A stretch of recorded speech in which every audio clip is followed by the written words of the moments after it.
Do I even need to introduce myself anymore? Yo, what's going on everybody? It's Animasu here, and I'm bringing you the full Bastard Munich vs Ubers match already. This is the entire compilation of every single chapter review that I've done on it, as well as the missing chapters that I made up over these past few days. A lot of people were asking about it, so I just had to provide, and honestly guys, this drained me. If you appreciate my efforts and would like to support the channel, make sure to subscribe to it, comment on my videos, and even check out my Bullock art competition. Without further ado, thank you all so much for tuning in. I hope you enjoyed this long form video, and make sure to comment below your favorite moment from this matchup. Bastard Munich's matchup against the Ubers is finally here, and who has managed to win their place within the starting 11? As we see the fans eagerly watching the Blue Lock TV project waiting for the match to start, we also get to see the comments that they're making. Start Isagi, I don't care about the rest. I hope Corona starts too. I want to see Yukimiya play, so please pick him. These kids even on the bottom have some pretty interesting ones, being, who's gonna make the starting 11? I'm a huge Ness fan. And also, how are Kaiser and Isagi gonna be able to play together since they're always fighting? With the scene then changing to the Germany Strata meeting room, Noah stands in front of them all, preparing to announce the starting 11. The first position to be announced will obviously be the goalkeeper, being Gagamaru Gin. Now there's really no surprise with him being the goalkeeper here, boasting an 87 overall point evaluation. He's not even worried about what's going on though, because he's just asking Hiyori and Igaguri if they know where his hair tie is. Not only that, apparently it was made by him out of Ivy. Next up, the center backs are both announced, being the classic NPCs Messna and Birkenstock, rocking 84 and 86 ratings respectively. Looking at his pad then once again, Noah continues on to announce that their fullbacks will be Corona taking the right back position and Yukimiya Kinyu taking the left back position. Corona is rated at 83 now with Yukimiya 84, and funny enough, Corona is actually shown to have found Gagamaru's hair tie. Noah then goes on to say that the next person that will possibly be the key to the match, Bastard Munich's defensive midfielder, will be Raichi Jingo. Now not only does he himself look shocked, but even the people around him are surprised by this pick. Raichi hasn't been seen in action for so long now, but Noah is here saying that he could possibly be their key to victory. He goes on to explain that during their training sessions, Raichi actually had the best numbers when it came to his 1v1 defensive rate in both dueling and physicality. Noah wants him to use these attributes to become Bastard Munich's beating heart and defensive anchor, which honestly is just a crazy twist that I'm happy to see. Now y'all already know that my man Raichi was so excited to hear this news, as it was far past time for him to show his potential. He tells Noah that he will do his goddamn best to be Bastard Munich's duel master, with Igaguri pointing out how happy he looks. Next we have the usual candidates of Alexis Ness at central midfield with a 93 overall, and Grim will play in the left midfield at an 83 overall. Now actually in the right midfield, Isagi Yoichi will be playing like the beast we know he is, leaping to a now 88 overall. His stats are really interesting to look at, and I wonder what they'll be by the end of this game. Make sure to drop your predictions on how you think that he'll do, so then you can come back at the end to see if you were right. Now for the front lines of their attack, Kunigami Rensuke will be on the right side with a 91 overall. Looking dark as ever, his stat has only jumped up 1 point since the last game, so Isagi might even be able to catch up depending on his performance. On the left side up front, Michael Kaiser with a 98 overall will obviously be playing, with some insane stats to go alongside him. With that being their complete starting 11 roster, the formation they will be running is a 4-4-2. Igaguri is shown to be upset that he was dropped once again, and Hiyori is just shown with a sad expression as well. Noah continues to explain more about their opponents, the Ubers, firstly with them being an Italian team. They traditionally have been very strong and defensive, led by their dope-looking master Mark Snuffy. He himself is a strategist nut, so Noah warns them to be ready to face an intelligent and crafty team. He tells them all to expect the Ubers to deploy a ton of countermeasures to destroy their plans, as he then goes on to state something more important. Kaiser and Isagi are going to be their two key players on offense this match, basically saying whichever one of them manages to break down and destroy the Ubers will become the king of Bastard Munich. Raichi then yaps out that he now understands. Noah wants him to protect the two princes Kaiser and Isagi while they have a petty fight for the throne. Noah then goes on to ask with a cold face if Raichi isn't happy with this. He responds that he's not at all. Bowing his head while crossing his chest, Raichi swears to do his job in crushing the entire midfield, so that Noah's two little spoiled princes can get their shit together. Although sounding sarcastic and disrespectful, you gotta admit that my man is spitting.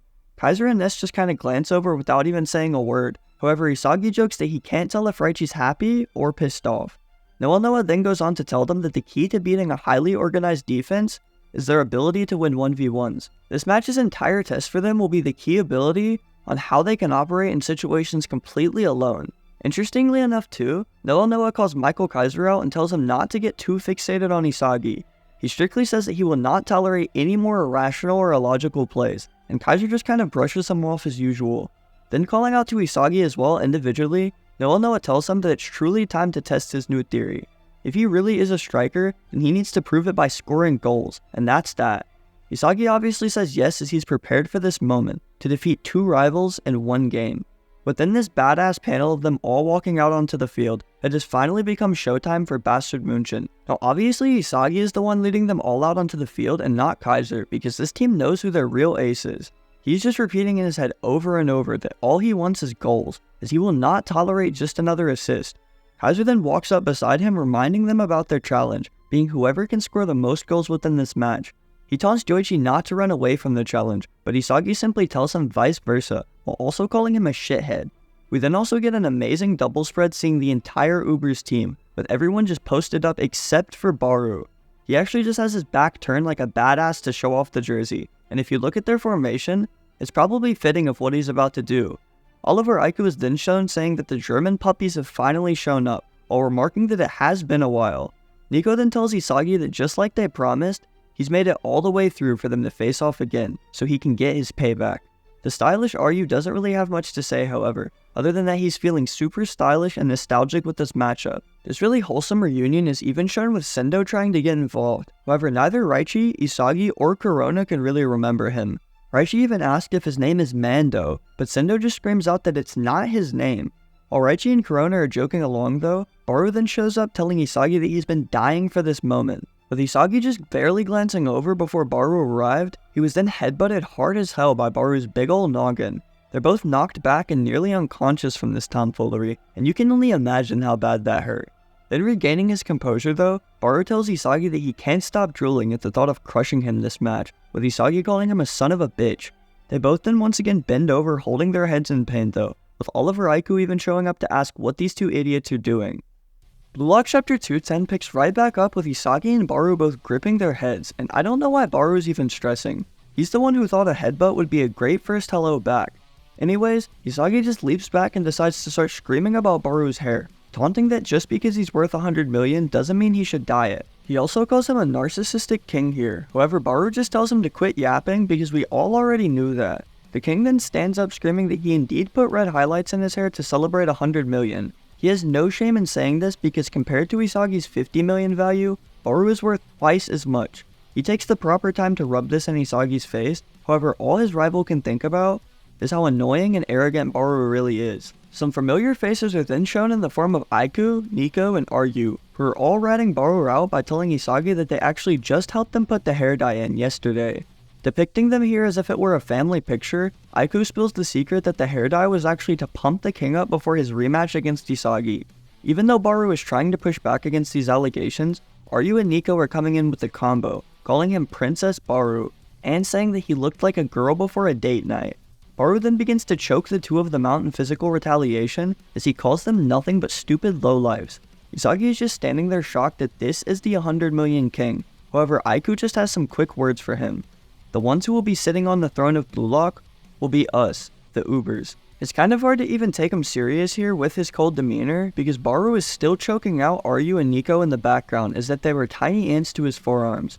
Isagi has absolutely no fear in his words however, as he tells the Ubers to bring forth their best. Once the match ends after all, there will only be 1 team left standing. The scene then flashes over to the Blue Lock monitoring room, and as we see Ego sitting in his chair with Henri by his side, the president of the JFA then walks in with a box of items. He admits to Ego that he was wrong about Blue Lock TV and Ego himself, because their ratings and current income are off the charts. You already know that our man Ego couldn't care less though. However, the president persists by setting down the box, telling Ego that he brought some Blue Lock merchandise he thinks they should sell.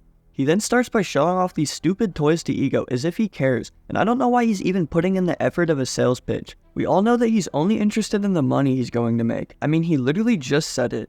Pushing the box away while making the president stumble backwards, Ego immediately rejects that junk without any remorse.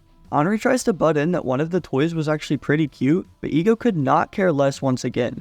He asks the president to kindly leave if he doesn't have any more business, because they're currently very busy themselves. The JFA president then tells Ego that he shouldn't be so rude to him, because the JFA has invested a lot of their own money into the Blue Lock TV. He then threatens Ego with some sort of promise that they once made, apparently for the approval of Blue Lock TV at its start. Ego, however, doubles down by telling the president that he didn't forget while calling him a money grubber. Then telling him straight up to fuck off, the president can do nothing more but then just move on and accept the business. Finally, with an overhead view of the field being shown, the announcer says that today's match is about to kick off. The new Egoist League's 5th matchup is finally here, being Bastard Munich versus Italy's Ubers, while the 100 million man Baru follow up his hat trick with another brilliant performance. Will Blue Lock's head Isagi Yoichi score his first goal in the new Egoist League? Will Kaiser instead outshine them all with his devastating Kaiser impact? As the announcers comment on potential outcomes for this upcoming match, Isagi is simply just leaping into the air while breathing, getting ready for this match ahead of him. Then once again taking a deep breath out, Isagi knows in his mind what he needs to do. He's put every bit of work needed into the training sessions, and will execute everything just as he imagined. As the players are then shown to be stretching out on the field, Isagi is only focused this match on scoring goals, and defeating Kaiser. All that's left for him to do here is prove his theory in an actual game, by making it work. As the match's kickoff officially happens, Isagi sprints into action with the Metavision pattern glowing bright in his eyes. Going 100% Metavision from the start, Isagi will waste no time putting in his full effort. Also in this panel here, Kaiser is shown over passing the ball off to Ness, starting off this anticipated matchup. With the two then dashing into action themselves, both Kaiser and Ness can be seen sprinting straight into the attack. Sendo and another defender do approach them pretty quickly, however with some off-the-ball movements and fast 1-2s, the lethal pair quickly get by. You can also see here another defender attempting to stop Kaiser as he's broken through, however Bastard Munich's Blue Rose ace is plenty strong himself. As Kaiser then begins to lift the ball up while already holding off a defender, Isagi too is then shown to be analyzing the game. He's already gathered the Uber's formation as an ultra defensive one that seems to be the most dense near its center. Then taking a touch forward off of his pop-up, Michael Kaiser then sprints past the defender like a freight train in motion, eager to already make his mark. Isagi is also analyzing Kaiser's movements and how the Ubers respond to them, as he's also realized that even if they manage to shake off their one-on-one marks, the Ubers already have a plan for that too. The moment that you break loose, the Ubers will just immediately mark you with 2 to 3 other defenders. This is the exact situation we see Kaiser in here, sure enough with Nico, Drago, and Ryu all at his front. Nico tries to go ahead and make some small talk by telling Kaiser that it's nice to meet him, and also thanking him for making Isagi stronger. Kaiser could care less for the chit-chat however, because he quickly just passes the ball off somewhere to his left. The pass was actually aimed for Alexis Ness as usual, however he actually then decides to leap over the ball, allowing it to continue on towards Grim. Even Isagi is surprised with this variation in Kaiser and Ness's play, as he points out that he's never seen that one before. As Grim is then seen pulling back his leg and telling him to go, Ness then leaps forward himself into an immediate dash. Isagi seems shocked too by this quick acceleration, as it seems like Bastard Munich will have actual plays to run. With Grim then going through with the pass, Ness has already worked his way nearly to the front. Sendo has already too been left behind in the dust, as Aiku and Ryu are both shifting in response as well. As we see the cross here flying directly into the box, and as everyone is chasing Ness at this moment, he tells them all that it's really too bad. Continuing to run forward instead of getting the pass, Ness tells them all that he was just a bait as the ball bounces along. Sendo is also seen here trying to clear the ball with a header, but let's just say that didn't go too well. The pass anyways obviously bounced right over to Michael Kaiser, who is lurking as usual near the back right of the box. Charging forward for the ball, Kaiser is actually having to hold off Nico as well in his attempt to gain possession. Isagi is then shown to be thinking about how amazing Kaiser and Ness are, as they easily just broke through the Uber's formation with their fast plan change. They created easy space for Kaiser by making Ness fake a run, leaving only the finishing touch, the unpredictable one-shot kill impact. This doesn't get to happen however, because the Uber's defender Don Lorenzo then leaps in, stealing the ball right at Kaiser's front. This leaves Bastard Munich's head ace in shock, as he was even addressed by name, meaning the two must have some sort of history together.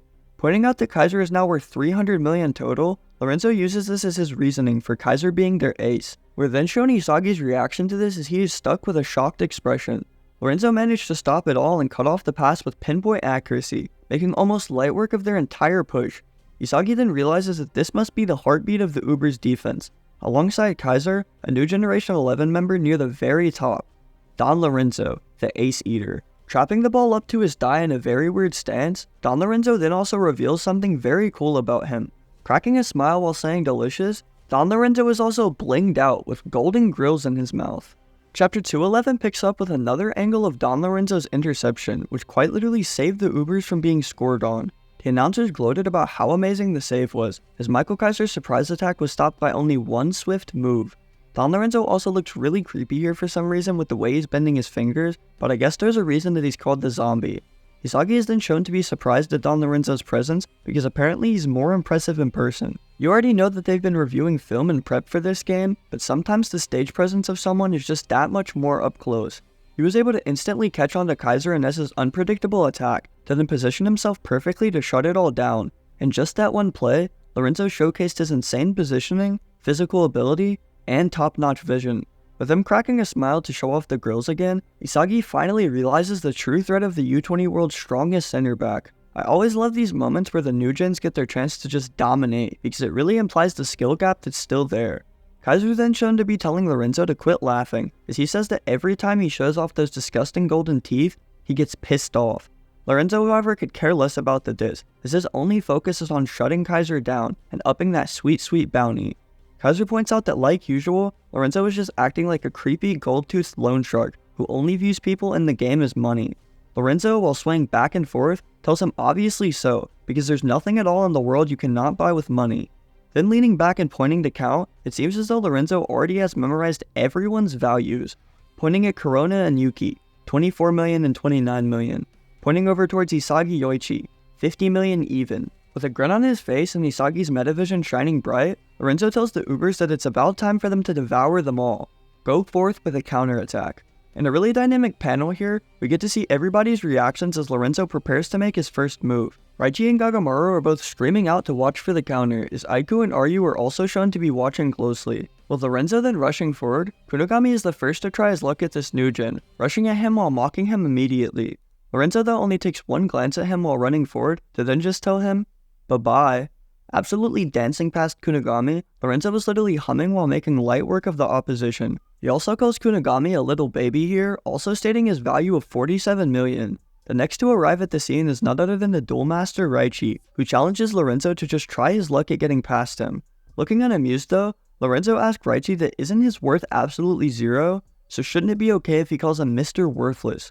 While doing so, Lorenzo also contorts his body oddly, which seems to freak Raichi out for sure. Then going forth with even more exotic dribbling, Lorenzo's eyes are completely widened out as Raichi can only watch in confusion. He can't figure out what's going on with his dribbling, as the way he moves makes it impossible to read. His upper and lower body move in totally different directions, which is what makes his center of gravity so hard to read. As Lorenzo then leaps on by looking demented with his mouth wide open, Raichi can only stand there in confusion, wondering if Lorenzo really is some kind of zombie. Over from the bench too, we see Igaguri and Hiyori watching, as he screams out about how crazy that feint was. Even though Lorenzo is a center back, he's the one working the ball up the field, all by himself. With Lorenzo then actually leaping forward while passing it off, he uses Sendo here to 1-2 the ball into the open space, just behind Yukimiya. This allowed him to simply just continue on with his run to pick the ball up again, as Yukimiya is unable to stop Abdi from catching him on the go. Igaguri's reactions are once again then shown with him being amazed at the Uber's passing, as he also then screams out that they need to stop Lorenzo. Hiyori actually tells him that there's more than meets the eye though, because something scarier is happening from the Ubers. On defense, the Ubers simply just string together consistent presses on the opponent, which funnels them all towards Lorenzo. Waiting patiently in the backline, the zombie is then able to just steal the ball instantly, flipping the Ubers into a counterattack almost immediately. It's a super flexible system for him, where Nico drops back into the center back position, while Lorenzo moves forward into the attack. It's super helpful considering how talented Don Lorenzo is, taking full advantage of both his defensive and offensive capabilities. With Hiyori then shown further talking about their counters, he explains once again that they basically just fully maximize Lorenzo's technique and playmaking. This allows everyone to just simply play off of him, to then all attack at once.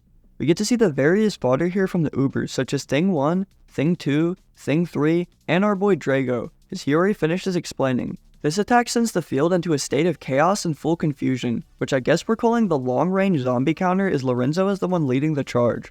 Hiyori goes on to say that with a world-class center back like Don Lorenzo in its core, the Ubers become a highly aggressive and super organized team. As we see Lorenzo approaching even closer, 3 defenders are all that's separating him and Gagamaru, which even notes that this guy is already at the penalty area. As Lorenzo then pulls his leg back with a monstrous aura all around him, a Bastard München defender yells out for them to prepare and block. Instead of actually committing though, Lorenzo actually tap lifts the ball while leaping with it, leaving the defender clueless on the ground. Kagamaru yells out for help as well, to which Corona is responding. However, Hiyori somehow sees that this is a mistake. As we then see Lorenzo flying through the air preparing to kick the ball, Corona and multiple other players can also be seen trying to stop him. Unfortunately for them, however, Lorenzo was able to successfully send this pass flying high above everyone, leaving tons of defenders just bunched up and all focused on him. As the ball bounces away and all anyone can do is watch, Lorenzo is simply smiling as Hiyori explains that one fatal mistake. The moment everyone focuses too much on Lorenzo, they manage to lose track of the one player who absolutely thrives in this chaos. As Corona and Kagamaru can be seen turning their heads in surprise alongside a lion aura, it's no hard guess to know that Baru has arrived to finish this run. Sprinting full speed to exactly where Lorenzo's pass will land, Baru has finally arrived and is showing his full presence. With the lion aura behind him and lightning flowing all around, Hiyori knew that under these circumstances, Baru's winning formula would manage to awaken. The king then goes on to tell Lorenzo that he's done good work as always, with Lorenzo then joking back that it's nothing more than feeding time. Hiyori is once again shown to be thinking about this Baru and Lorenzo combo, which creates a system where the king of offense and defense combine forces. As the ball makes its final bounce up, Hiyori has confirmed that this is the Uber's ultimate goal scoring formula. Isagi Yoichi? Yep, coming all the way into the backlines, Isagi has now intercepted this pass just before it could arrive at Baru. Accompanied with the usual puzzle pieces as he's flying through the air, Yoichi has once again shown Baru who the real main character is. As Hiyori is shown in surprise with Isagi landing back down, he then also spins around while taunting Baru, saying that he's figured out the trick behind his little hat trick performance. Posing up for the posters, Isagi stands tall with the ball now in his possession as he tells the new king Baru that he'll be taking this. Baru is obviously frustrated and we do see Igaguri reacting, but more importantly, Lorenzo is baffled that Isagi is only worth 50 million yen. So Blue Lock chapter 212 picks right back up where the previous chapter left off, and with Isagi plucking the ball off of Baru in one attempt, the counterattack begins. Isagi is walking himself through every single step in his head now. Dash, jump, ball touch. According to him, he's way more in tune with his body now than in the last game. I mean, did Kunigami have him doing yoga, or did he just give Isagi Adderall? With Isagi's special training obviously paying off already mentally, it's time for him to counter, as we watch him shoot the first pass off to Corona. Also observing quietly in the background, Yukimiya can be seen here watching all of the Uber's players as he begins to monologue here. He wonders if Isagi had only taken this opportunity because of Lorenzo's shift to offense, which left the Uber's defense unready for his counter. He knows that Isagi and Corona are about to bust things down with that planet hotline. However, this time, he's gonna hunt the orbit and use it for himself. He begins to run towards Isagi in an attempt to steal the ball, thinking to himself that there are no hard feelings, it's just how things are. Now we all know that's bullshit by the way, because Yukimiya was literally crying in the game before and he couldn't stand Isagi over things that he couldn't even control. In his attempt to steal the ball from Isagi, Yuki's actually stopped by a player from the Uber's defense, which does allow Isagi to keep possession of the ball. Yukimiya realizes that these players are really good, also including Isagi in this by mentioning how smart the play is just now. Using his godly view and knowledge of the field, Isagi both deterred Yukimiya from stealing the ball and got rid of a defender, all with one choice. He's still growing and developing exactly like I told you all, and Yukimiya is low-key kind of jealous because he wants to be just like his father here. We also see our boy Kaiser prowling for an opportunity, but Lorenzo has him locked down. Asking Kaiser what he's after, he explains that he's not going to get any of it, cause his ass is staying right there. With Lorenzo being preoccupied with Kaiser, the Uber's main defensive wall now only consists of Nico, Ryu, and Aigu, who are all playing in a way that lets them slow any play down and steal the ball for themselves. Isagi does not give a damn about this though, and is quickly approaching the Uber's defense at his maximum speed, doing everything in his power to find a gap and break free. Isagi and Corona then both successfully break through the gap between Aigu and Nico, leaving them shocked at how much he's improved, with things like footwork and ball control. The next person to target Isagi is his own damn teammate, come on now. Ness begins to sprint for Isagi, explaining that with Kaiser's absence, Ness will be the one to crush him. He has all of the potential data on Isagi and knows everything about him including his strong points, pretty much knowing that he's fully dependent on only shooting with his right. Ness thinks he was able to shut Isagi completely down, but not him, nor most of you could have predicted what happens next. Our boy Isagi shows that his training has indeed paid off, because Ness's remarks do not faze him at all. Pulling back his left leg, not his right leg, Isagi pulls back his left leg and volleys the ball into the net, scoring his first goal in the Neo Egoist League. Everybody is shown to be surprised, including Kaiser, Noah, and especially Alexis Ness. Isagi has now started the game off with a quick and solid goal, leading the match off 1-0 in Bastard München's favor. Ness is just mortified at what he's just seen, as all he can ask Isagi is the one obvious question: what the hell have you done? Chapter 213 picks right back up with another angle of Isagi's goal as it beautifully splashes into the back net. The fans watching from home go absolutely crazy as at long last, Isagi Yoichi, Blue Lock's ace, has finally scored his first Neo Egoist League goal. Landing back down from this with a devious smirk on his face, all anyone can do is just be amazed at what he's just done. Aiku especially is surprised with the aspect of it being a shot with his left foot, noting that he never would have thought Isagi had that kind of weapon hidden. We then get to see Ness trying to register what just happened, but he can barely seem to even get any words out, as he simply just stares at Isagi's back. He's trying to cope with this by saying that it must be impossible, because not only was it through an unknown attack pattern, but he also shot the direct shot with his left foot. His problem though is that there was no data indicating that Yoichi could do that whatsoever. He goes on to comment about how Isagi wasn't able to score at all with his left in the last match, however somehow in a few days, he's managed to change that. Ness then screams out as loud as he can asking Isagi what he's done to his body, and all our main man can do is simply just glance over at Kunigami. We then get a flashback to 5 days before the current match where we see Isagi walking in on Kunigami lifting weights. He tells the muscle freak that he's going to need his help for a moment, however Kunigami doesn't look that entertained as he's dripping with sweat. Thinking back on something Igaguri once said, Isagi explains that he's just realized his direct shot's weakness. The main problem for him is that he can only use it accurately with his right dominant foot. He points out the fact though that Kunigami became two-footed after coming out of the wild card, leaving him to just ask the obvious request. He kindly asks if Kunigami will help him learn to shoot with both of his feet, as if the wild card mention wasn't the most harsh reminder ever. Kunigami kinda just sits there for a second while staring at him, to then ask what Isagi is talking about all out of the blue. He calls him disgusting as well, while telling him to get lost and stop acting like a clingy stalker. Isagi obviously is surprised and quickly apologizes, admitting that he was a bit creepy, but he still asks for just one more chance. While walking towards Kuni, he requests that he can simply just stick around and train with him. He thinks that it might be useful for him to study how he uses his body, however Kunigami just ends up standing there silent for a second. Absolutely not. You'll just end up destroying your specs. Actually giving Isagi a straight up answer for once, this seems to surprise and confuse him both at the same time. While standing up and gripping his towel, Kunigami explains that he literally was forced to become two-footed to even survive in the wild card. The catch is though, it only worked because he already had the necessary physical specs to pull it off. Showing us these chibi examples to help explain, he says that it would be meaningless for Isagi to copy him anyway as their body types are totally different. If he were to bulk up in the wrong place, this would cause his entire body balance to go all out of whack. This would then do more harm than good to him anyway, ending with a greater chance of deteriorating performance. Then walking out of the room, he mentions how Isagi hadn't even thought about that. If you still want to get stronger using shortcuts, then you're already finished as a football player. With Isagi not really stressing about that, he actually points out that Kunigami just warned him out of care for his talent. This must mean that he still is a good guy after all. As Isagi is then seen sprinting right after Kunigami in the hall, he pesters him again by asking if he can at least just watch the training session. Obviously, Kunigami is shown to be annoyed by this, but a familiar face is then seen at his front.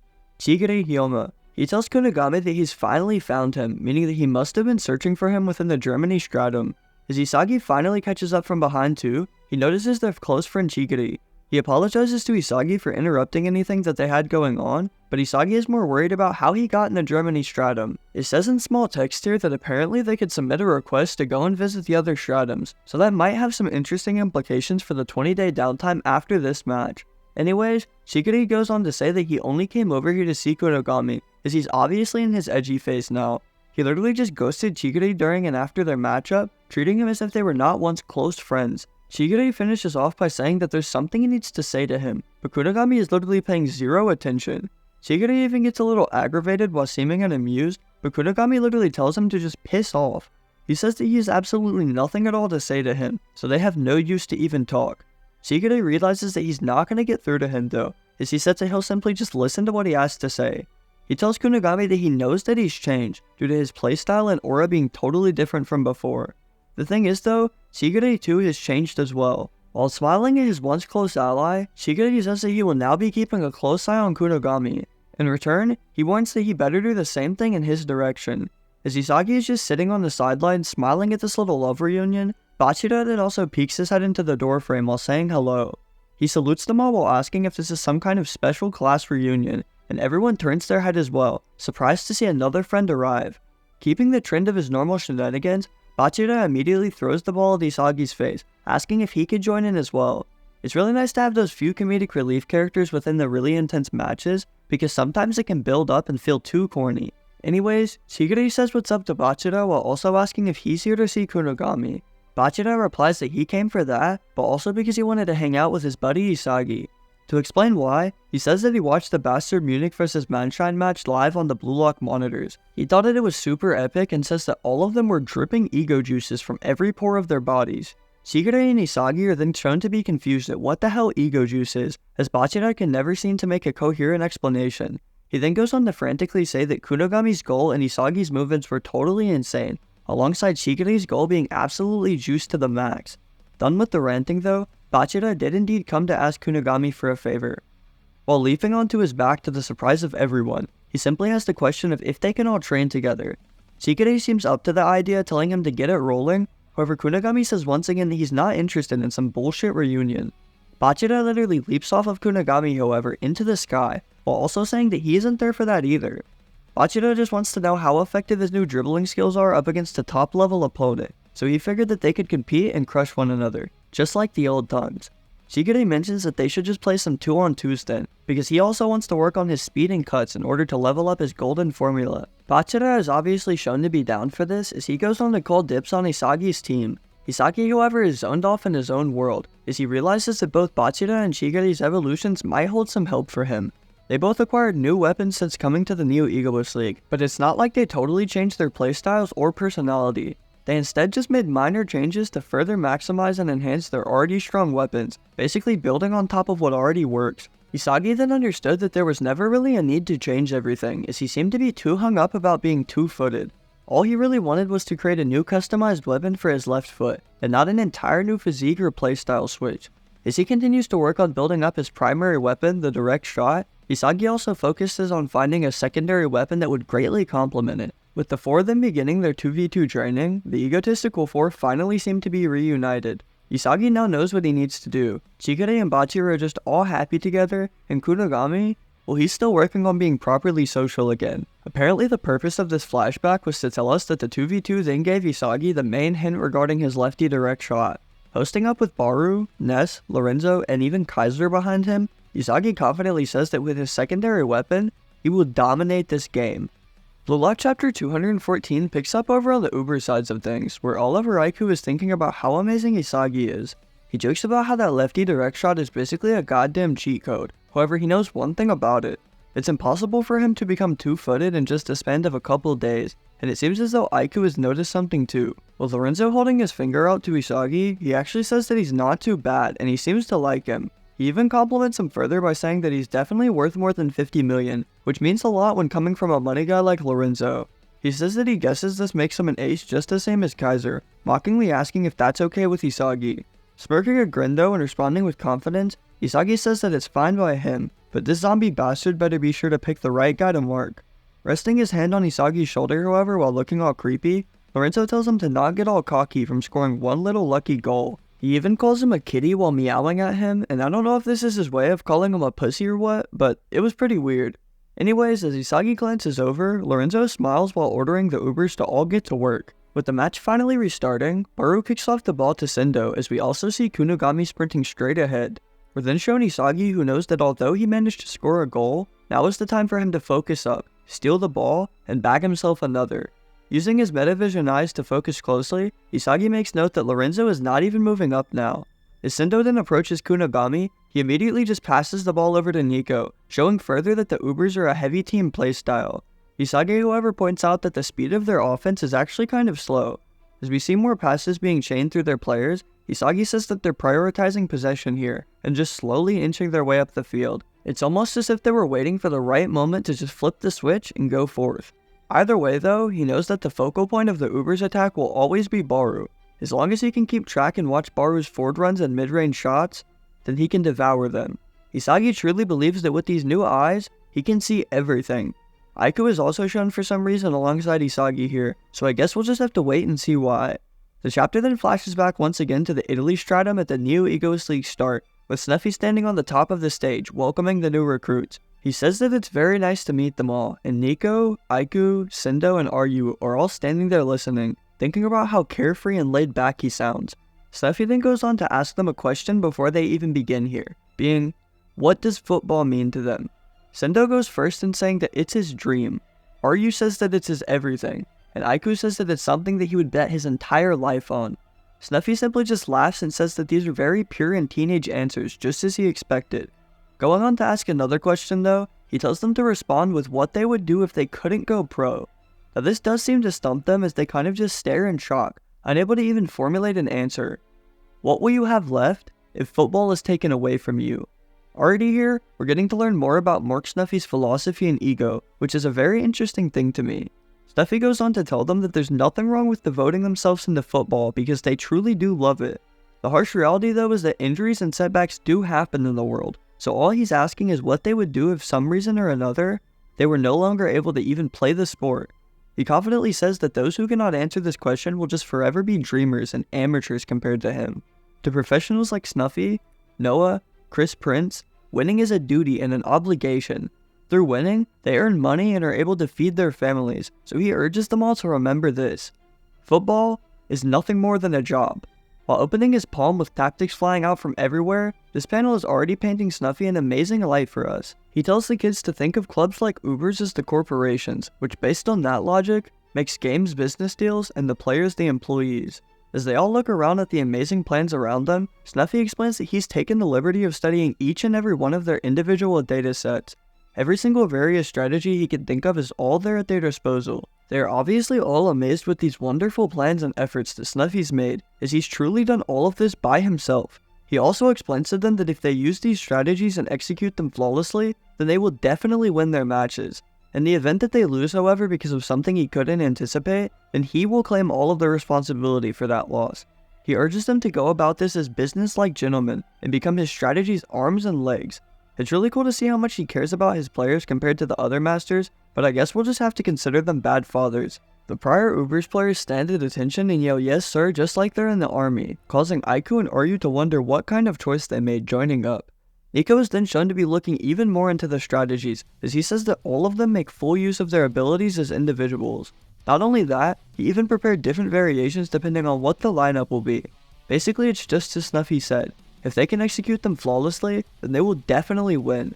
He goes on to say that if they manage to survive within this environment of Ubers too, then they will without a doubt come out of this as stronger individuals. It's nice to see Nico being in a good headspace with this all, because he still is the youngest of all of Blue Lock. Ryu, Sendo, Baru, and Aiku are then all shown preparing for what's to come, as they are now ready to get dyed in the colors of the business world. With that, the match flashes back to the present time as we see Sendo with the ball. Baru seems to be continuing his run through the midfield, as Raichi is being held off in the background by Nico too. With Isagi watching closely to Baru's movements, he's now realized that something must be coming. The rhythm of Baru's footwork has definitely changed, so he will now act on his instincts. With Baru and Sendo then being shown exchanging glances, it seems like Isagi might have been right. Sendo sends off a quick pass here right into the space ahead of him. As the ball bounces at Baru's front, he's attempting to run for it and retrieve it, pushing through Birkenstock like nothing. Once again, however, Isagi Yoichi has leapt into the air and intercepted the pass meant for Baru. This guy seriously will not give the king a break, so I guess he's standing on business with what he said. He tells the Ubers that they gotta all do better than that, but as Baru says a few words, the defenders suddenly all begin to sprint inwards. Isagi realizes that it's him they're targeting, as Baru's orders seem to be swarm poor Isagi here. Surprised obviously with this, he's confronted with this high-speed press the moment he stole the ball. Not only is this press multi-coordinated though, the Uber's pace has gotten even faster. With Drago stepping in and putting first pressure on him, Isagi is stuck in a position where he can't even use metavision. He knows that he needs to focus on maintaining possession and finding someone to pass to. Too slow. Nico then steps in out of nowhere and successfully steals the ball back from Isagi. The high press was just too much for him to focus at once, so he didn't take into account where this little guy was. Nico even rubbed salt into the wound by saying that he fell for their trap, hook, line, and sinker, with their objective now being complete. As Nico then runs off with the ball though, Isagi just cannot believe that they knew what he was planning. Somehow that whole sequence and press there too was also a part of their plan. They first just attack slowly with their low risk strategies. If an opponent steals the ball from them there, they'll then just steal it back with a fast and coordinated press. After regaining possession, the Ubers can take full advantage of this on a short counter. This highly team-based strategy is impossible to do with just 1 or 2 players, as these strategies, ideas, options, everyone from the Ubers is on the exact same page. As the push is then shown for a wide view with monstrous aura being all around, Isagi begins to explain the Ubers as if they were one big organism of their own. Watching from the bench too with his big nose, Mark Snuffy can only say 2 words to his employees here. Advance, Ubers. Blue Lock 215 picks right back up with Nico charging towards the goal, alongside Sendo and other Ubers players as well. Gagamaru is then shown to be readying himself while watching very closely, as he points out that the Ubers have so efficiently flipped their switch on. As we then get a behind view from the Uber side, we get to see Nico holding off a defender as he passes it off left. With it arriving at Sendo, who just passes it right back to another person, Gagamaru realizes that they're just cycling around passes. While staring over towards Baru though, he knows that he can be pretty damn confident that it's going to end at him, the king. We then surely enough get to see Baru as he's receiving the ball in this super badass panel. Shrouded in darkness and lighting, he once again is now making his presence known on the field. Yukimiya is then seen sprinting inward towards Baru to cut off his shooting angles, as he will just leave the rest over to Gagamaru. With Baru approaching even closer, his face is simply just stone cold as he's fiending for a goal. As Yukimiya then steps in for the block however, Baru just kinda actually no-look passes the ball backwards, effectively baiting out an easy challenge. With Gagamaru then taking note of this while being a bit surprised, he just can't believe that the Ubers actually got him to pass. As he then notices Nico with the ball, it once again is immediately switched over to Sendo's possession. With a then smooth touch between the defender's leg, Gagamaru is now even picked up on a no-look 1-2. The problem is though, due to the box being heavily congested right now, Gagamaru can't even tell who the hell has the ball right now. He simply is just glancing back and forth in confusion, as mainly Sendo, Baru, and Nico can all be seen here. With Baru actually then taking the shot from behind the crowd, Gagamaru hasn't even taken a step yet as it's only 5 feet from the net. Turning his head in surprise as he couldn't see anything at all, a flashback voice then jokingly asks about football being a job. We once again are back to the start of the NEL within the Italy stratum, as Baru is giving his opinions on Snuffy's previous speech. All he can say is that it's an overall weak and irrational philosophy, which is pretty crazy to say to your new master. He goes on to say that he didn't come here to play some weak-willed football, as he turns around and walks out with literally zero care. Even Aiku and Lorenzo were looking surprised with this here, which I guess makes sense considering who he just disrespected. The chapter then once again cuts to a different scene over at the Italy Stratum training field, where Snuffy seems to be watching Baru train. He compliments the king on his impressive shot there, also pointing out that his physical specs are exactly top-notch as well. While leaning up against the wall in the doorway, Snuffy says that when looking at the data among the Ubers, Baru has the best suited stats to be their striker. He then nicely asks once more if Baru can even try and fake it, to just play football alongside his philosophy at least once. Baru goes on to ask Snuffy if he seriously calls himself a master, when he's the one over here begging his students. However, all Snuff's worried about is what his answer will be. While having his back still turned though, Baru actually goes on to refuse the master's offer straight up. He explains that football to him is the path to royalty, not some job that he'll be an employee to. The person that Baru is wants to conquer everything within his path, so if Snuffy really wants to utilize his skills, then he will be the one adjusting to Baru's philosophies. This cracks Snuffy up as he just begins to laugh out loud, telling Baru that he really is an interesting guy. He quickly does add in a but here though, as Baru looks over in confusion. Snuffy absolutely cooks him, showing off a first glimpse of his talent. He tells Baru that he thinks of himself as only a genius, a baller who is so much more elite and better than everyone else.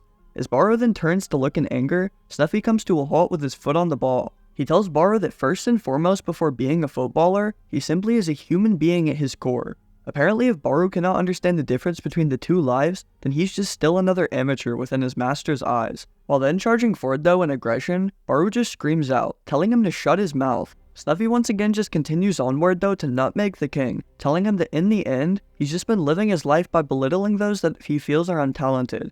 Talent, however, is just a gift that your parents have a chance to pass down to you, and once again if he can't understand that, then he is no pro footballer.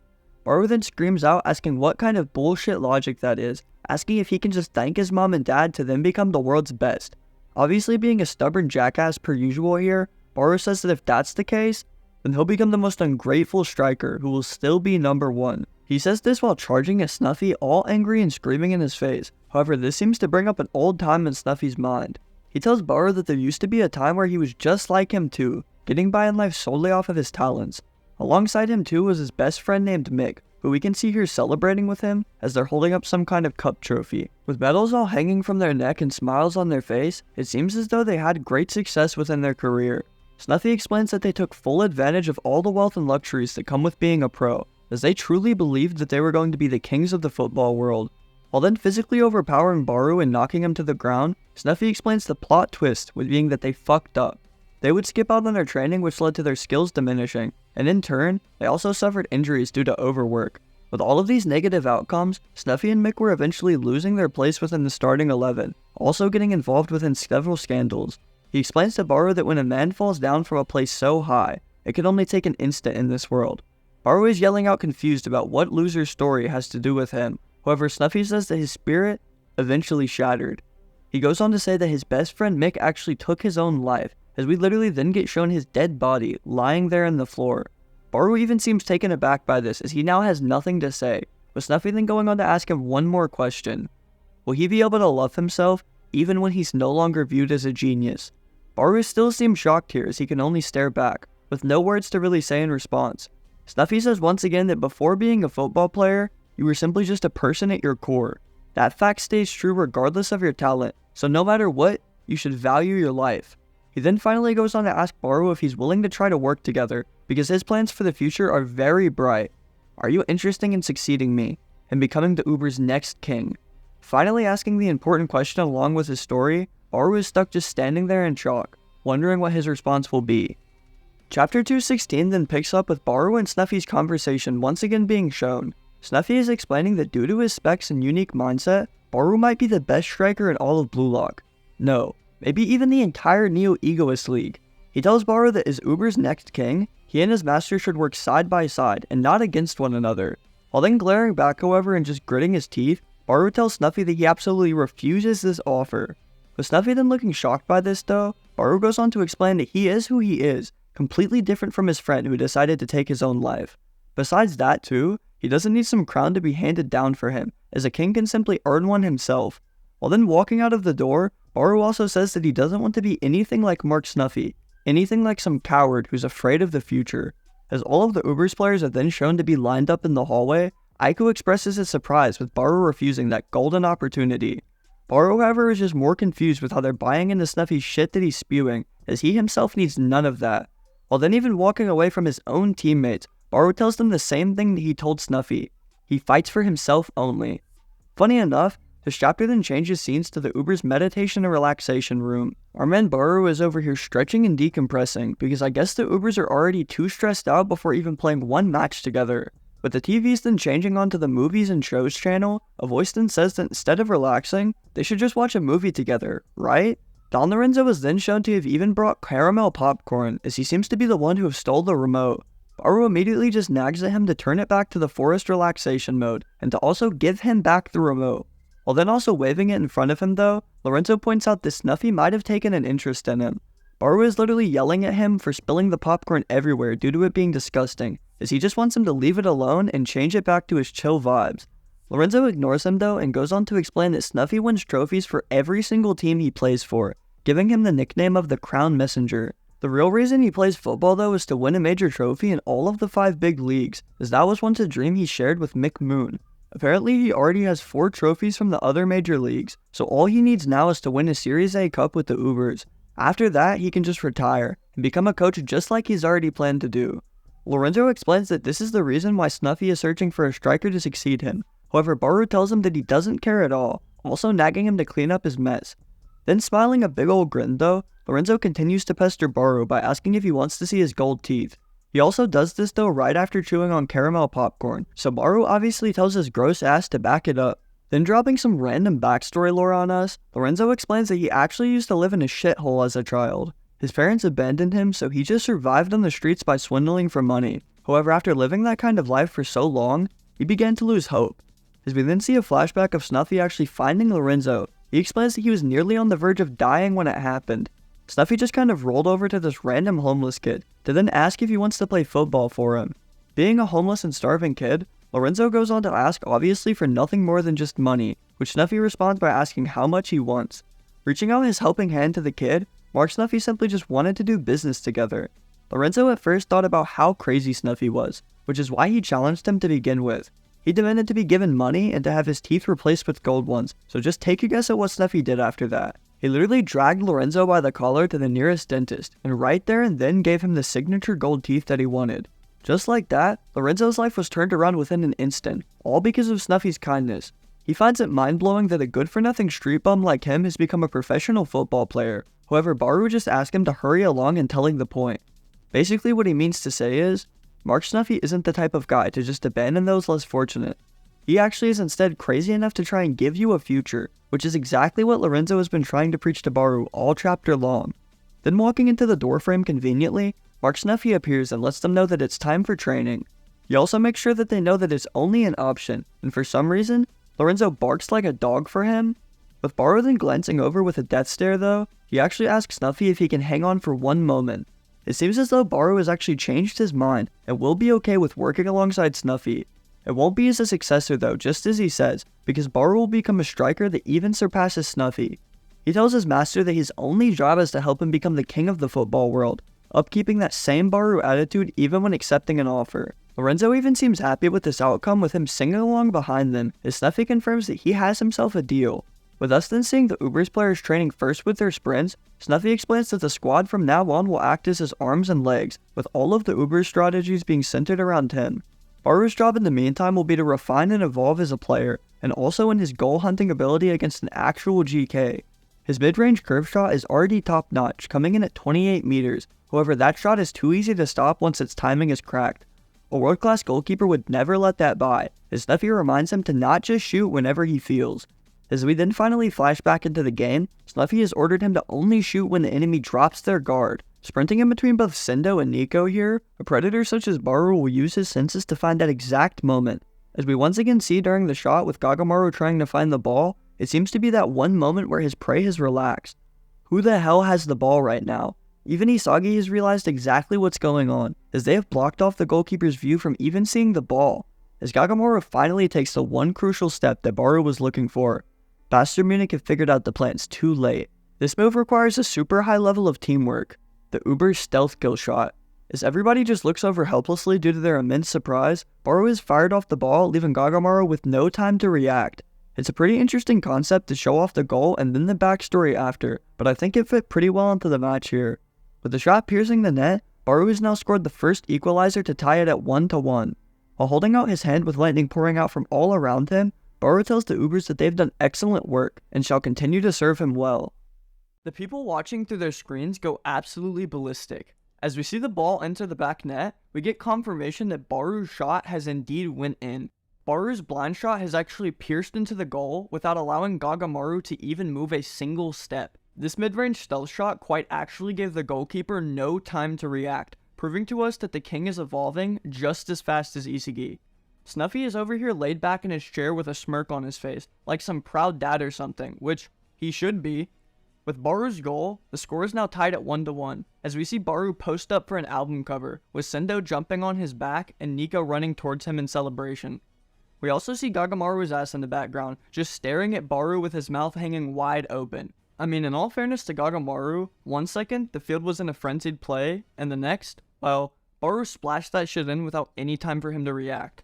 Now I'm sure you already expected this, but of course Baru had to talk his talk back now. With all the mouth running that Isagi's been doing lately, I'm sure Baru has been planning out exactly how to flex on him. He literally just calls Isagi a shitty loser and asks if that's all that Isagi has to offer. We then see Isagi's facial reaction to all this, and he's not even listening to Baru. Ain't no way. Isagi is instead caught up in his own mind, thinking that there was absolutely no way that the shot could have been stopped.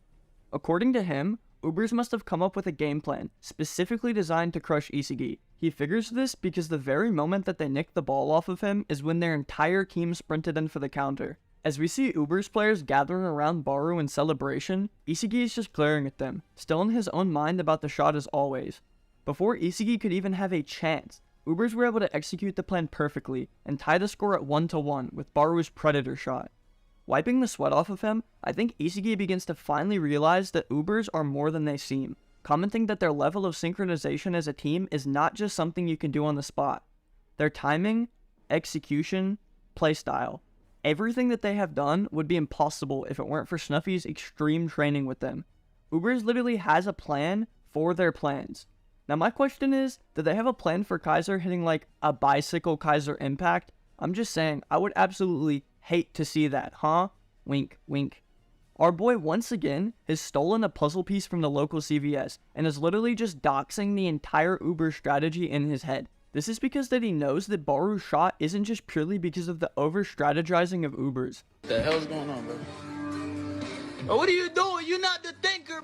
It all starts to connect for him here, with Isagi pointing out that Gagamaru couldn't even react to the shot as the goalkeeper for God's sake, meaning that they must have thrown off his rhythm somehow. Isagi realizes that this must mean that Baru was intentionally waiting, patiently stalking Gagamaru by waiting for his rhythm to just be shaken in any way. Patiently waited. Baru? Isagi finally making the realization, we now understand that Baru's shot was made possible from one specific thing. Baru's new vision. Yeah, you heard me right. Baru has metavision. No, I'm just kidding. But Baru's vision being important was not a joke, because it was actually the main thing that made that goal possible. With Baru's immense shot power, if he can just simply throw off the goalkeeper's timing, well, let's just say homie can mass reproduce these goals with ease. Isagi's little study session is finally over, as we see the iconic puzzle pieces flying out from all around him. Keeping the goalkeeper in his sight constantly, watching for the exact moment that they drop their guard. There's no doubt in Isagi's mind that this is Baru's new piece. Baru has been using his specialized vision to outread the goalkeeper in order for him to mass reproduce goals like never before. The name of this? Predator Eye. As we see Baru posted up with his mink coat, Isagi does state verbatim that his vision is completely different from metavision, which is very interesting to me. Maybe this means that we'll continue to see more specialized vision techniques, such as Predator Eye for Soul Strikers and metavision for more technical players. Make sure to let me know down in the comments what you guys think of Baru's new ability, because I personally think that it fits him really well. Moving on though, we then see Ness clenching his fist and biting his lip, while having an internal freakout about how he's done nothing all game. We then see once again, nothing out of expectation here, with Kaiser grabbing Ness by the head to shut him up. Kaiser as always even gets a little fruity, because he tells Ness that the look is unbecoming of him. Kaiser tells Ness that their main target needs to be Lorenzo, claiming confidently that if they can peel him off of Kaiser, they will win the game. Ness says that he can handle Lorenzo while glaring over at him, and he's seemingly like kind of spacing out. I don't know. I think Ness may be planning something, because honestly anything can happen here these days. I mean, just imagine that Ness just drop kicks Lorenzo and takes the card, and that's how they free up Kaiser. We then get to see the W duo of Isagi and Corona standing side by side. Bro, how tall is Corona? I gotta go check Isagi's height. I'll give me 1 second. Isagi is 5'9", which makes Corona like 5'6". No wonder Isagi likes him so much. That makes him the perfect height for giving him short passes. Yeah, he's the perfect height for giving him short passes. Anyways, Corona is freaking out a little too, even asking Isagi if he has a guess on how many strategies Uber still has hidden. Isagi just replies, telling Corona that while he doesn't know that, the fact is that if they keep playing within their expectation, they will surely lose. I think that this actually freaked out Corona more than helped, because dude's eyes went dead white and his mouth is just hanging wide open. Yukimiya then begins to ask if Isagi has a plan, but is cut off because Yukimiya's talking time has ran up. With a smirk on his face, Isagi replies that having a strategy would do them no good if the Ubers are just going to predict and counter it. He tells them all to remember what Noah told them before the game. The key to this match is winning their one-on-one duels, and with the game resuming back into action, Isagi begins to sprint up the field.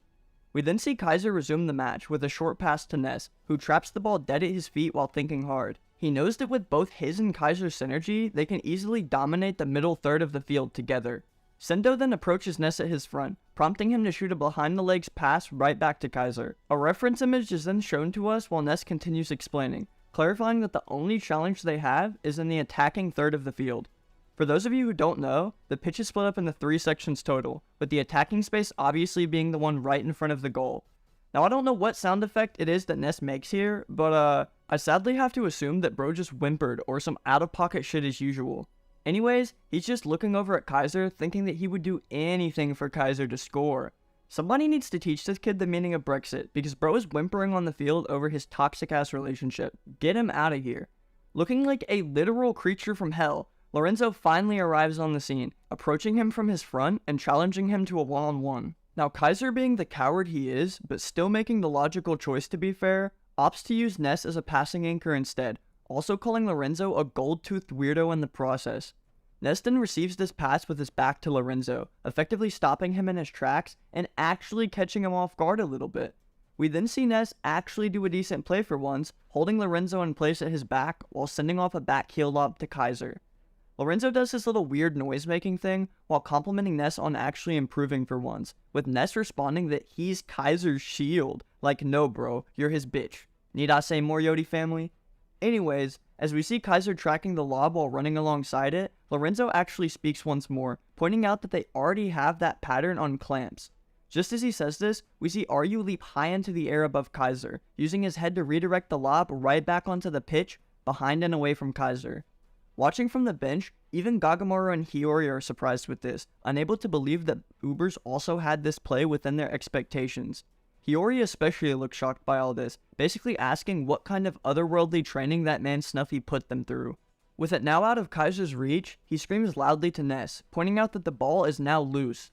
Ness tells Kaiser that he has it, but he eats his words very quickly as Lorenzo appears right in front of him, blocking him from the pass in an attempt to intercept it. Poor Ness didn't know that the NEL actually stands for never escaping Lorenzo, and with Hiyori watching this play from the bench, he's worried that the Ubers might score again off of another not good enough Lorenzo. Once again reading the chain of events perfectly, Isagi has managed to once again prove his worth in the game by leaping in front of Lorenzo and trapping the ball, preventing the counter from happening. Both Lorenzo and Ness are shocked by this man, as Isagi poses up with the ball, confident that he has now won the duel he needed to. Now I want y'all to read this with me real quick, because I think a lot of people are getting this wrong and actually misunderstanding its meaning. Now here, where it says Isagi MF Yoichi, you may think the MF stands for midfielder, but no, it's Isagi motherfucking Yoichi, so put some respect on him. Everything from Ryu clearing the header, Ness's block, even his retrieval of the loose ball. Isagi saw all of this ahead of time and tracked it perfectly with these new eyes of his. While landing back down with the ball, Isagi realizes that the key to winning is actually not analyzing at all. When it comes to teamwork, synergy, formations, infinite strategies, basically everything that BM needs, Ubers will be able to outreach Isagi if he just stops and watches these situations.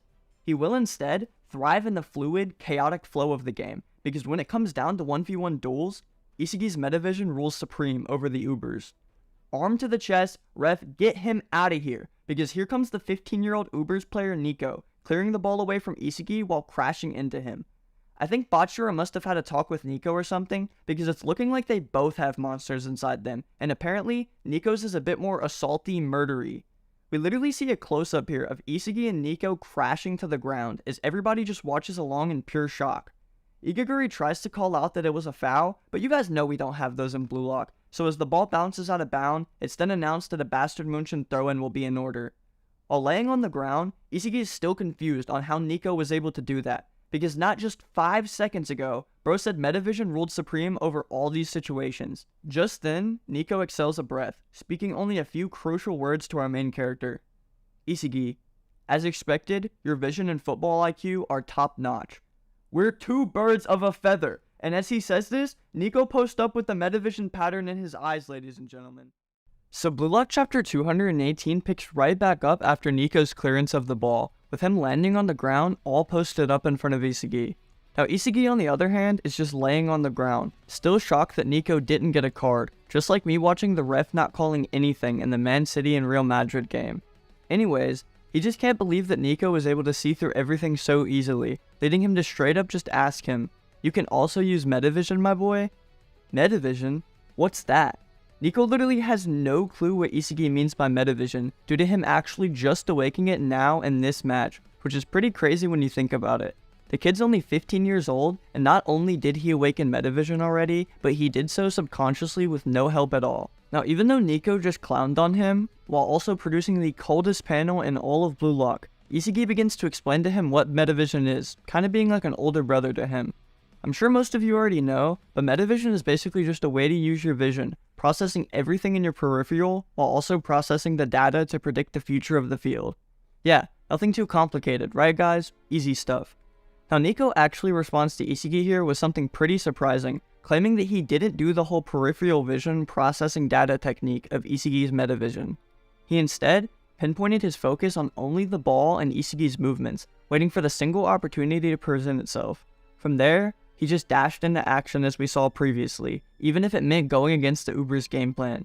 So you're telling me I didn't have to do all that to awaken Metavision? Isagi just can't believe what he's hearing, with Nico continuing on that he was right about one thing. Right now, he's seeing the field more clear than ever. So basically, Isagi just over-explained Metavision to Nico, helping him understand its usefulness more while he's playing against him in a match. Isagi is basically just Kuon 2.0 now. Now at the rate that Nico's going, he'll just continue to analyze Isagi's movements within this matchup, resulting in his brain and vision evolving to an entirely new level. Metavision, huh? Interesting. Nico literally makes one of the most advanced abilities and techniques in Blue Lock sound like just child's play. From behind Isagi, we then see Nico's adopted older brother Oliver Aku call out to him. He compliments the tackle on Isagi, commenting that even though he went off formation, it all worked out in the end, so it's fine. Nico and him then hit a little secret handshake on him, with Aku joking that he needs to go get back in formation. With all of this newfound information that Isagi's just handed over to him, Nico is now confident that he'll evolve even further within this matchup, and I mean, I am too. Now Oliver Aku over here was also listening in, as he name drops Metavision, hinting us with a little, like a Minecraft villager or something. Now the reason I'm so excited about this is because I believe it might be hinting at the possible evolution, or at least the full reveal of Aku's Metavision, which would make this matchup absolutely insane. Bringing us back over to the Bastard München side of things, Isagi is being yanked by his collar, by none other than our boy Raichi Jingo, who's just yelling at his teammates like usual. He's actually scolding Isagi for losing the ball, claiming that if he would have just kept possession, then they would have had a great chance of scoring. Now I don't know who "we" is, but Raichi has not done shit this entire game. Meanwhile, Isagi's out here scoring while against the other team and his own.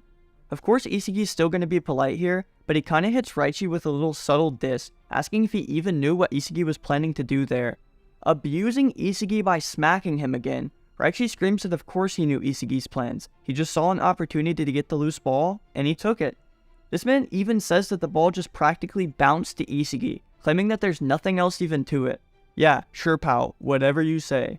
Trying to calm things down a bit with Raichi, Yukimi and Corona begin to walk towards the two, urging the man to just chill out a little bit. Isagi isn't really worried about the abuse though, because he actually just turns to Yukimi and Corona while looking unfazed, asking them if they both saw things the exact same way that Raichi did. They both just kinda glare at him for a second in confusion, with Corona just giving the basic answer that Raichi did. It kinda just looked like Isagi moved in the way that he always did, to steal the ball, with Yukimiya agreeing that he even saw things the same. Knowing his place as a blind motherfucker in Blue Lock's echolocator, Yukimiya also adds that he doesn't see the game the same way that Isagi does. Of course not, so he would never have been able to achieve that position anyways. With these responses in mind, Isagi has a little realization here that we already knew, being that Metavision isn't just something that everybody has. Well yeah, of course. The only other people in the field, obviously excluding himself, that Isagi suspects of having Metavision are firstly Nico, as we obviously watched him awaken that in the recent chapters, then Kaiser, who Isagi learnt it from, and one more person. Maybe even Lorenzo. Now Isagi isn't completely sure about Lorenzo having it, but let's be real, he probably does possess Metavision or at least some other special ability as his own U20 defender.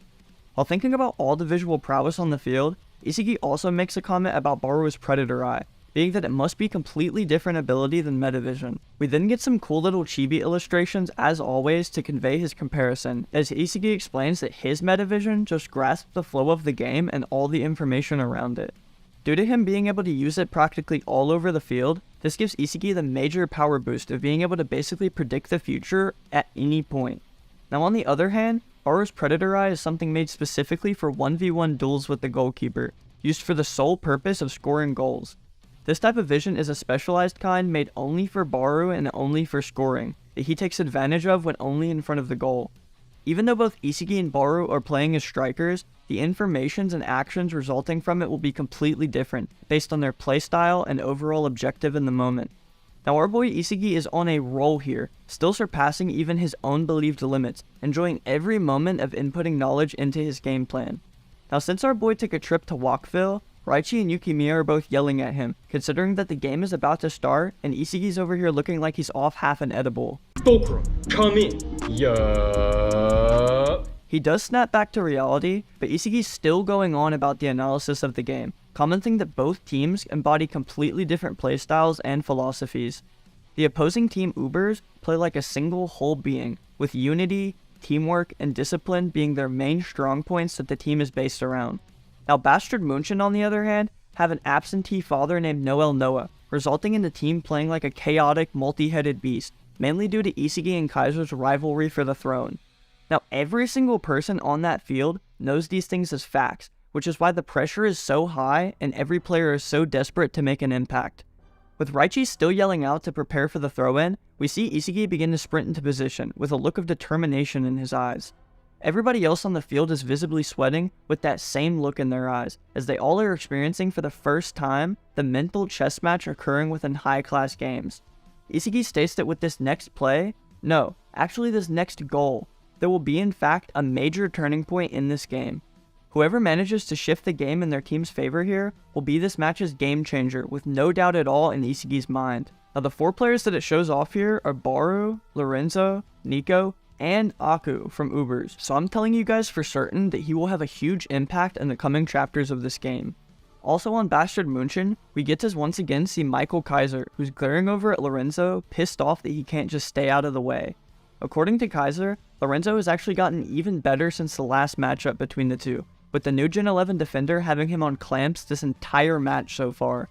He then looks over at Isagi, who's preparing himself, stating that it's very obvious that Yoichi will have an easier time scoring, because he's not being marked by the pesky defender. Kaiser continues to try to think on what to do, with Ness actually interrupting him here by running in screaming that he doesn't know what to do himself. This cupcake is literally having a mental breakdown because of Lorenzo's defense, which listen guys, this is how you know you're a good defender. You're literally giving the other team panic attacks over your defense. Well anyways, Ness is just absolutely losing his mind, remarking that at this rate, that trash can Isagi— Shut up. You're the one who's trash. Kaiser once again puts his bitch in his place, leaving Ness unable to even speak another word. While ascending into the fucking heavens, I guess,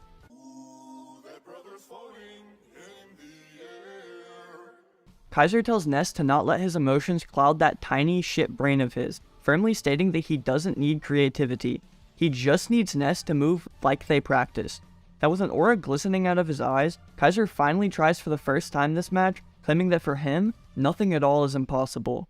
Ness still is in love with this man somehow after all of the verbal abuse, so he sprints into position for the throw-in anyway, assuring Kaiser that it'll all be fine.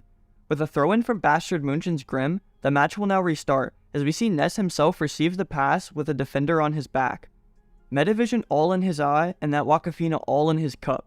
Isagi is ready for the game now, with this matchup's peak coming soon. Ness, Kaiser, and Lorenzo are all the main focal points of his eyes now, because each player's reaction to Ness and Kaiser's combo will determine the person who scores the next goal. Well, speaking of the devil, the person who will score the next goal, Kunigami Rensuke steps in for the 2-time, shoving Ness to the side while stealing possession for himself. Just like Kaiser, he's cranked it up a level for this match, and with his eyes also darkened with aura, he tells them that they better not forget about Bastard München's very own Dark Horse. We then once again get to see another reaction image out of Ness, as he just can't handle the constant mix that his teammates give him. With even Isagi being surprised with the absolutely massive cojones on Kunigami here, from the moment of the throw-in, Kunigami has plunged the entire field into utter chaos, with Kaiser, Nico, and Isagi all watching closely with their awakened eyes. With Kunigami just charging directly towards the goal, the next chapter can really go in any direction, but the chapter 219 title does give us a bit of insight. So Blue Lock chapter 219 starts off by throwing us straight back into the action. With Kunigami stealing possession of the ball from his own teammate, the field has now been thrown into absolute chaos, with everybody just trying to quickly adjust to it. Now obviously, Ness is all pissed off and screaming about this, but we do not care. Sendo, on the other hand, is yelling out for the Ubers to watch out for Kunigami's mid-range shot, while Aku also watches alongside him. While working his way up the field, Kunigami grits his teeth and puts his head down, doing something wildly unexpected for his physical playstyle. With the knowledge that Ubers will be watching out for his mid-range shot, Kunigami actually decides to fake this shot, swinging his left leg over and around the ball instead. Now after planting that left foot back down, he pushes the ball out with his right one, effectively passing up his defender with something other than raw physical prowess. As always, and to no surprise to us, obviously Isagi motherfucking Yoichi has been watching all along, pointing out that Kunigami is just going completely solo. Isagi straight up says that Kunigami has no chance in hell at succeeding with this push, considering that there are still 3 defenders at his front. He knows that he could run in to support Kunigami, but we all know that the wildcard veteran ain't passing to anybody but himself, leaving Isagi with only one option left. He's gonna have to press that man for the ball. Isagi is confident that when Kunigami gets into the penalty area, he's going to get tied up with all the defenders, making that the perfect place to steal the ball. I actually find it really surprising that Kunigami is still playing that selfishly, considering that wildcard wasn't a failure at all.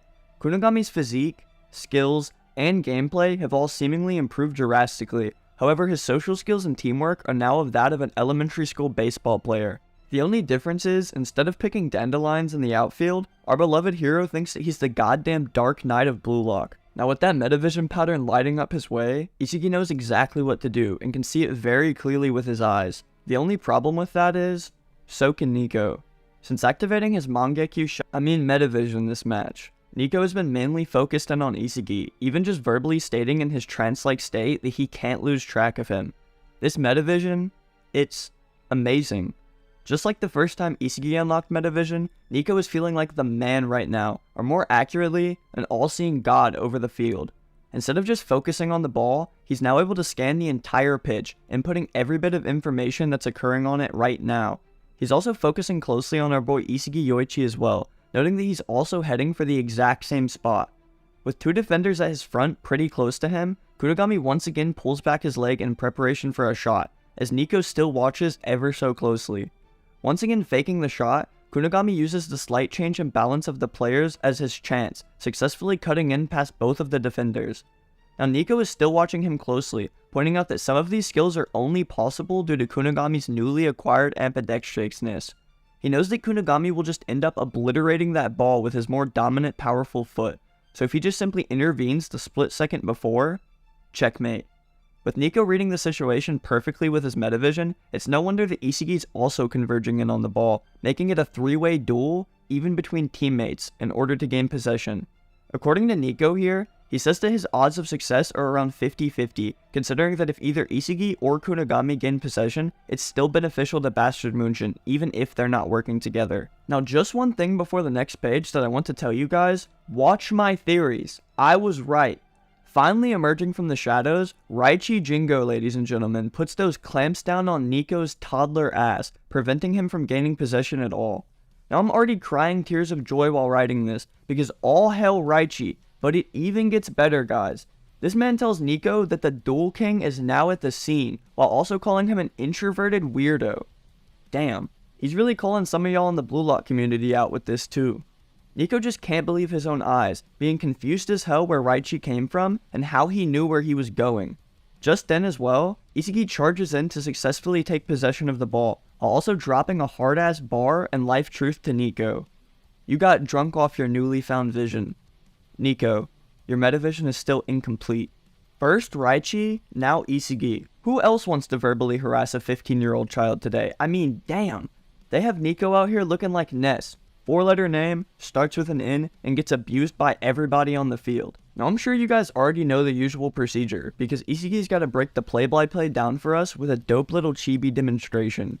Nico was just too focused and tunnel-visioned on tracking Isagi and the ball, considering he's still an amateur at using metavision.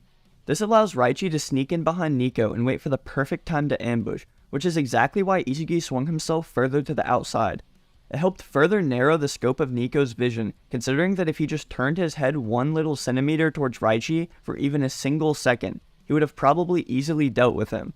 With a darkened look only being lit up by his metavisioned eyes, Isagi tells Nico that he got too high off of his evolution, resulting in him failing to deal with the situation at hand. While leaping over his own teammate Kunigami's leg, Isagi disses Nico once again, calling his brain and eyes nothing but second rate to him. Yeah, nah. Nico is pissed, which is completely fair. I mean, if I was 15 years old and getting violated like that, my first idea is not going to be just go on with the match. I'm throwing hands. We're not tolerating this disrespect.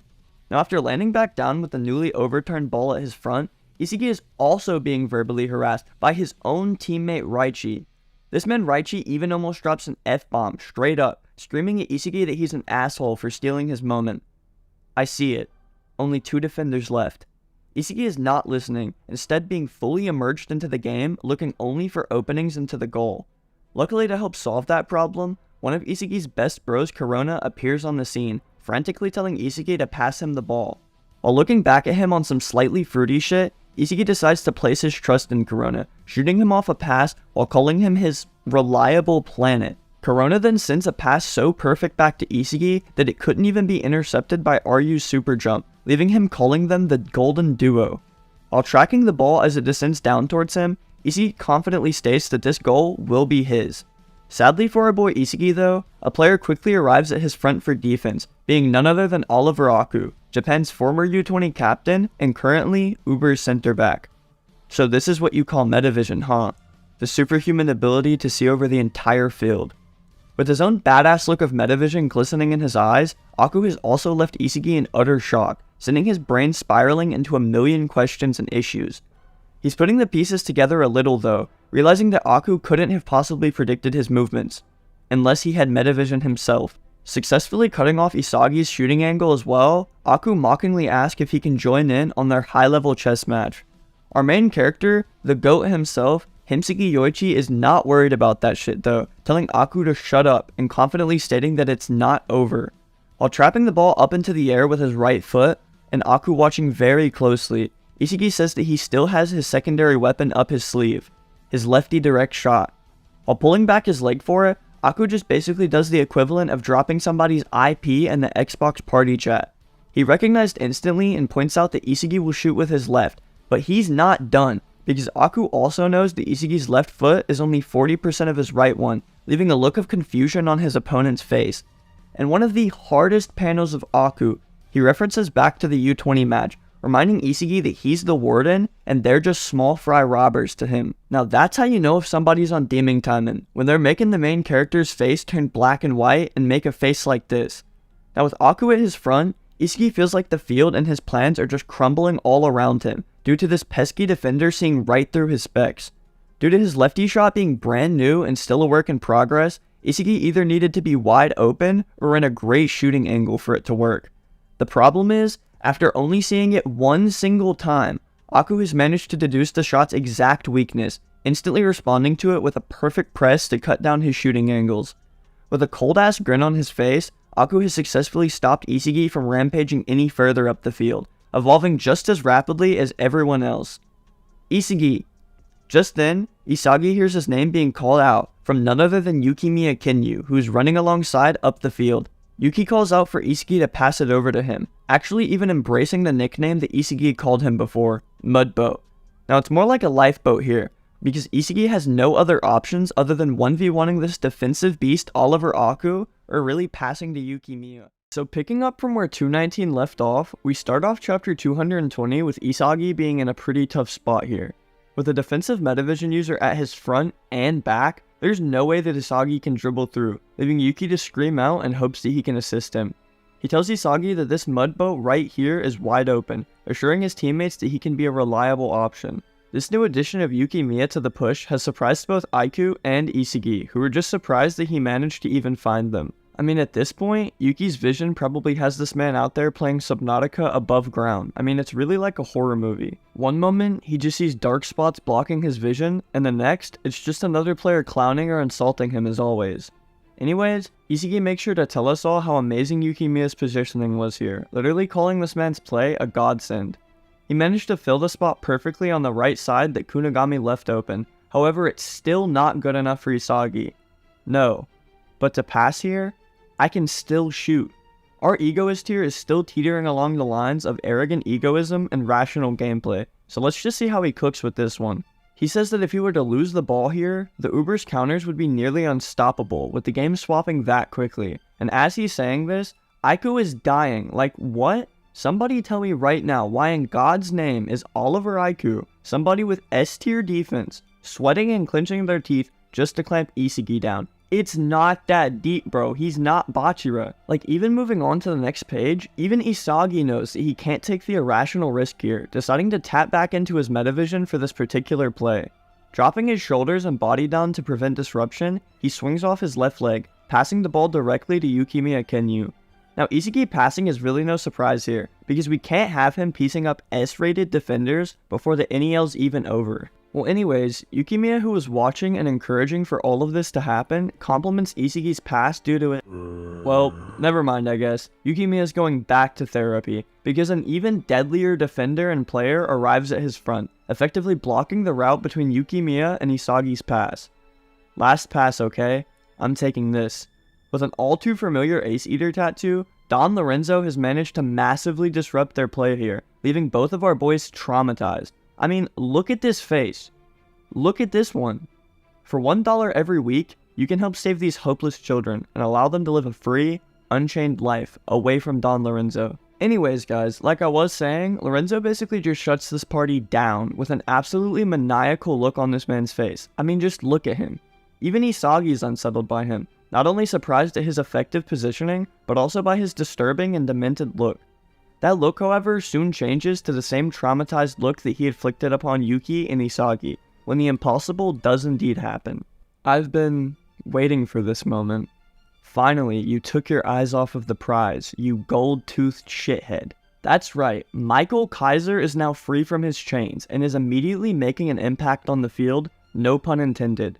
Sprinting right into the path of the still oncoming pass, Yukimiya and Lorenzo are just left to watch, as Kaiser makes good on his dialogue from 218. Truly nothing is impossible for him. Now rest in peace to the MC here, because Isagi just begins to disintegrate into puzzle pieces here, taken aback by Kaiser's sudden intrusion into their play.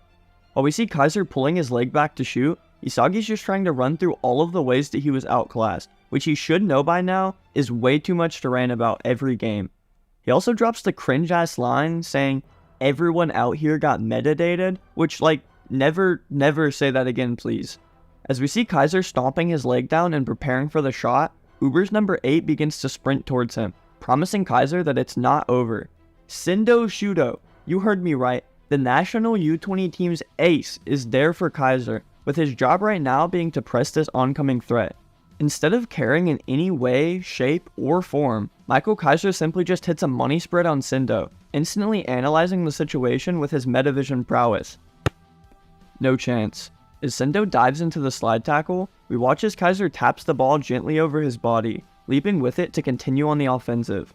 Now, as much as I wanted a moment from Sendo, unfortunately our boy's left looking like the rest of the field, with him only delaying the inevitable. Also, with that metavision pattern lit up in his eyes, Oliver Aiku tells Sendo that he did good? Huh? He bought some time apparently, but the way that Kaiser's looking at the ball tells me something completely different. Italy's Ubers are working as one combined unit, with Aiku, Ryu, and the goalkeeper all communicating for one common goal: cut off the Emperor's angle. Aiku and the goalkeeper prepare to block the shot, but Ryu on the other hand just fouls the absolute shit out of Kaiser, who's spinning in the air with an uncanny resemblance to my ceiling fan. Now Ness on the other hand is yelling out like usual, complaining that it was a foul, they need a penalty, blah blah blah. Kaiser though, predator vision like a wild animal, a crosshair aimed for the goal, in 3 words is what Kaiser has for the Ubers: eat shit, losers. No, I am not joking, because Michael Kaiser then leaps backwards and jumps high into the air, with it not looking good for the Ubers at all. Sendo's still on the floor, Ryu's getting vaulted over, and Aiku, oh dear god, poor Aiku. With one of the coolest panels in the entire Blue Lock manga, Kaiser swings his leg through the ball, effectively pulling off a Kaiser Impact bicycle kick. Now, not to flex or anything guys, but I predicted everything down to the type of kick. I'm telling you, I have metavision. Back to the play though, Kaiser is flying through the air with everyone just watching in disbelief. Now the reason that I said poor Aiku isn't just because it was a normal Kaiser Impact. Ubers just got hit with a flying bicycle kick Kaiser Impact, which also happens to nutmeg Oliver Aiku, leaving him looking like the Air Jordan logo. With the goalkeeper's name not being Gagamaru, this shot is obviously going to splash into the top net, putting Bastard München back into the lead with a score of 2-1. All the fans and watchers of the NEL go absolutely insane after seeing this play, with them all cheering and freaking out in celebration. The players on the field, however, well, they're just mortified. I mean, look at their faces here. Everyone's evolving, it's a high-level chess match, none of that shit matters. Kaiser destroyed and sunk the field into chaos with one single shot.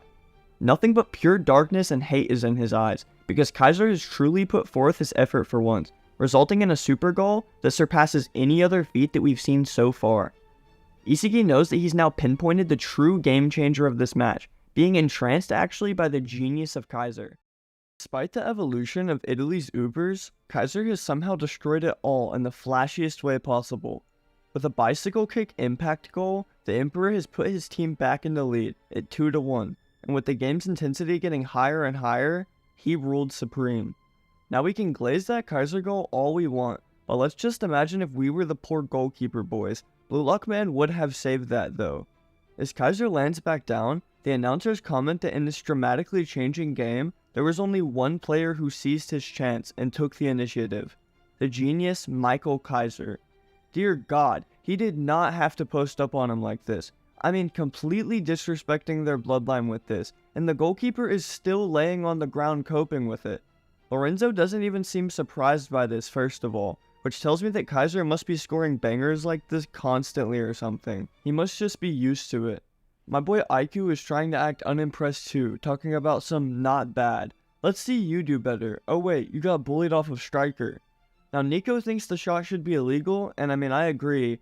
And well Ness is the happiest we've ever seen him, glazing Kaiser more than the donuts I get from Duncan. Not only does he run in with the goofiest look on his face, he proceeds to slide as if he scored the goal. Ness is preaching as if Kaiser's a god and he's the chosen disciple. I mean, what is their backstory for this? I have to know. He continues to babble on, saying that after stealing the ball from the loser Isagi, he stole the entire show with his bicycle impact. Now this is too far.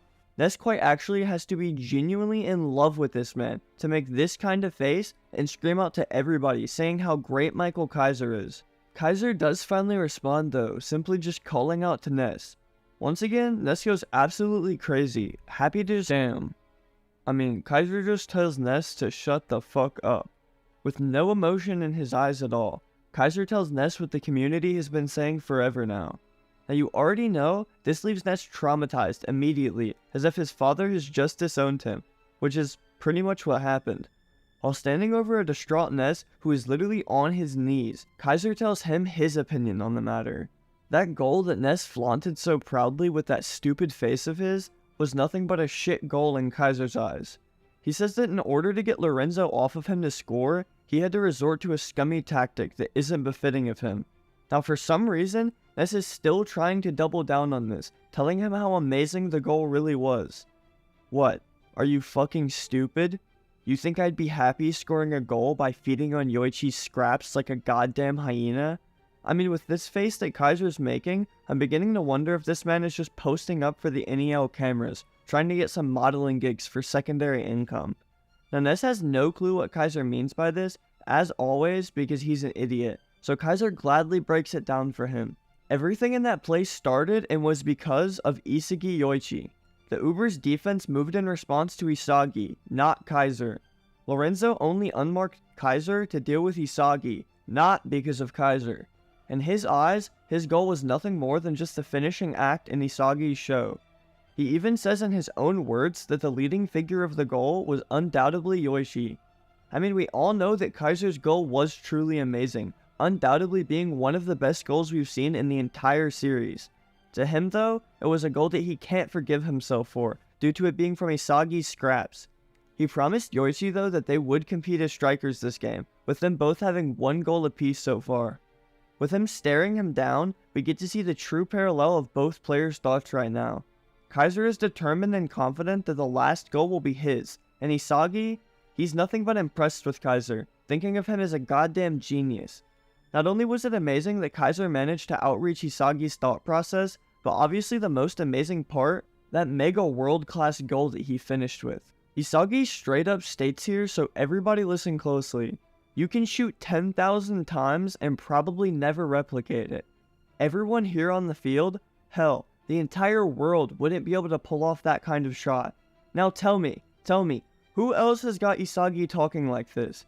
Now it may just be his words, but these words have meaning with that analytical brain of his.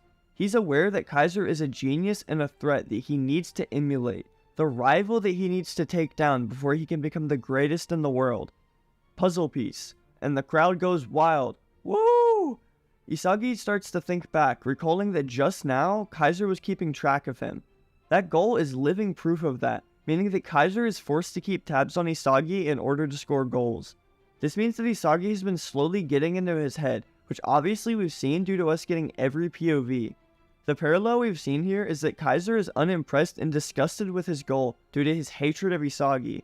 Now Isagi, on the other hand, is amazed with this super goal, but he's catching along to the fact that Kaiser is a bit too obsessed with him now. With his eyes glowing and his smile widened in excitement, Isagi is super happy knowing that he's getting in his head. I mean, bro literally says that it's going to be so much fun. I mean, this guy's a masterclass manipulator, might as well be Ayane Koji. Now we then get to switch over to the Uber's side, where none other than the best striker in the world, Sendo Shudo, is on the ground holding onto his leg. He says that he thinks that he may have a leg cramp, with Isagi watching along. It's not only him though, because the homie himself on Bastard München, Corona, also has one, apologizing to Isagi while calling him over. Being the also homie that he is, Isagi helps Corona stretch out his leg, remembering one crucial factor that we all forgot. Corona does not have metavision like Isagi, so he's constantly going full throttle to even keep up with him. On the Uber side, we see two players tending to another injured player. The goalkeeper literally says that he may have a rib injury. Kaiser's goal is that much more disrespectful that he gave the goalkeeper a rib injury. That's crazy. We then see a headband twirling around as none other than Mark Snuffy tells the U20 goalkeeper Fukaku Gin to get ready, because he's going to get subbed in and replace the injured goalkeeper. While creeping like an absolute school threat, Snuffy does admit that Bastard München is pretty strong, while accrediting their twisted two-pronged attack to Noah himself. Speaking of Noah, my man had to flex even harder on Snuffy, asking if he could be so kind to call it revolutionary instead. Instead though, Snuffy doubles down confidently, saying that his tactics are not beautiful. Being subbed out, Sendo Shudo. Damn it. Being subbed in though, Mark Snuffy, Italy's master striker, who is adamant in wanting to crush the eyesore oddball team of Bastard München. Now I did not expect to see him sub in, but I'm very happy to see it, because I'm curious to see how his strategies will evolve with himself being included. Now as we all know, Noah will only sub in to keep the balance of the game equal, so here he comes onto the field, replacing a worn out Corona. In one of the coldest scenes of both teams we've seen so far, we see the Bastard München offense staring down the Uber's defense, with the audience going absolutely wild, watching along in absolute awe. Both masters have subbed in, leaving everyone with only two questions in their mind. Will Bastard München run away with a third straight win, or will Italy's Ubers stage their comeback with their mastermind strategist? Over on the bench, a worn-out Corona is being tended to by Neru and Igaguri, which wow, Igaguri made himself useful. We then see Isagi assessing the new situation of the field, and with subs being made due to injuries, the game will be shifting soon. No matter the opponent, Isagi knows that he needs to capture the future of the field, faster than anyone else around him. Kaiser, Lorenzo, Kunigami, Baru, none of them matter. Isagi needs to keep being a world-class protagonist until the final whistle. I mean, he's practically in a trance, just talking about only wanting to score goals. With a metavision pattern glowing in his eyes and puzzle pieces flying all around, Isagi wants to take his desires and make them into reality. Now from the bench, one person in particular has been watching very closely, being none other than Yo Hiyori. Called it. He's amazed not only with how much fun they're having, but Isagi himself as well. With his eyes glowing like he's going into flow on the goddamn bench, Hiyori says the few words confirming the last chapter's title was about him. He asked in his mind for Isagi Yoichi to take me with you. So chapter 222 of Blue Lock starts right back after the last chapter, with some very important substitutions being made. Both master strikers from Bastard München and Ubers have decided to join in the match, with the score currently 2-1 in BM's favor. Still watching from the bench with widened eyes and a pounding heart, we also see Yo Hiyori burning up for his chance to play. Now as we've talked about before, his chance will most likely be coming in 3 short minutes, after Noah's Star Train substitution reaches its end. Now let me know down in the comments if you guys are betting on this too, or maybe you have a different idea of what will go down. I'd love to hear it either way. Anyways, we then see Noah out on the field, seemingly giving advice or direction to both Yuki and Raichi. Now this is one of those small details that I think is actually going to be huge this game, or even the next, because both Yukimiya and Raichi have so much untapped potential, and also both could link up well with assisting Isagi. On top of that, BM are actually changing up their formation as well, now taking a 4-4-2 approach with their master striker Noah on the right wing. We still have the dynamic trio of Kaiser, Kunigami, and Isagi in the front. Speaking of both Kaiser and Isagi specifically though, their deal still stands this match for who can score the most goals, with Kaiser tying them at 1-1 with his last super goal. With even Kaiser himself feeling the heat a bit from their challenge, with the next goal determining the victor between both him and Isagi. Next time, I'll completely crush you, Yoichi. He basically promises Isagi that he'll be the winner here, proving the point even further that Isagi's getting inside of his head more so with every play. The chapter then cuts over to the Uber side of things, with Baru and his master striker Mark Snuffy having quite an interesting exchange of words. Since you came into the game, are we going to do that, Snuffy? That's what Baru asked him here, with Snuffy replying yes, calling out that it's now time for the Uber's next job. Now I don't know about you guys, but this basically confirms to me that the Ubers are going to score some super strategic goal, or just do something really crazy based off of the wording and attitude here. The way he said that, make sure to drop a comment and let me know your opinion on this, because it seems like whatever Snuffy is about to execute is seemingly both extremely interesting and deadly. With the game resuming here, we see a ton of Italy's Ubers players sprinting full speed up the field due to Snuffy making the decision to change up their formation as well. Now running a 4-5-1 Berserker formation according to Snuffy, who we also see making the first side pass over to Lorenzo. Now this totally shocks Isagi here, for two major reasons. The first is obviously the fact that they changed their formations, obviously, but the second main reason is due to the fact that both Nico and Lorenzo actually moved up, seemingly allowing and trusting in purely Snuffy to coordinate the plays. As we see Lorenzo sliding an easy pass over to Nico, the Uber's full offensive commitment can really be seen here, with literally 55% of their team sprinting towards BM full speed. Isagi even notes here that the Ubers seem like a completely new team, maintaining their discipline and organization, but just with Snuffy adding some more fluidity and speed to their plays. It's not just Snuffy helping out with this, however, because Nico's vision and playmaking alongside Lorenzo's zombie dribbling are both proving highly effective in the midfield. With Raichi then crowding all over Lorenzo, we then see him send over another pass to Nico, which also is holding Grim at his back. This is exactly what Isagi was talking about, because not only does the ball switch from player to player more often, but the tempo itself of their play has increased too. Even with their increased tempo though, Isagi knows that he cannot get caught up in overthinking right now. The most important thing is for him to use metavision and his brains to find a weak spot in the Ubers, meted out of their entire formation. Watching closely with his puzzled eyes, Isagi locks in full focus onto the ball, which is currently being passed by Nico right back to Lorenzo. Sprinting perfectly into place, the main man Isagi has read the situation correctly, positioning himself right in between in hopes of intercepting the pass. That was close. Too close. Shoving one hand out to block while receiving the pass, the Uber's master striker Mark Snuffy finally shows his God damn it, Snuffy has metavision. Well, there goes my theory video on him using smells to navigate like Daredevil with that XXL nose of his. Nah, I'm kidding. But while staring him down, Snuffy comments that the rumors are now confirmed to him about Isagi Yoichi's extremely high-level reads.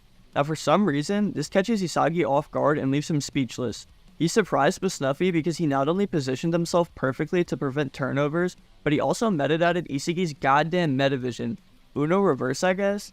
Anyways, do you guys remember how I called Noah an absentee father? Well, I'm upgrading him to stepdad status now, with him assuring Isagi that he's playing well. We then see Noah sprinting full speed towards Snuffy, and with Isagi behind Uber's master, Noah says that they'll trap and pancake him. Yeah, no problem, right? With Isagi noticing that Noah is now linking up with him, you already know that the strategist Mark Snuffy saw this too. While turning his back to Noah, Snuffy then pops the ball up while using his full body to ward off the two defenders. He's even poking fun at the two while doing this, telling Noah that it's sweet for him to be taking up for his protege. On the other side of things, Isagi is once again in total awe at the Master Striker's level of play. From his positioning to his precise usage of his arms to ward them off, there's no doubt that Mark Snuffy's ball-keeping techniques are nothing less than world-class. With both Isagi and Noah still near, Snuffy decides to pass off the ball to Lorenzo, who still has Raichi on his back. Now with Lorenzo and Nico swap into the midfield, do you guys think that Raichi will be making an impact now within the next 3 minutes, or maybe later in the upcoming match? Feel free to drop a comment with your opinion on this, because I'm so interested in Raichi's development, assuming that we even get one. With Lorenzo still having Raichi on his back, he makes a one-touch redirect pass to Nico, while they both confirm that the Berserker formation is now a go. Now once again, Alexis Ness arrives on the scene to embarrass himself, sliding up on Nico's front while promising him that their slow attacks is now done. He's even making digs at Nico like calling him shitty bangs, which is probably just a coping mechanism he picked up after being verbally abused himself every day by Kaiser. Anyways, Nico isn't about to sit around and let some bum talk to him like that, so while passing the ball to Snuffy before Ness could even arrive, he tells him that he's the one who's shit, questioning if this idiot Ness can even read the game.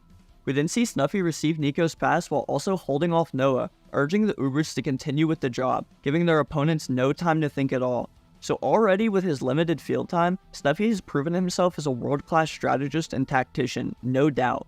He has me debating if I should make an NEL theory video on Isagi going to Ubers, so let me know if y'all think that sounds interesting. I mean, for God's sake, dude is smirking and advising his team to stay calm, while also threading a perfect ground lift pass heading straight for Baru.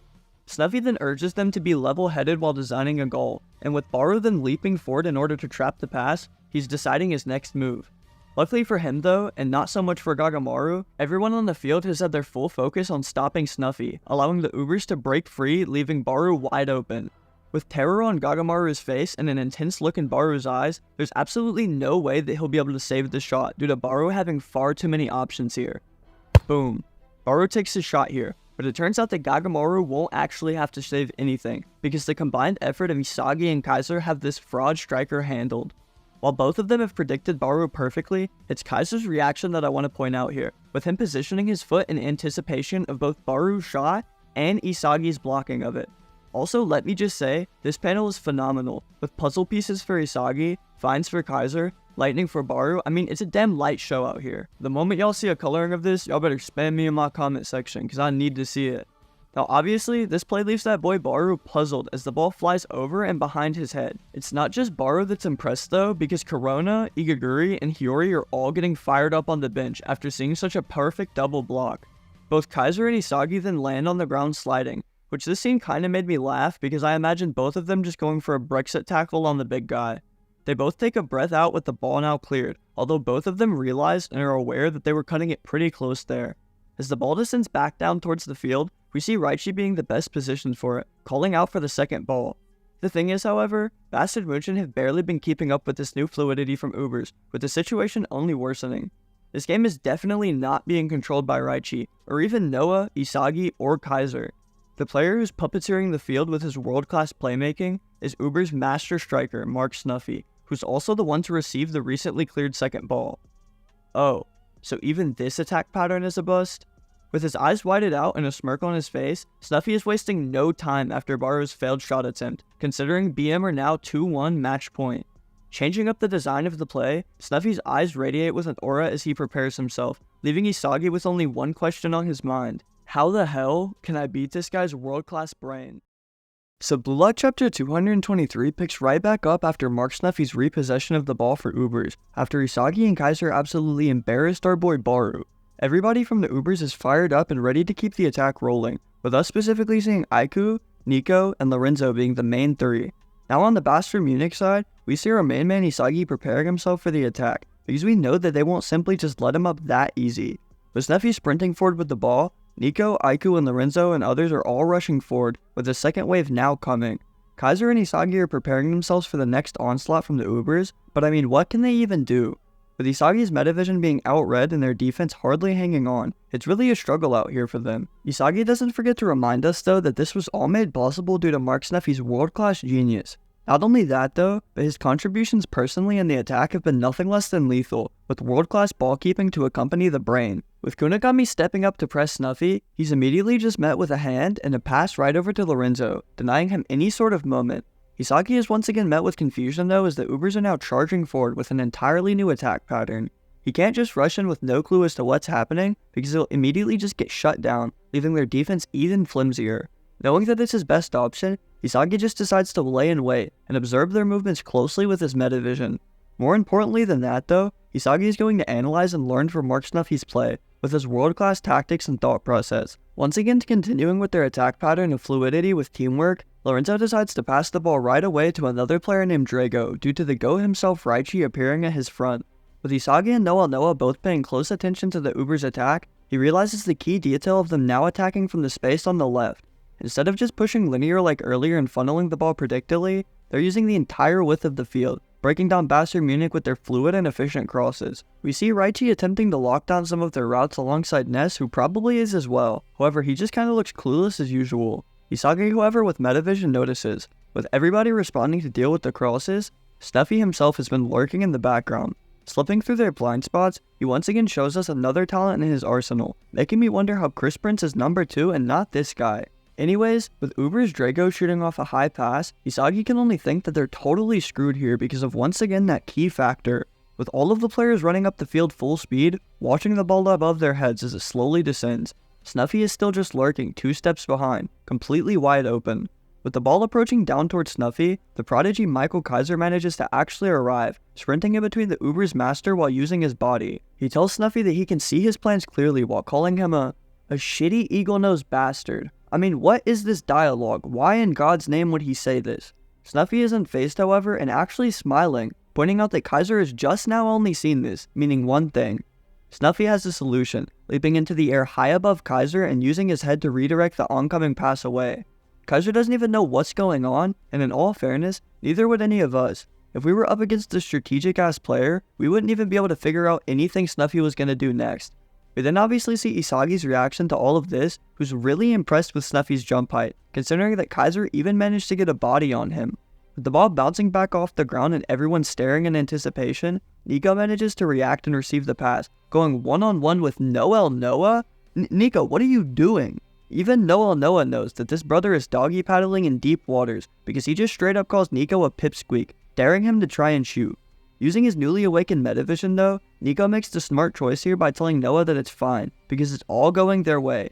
Then backheeling the ball behind them away from Noah and Raichi, Nico specifies that it's all going exactly to Snuffy's designs, as we see the target of Nico's pass was none other than the Uber's centerman Baru.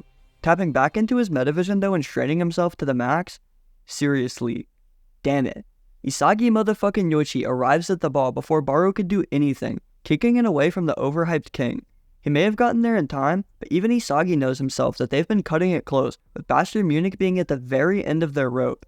Due to Snuffy's overwhelming strategy with the Ubers, Bastard Munich have been only holding on so far because of Isagi, Kaiser, and Noah's abilities to read their attacks. Besides those three, pretty much everyone else on BM are kind of lacking behind in their moment reads, which making it near impossible for them to hold on much longer. With Isagi sitting down for just a moment to catch his breath, he's thinking to himself about how they're barely holding their ground.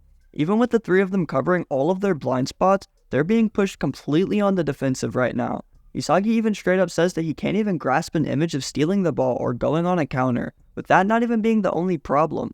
Snuffy's a completely different master in an aspect unlike Lavinho and Chris, as he's not only focused on scoring his own goals. Everything that Mark Snuffy is doing here is with the intention of maximizing the effectiveness of his team's strategies and enhancing everybody else but him. Although having the needed attributes himself, the Uber's master still isn't even using his superb body balance, his physicality, or even his goal-scoring abilities to chase after his own screamers. He's instead using these positive attributes to purely support and boost his team, increasing others in their odds of scoring with his immensely pre-planned strategies. With sweat dripping down from his face from this intense match, Isagi thinks that he finally now knows the kind of player Snuffy is. A watchman, one that keeps a close eye on his players, making sure that everyone follows his tactics. Now once again in this panel, Baru, Lorenzo, Nico, and Aiko are all shown from the Ubers, so we definitely still have some more to come from these fan favorites. Isagi then realizes that it's no wonder Snuffy was outreading his metavision, considering his playstyle perfectly counters the current him. Compared to Snuffy who's analyzing and surveying every player on the pitch, Isagi is nothing more than easy pickings with his selfish playstyle. Isagi knows however that they can't just stay on the defensive though, because eventually they're going to be worn down by the Uber's onslaught. He needs to be the one to seize the initiative and force Snuffy to react to him. If I can't see further into the future than Snuffy, then I can't win. Just then, BM's master striker Noel Noah calls out to Isagi, causing him to look over his shoulder. Noah then asks the most rhetorical question in the goddamn world, being if it's hard for him to play against Snuffy. Obviously, Isagi says that it is quite hard, to then be cut off by Noah before he can say any more, explaining that the core principle of Snuffy's playstyle is literally jujutsu. Yeah, this guy gets crazier every single chapter. I mean, even Isagi's more confused with this, probably just worried about getting his ass beat on top of losing the game. Anyways, Noah begins to explain that most martial arts such that originate from Japan are based off of jujutsu. Jujutsu itself is a martial art as well that is taught all over the world, which is what Snuffy is incorporating directly into his playstyle.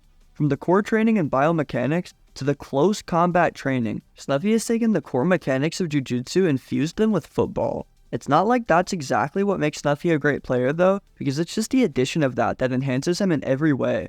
All of it's just on top of his amazing passing and scoring ability, making him an unbelievable threat overall. Oh, also, he's a black belt in jujutsu as well. I mean, holy hell, someone is really going to die. Noah then goes on to confirm the claim once again here, which is that strictly as a striker, Noah is stronger than Snuffy. Listen closely now, because I'm going to quote this directly, but from an all-round perspective, he's the more versatile and flexible footballer. Now this is a huge vouch, especially coming from Noah, but it gets even crazier with what he says next. Noah says that in terms of overall ability, he would rate Mark Snuffy as the best player in the world. Now you would probably expect Isagi to be fazed by this, but no, bro is perfectly fine just chilling. Actually, as Noah goes on to talk more about Snuffy's skills, Isagi just interrupts him to ask the most straightforward question of his own. How are we going to beat him? I really loved this version of Isagi here because it reminds me of the U20 arc moment where he was yelling at Ego, demanding him for a solution to win the match. With an intense look in his eyes and a shadow over his face, the response that he gives Isagi makes it clear why Noah is the #1 striker. I have no clue. That's his response to Isagi's question. That is him, Noah. He doesn't have a damn idea in the world about how to beat Snuffy right now. Even Isagi cannot accept this response, nagging at Noah for lacking his usual cold logic and rationality. Isagi is literally like, what happened to verbalizing your thought process, which prompts Noah to once again tell him that he doesn't know. Compared to the Uber's fluid teamwork and unrelenting attacks, Bastard Munich are just stuck here on the back of their heels, disorganized and unable to predict anything from their opponent. Isagi obviously already knew this though and just needed some advice, with Noah actually going on to give him some. Just hold on for 3 minutes. After that, Snuffy's start change time will be up and the entire situation will once again change. Like I said in these previous chapter reviews, Snuffy is way more than we expected in terms of character depth and skill. He's just providing so much to the players, the match. I mean, for God's sake, even Noah called him the world's overall best player. Speaking of Noah though, he tells Isagi that sometimes the best option is to just be patient and actually wait for a path to open up. Sure enough, per usual, this has Isagi looking shocked for 1 second to then start his change into a human puzzle piece. Patience, efficiency, overlapping. With the game just about to restart, Drago holds the ball over his head, ready for the Uber's throw-in as the field shifts in response.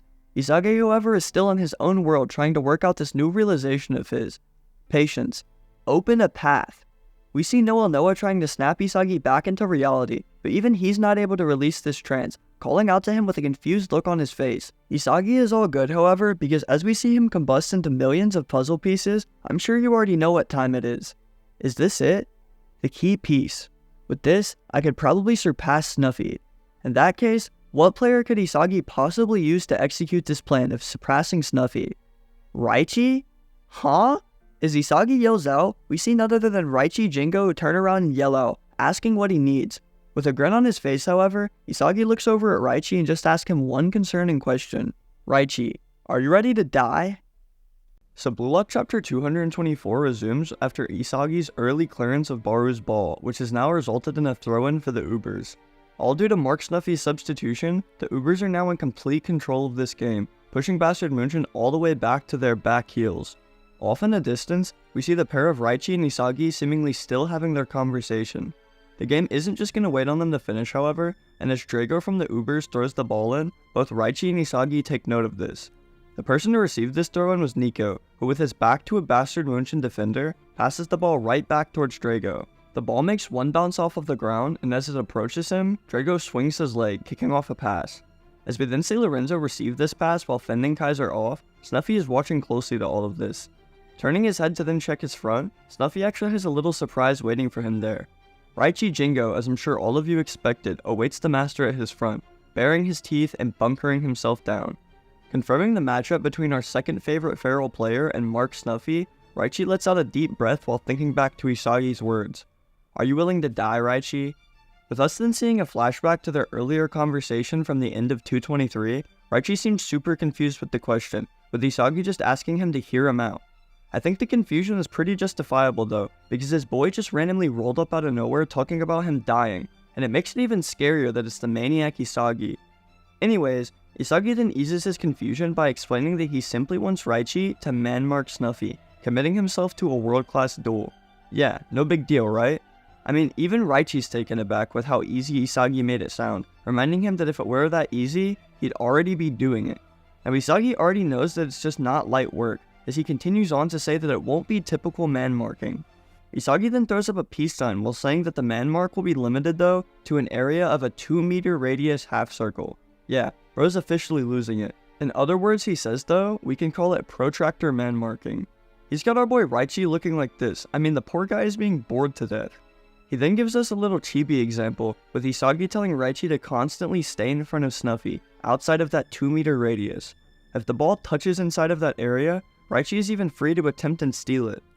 The chapter then flashes back to the present though, and as Isagi runs alongside him, he explains that the most important part isn't actually taking the ball from Snuffy.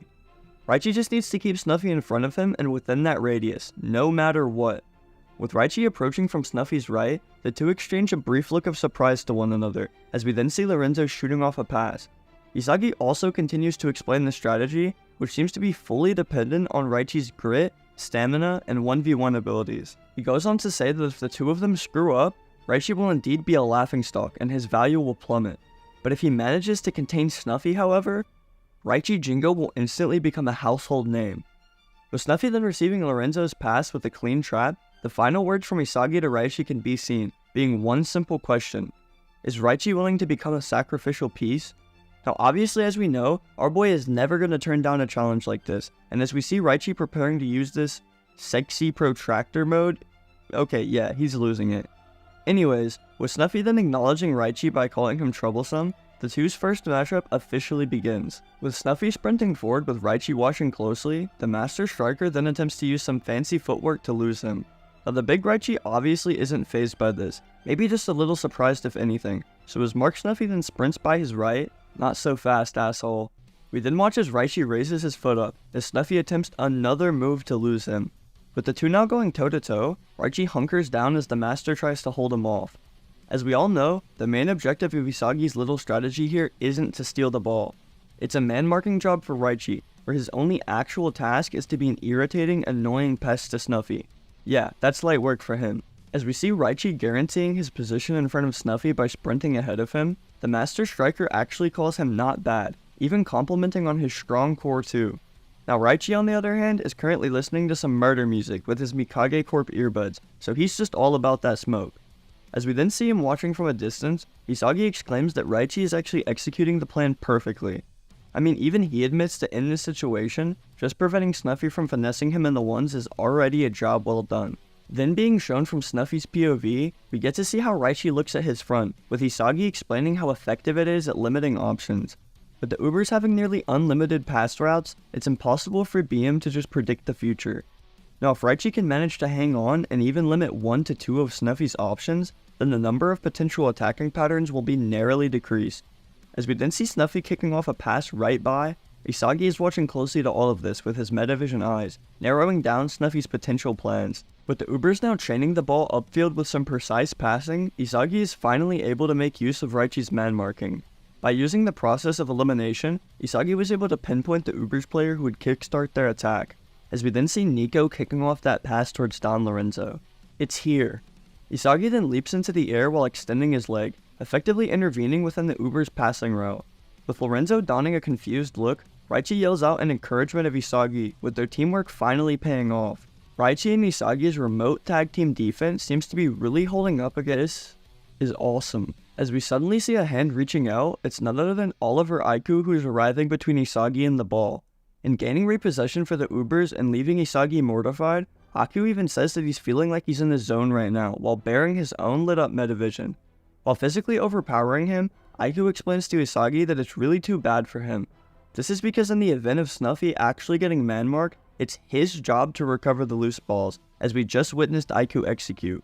Now with his facial expression matching the current state that he's in, Isagi explains that he ad-libbed crazy there, just for the Ubers to keep up perfectly. It was still all within the Ubers' expectations, with Snuffy even complimenting Aiku on a job well done.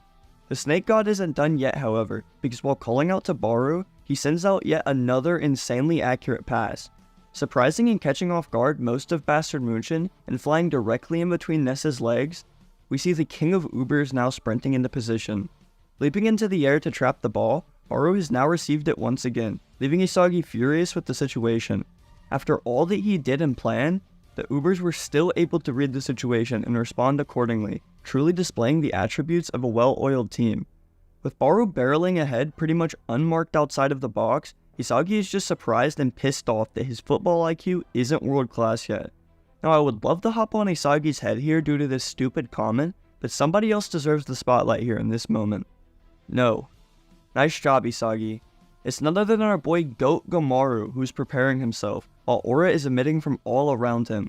We then get a close-up of Gagamaru's eye here as he enters the flow state from focusing so hard. Yeah, you heard me right. We're really gonna witness some goalkeeper flow as our Lord and Savior is feeling confident today. I don't know why, but for some reason, this time I can stop Baru. After chaos has erupted all over the field, the ball still found its way right inside of the penalty area to none other than the Uber's king, Baru. Standing in the net, however, Gagamaru has now entered the flow state and is confident and dialed in. With Baru preparing to take the shot with lightning all around, Chapter 225 will continue right back here next time, in the battle between a king and a feral beast. With the ball finding itself directly in front of the king, lightning seems to be spurting out from all around. As Baru pulls back his leg, turning the situation even more dire, Gagamaru is actually waiting here, patient and confident. With his instinctual sixth sense supposedly awakening, Gagamaru is completely ready for the king's shot. With Baru's eyes immensely focused and slimming to the shape of predator vision, it seems like the time is fine. No. With Gagamaru watching very closely while immersed in flow, he was able to read Baru's movements here, determining that he wasn't going for goal. Instead, the Chad Baru, the Crimson Chin, whatever you want to call him, hits the meanest chop feint on poor Grim here. Now as Bastard München's defender there is phasing into the back rooms, the GOAT himself is actually still breaking everything down. Knowing that Baru's primary weapon is a right-footed mid-range shot, Gagamaru had already been expecting a shift over to his right. As we then see Raichi and Isagi watching along in fear, Gagamaru actually mentions that it's all thanks to them here. Due to both of them delaying the Uber's attack, their defense actually has a chance to catch up, with Bastard München's number 6 running quickly alongside Baru. With obviously no stop in mind, Gagamaru continues to watch Baru's every move, trying to desperately crack the timing behind this upcoming shot. With Baru continuing to be defended man-to-man, and with Gagamaru watching closely with his flow eyes, he's found it. The timing is probably, no, it's definitely, the moment I can't see his shooting motion. With the defender marking Baru actually obstructing Gagamaru's vision, the king's eyes can barely be seen, peering from behind his opponent. Right now. As Baru rips off his stealth shot, Gagamaru has completely prepared himself this time as he stands confidently. I've got you this time, king. With a powerful and stealthy shot barreling towards the net with lightning all around, our Lord and Savior Goat Gamaru makes an amazing dive towards it. Flying through the air while in flow, Gagamaru is very confident that he can touch the ball, even deflect it. However, as the ball flies close enough, hell, I can even catch this. Goat Gamaru, ladies and gentlemen, became Prime Odell, flying through the air with his trophy in hand. Watching from the bench, both Corona and Igaguri yell out in surprise and excitement as our Primal Boy has successfully stopped the King's raid. Now obviously, Baru is looking pissed as always by this, but I do think it's important to point out that he isn't just losing his mind. Oh my god, what a jaw-dropping super save from Gin Gagamaru. As even the announcers roar out about how impressive he was, Gagamaru himself is just gripping the ball tightly, happy to have regained possession of the ball for once. With this impressive save turning the tides once more, Bastard München are now on the counterattack. With aura still flowing out from all around him, Gagamaru has already found his ideal throw-in spot as he's preparing his move. We specifically see 3 people here watching, being Don Lorenzo, Michael Kaiser, and our boy Kunigami, so maybe this is hinting at the possible next goal scorers. Who really knows these days? We get another angle here as Gagamaru begins to throw it in, and can I just say, God bless the mangaka for giving this man his moment. These panels are so beautiful, and I appreciate how simple of a moment was made impactful, so y'all let me know what y'all thought too in the comments. With the pair of Nico and Aiku watching closely, Gagamaru lets that ball rip through the air, restarting the game with an ideal throw-in. The target of this throw-in, Isagi Yoichi, who receives the ball while complimenting his homie. Calling him a guardian deity and a wild beast, Isagi lets this man know that he is appreciated, as he's told in response to, "Finish it, ace." That man said Isagi is Bastard München's ace. I mean, that is a true homie right there, ladies and gentlemen. Anyways, with Isagi sprinting straight ahead past the defender, effectively initiating their raid, Noah runs along his right as well, with Yukimiya on the left. Reading the field with metavision, Isagi is confident that he will finish the job here, due to the Uber's lack of defense. Due to them committing so many players forward, they've left themselves vulnerable to a counterattack. In a low-key cold-ass moment, both Yukimiya and Noah basically give the thumbs up to Isagi here, that they're following along with his moves and his plans. With his elite squad being assembled, Isagi needs to input all of the necessary information into his brain. With that, Isagi can find the quickest path to goal. Now, some players to point out here, we have Kaiser and Lorenzo running on the left, 3 Uber's defenders at Isagi's front, including Ryu, and also, Kunigami is lurking off to the right here. As Isagi shoots off a well-placed cross to Noah here, one of the Uber's players attempted to intervene, but bro is not relevant, so it's not happening. Now, Noah isn't quite done yet, because do y'all remember when Nico tried to press him before? Yeah, he is not letting that slide. Nico got left looking clueless once again as Noah continues up the field. Now, Aiku's looking a little stressed too with their current situation, so what do y'all think that he should do? Put it to the side. Being the foul merchants that they are, Aiku hits our man Noah with a Brexit tackle while he was in the midst of passing. With Noah and Oliver Aiku falling to the floor in the background, the Heavenson ace himself receives the pass, continuing forward as always. With both Corona and Igaguri screaming from the bench about this outrageous foul, Hiyori's perspective is a little different here. No. Keep going. Advantage. With the play continuing on due to advantage like Hiyori thought, Isagi continues to move forward as well, while thanking his master. He says that Noah may have gotten crushed there by these foul merchants, but he still managed to connect the pass beforehand. With Yukimiya calling out from the left of him, Isagi decides that he'll just have to finish them off with just him and Yuki. With only 30 more meters and 3 defenders to go, Isagi slides a quick little pass over to Yuki as Lorenzo and Kaiser are also running off to the left. Now Yukimiya actually comes into a dribbling halt here when 2 of the last 3 defenders are being at his front, with one of them being Don Lorenzo. Running up the far right wing past Ryu, however, Yuki notices none other than Isagi Yoichi. Continuing to a fast and immediate stop, however, Isagi actually fakes out Ryu by baiting him to run on by, while hoping that Yukimiya could sense it. With the Glamour Boy left only to watch, Isagi makes the cut in behind him while hoping for a pass, hoping for Yuki to sense this. Here. Now. As the 2 locked eyes seemingly confirming that Yukimiya understood, another interesting detail happens here. Hiyori on the bench says now, in perfect sync with the play, as he himself could track it all perfectly. With us then seeing from the perspective behind Fukaku Gen, Yukimiya does end up sending Isagi a little lob pass here. With 2 Uber's defenders, including Lorenzo, attempting to intercept, you would think that Yuki would just barely manage here, but no. With Igaguri screaming out to Yuki with kind words, Hiyori is noticing an entirely different thing once again. No. A lob pass won't work. With Snuffy barreling towards the ball with the most badass Phoenix aura all above him, Isagi is slightly off put here. He wanted a fast ground pass there, not a lob pass. A lob pass is just too slow. At this level, even a half-second misalignment is a mistake. Just as we hear this, none other than Mark Snuffy leaps into the air, headering the ball away from Isagi Yoichi. Now obviously, Yuki's a bit frustrated with his pass being ruined, however Isagi is far more livid. With their golden opportunity being ruined, Isagi knows that this goal vision was dead on. Rather than giving him the ground pass required for the moment, Yuki had sent Isagi some floppy lob instead, leading into Snuffy's interjection.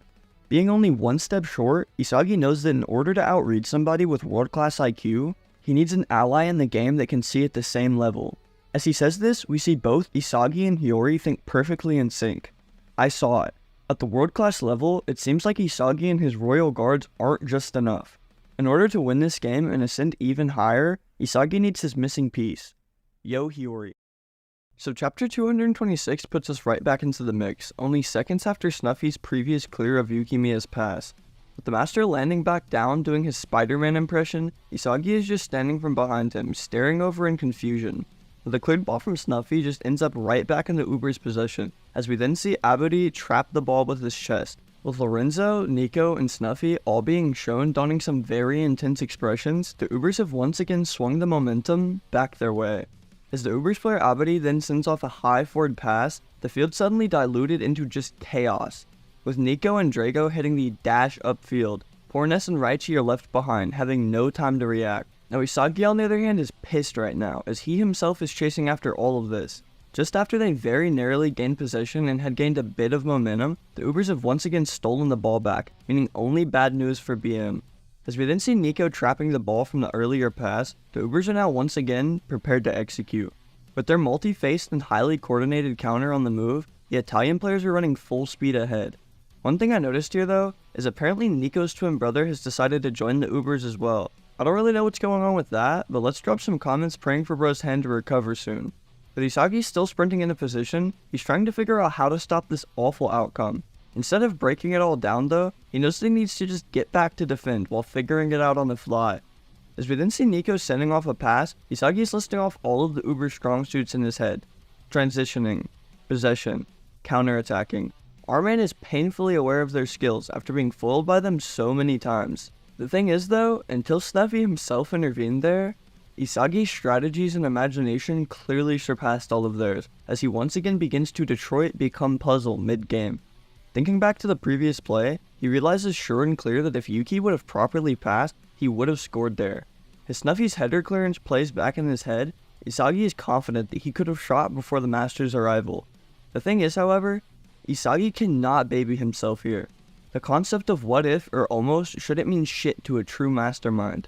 In one of Isagi's most detailed and amazing panels, our man knows that the only detail that mattered was his lack of scoring. As a striker, all that should matter are results. Scoring. Although his plan with Yukimiya was flawless, it turned out to not matter at all. If I can't prove results at this level, then all of those ideas were just fucking garbage. I mean, the development, dear god, our main man Isagi has evolved into a goal-thirsty demon. We then get another amazing panel from him as he continues to sprint upfield, with only one thought in mind. If he isn't happy with the way things are going, then the solution is simple. Produce.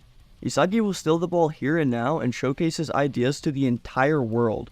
With the chapter then continuing back into the action, we watch as Nico takes a single leap forward, while passing the ball back towards Lorenzo and Kaiser. Now as to be expected, Lorenzo has Bastard München's ace on lock as he redirects the pass right over to Aiku.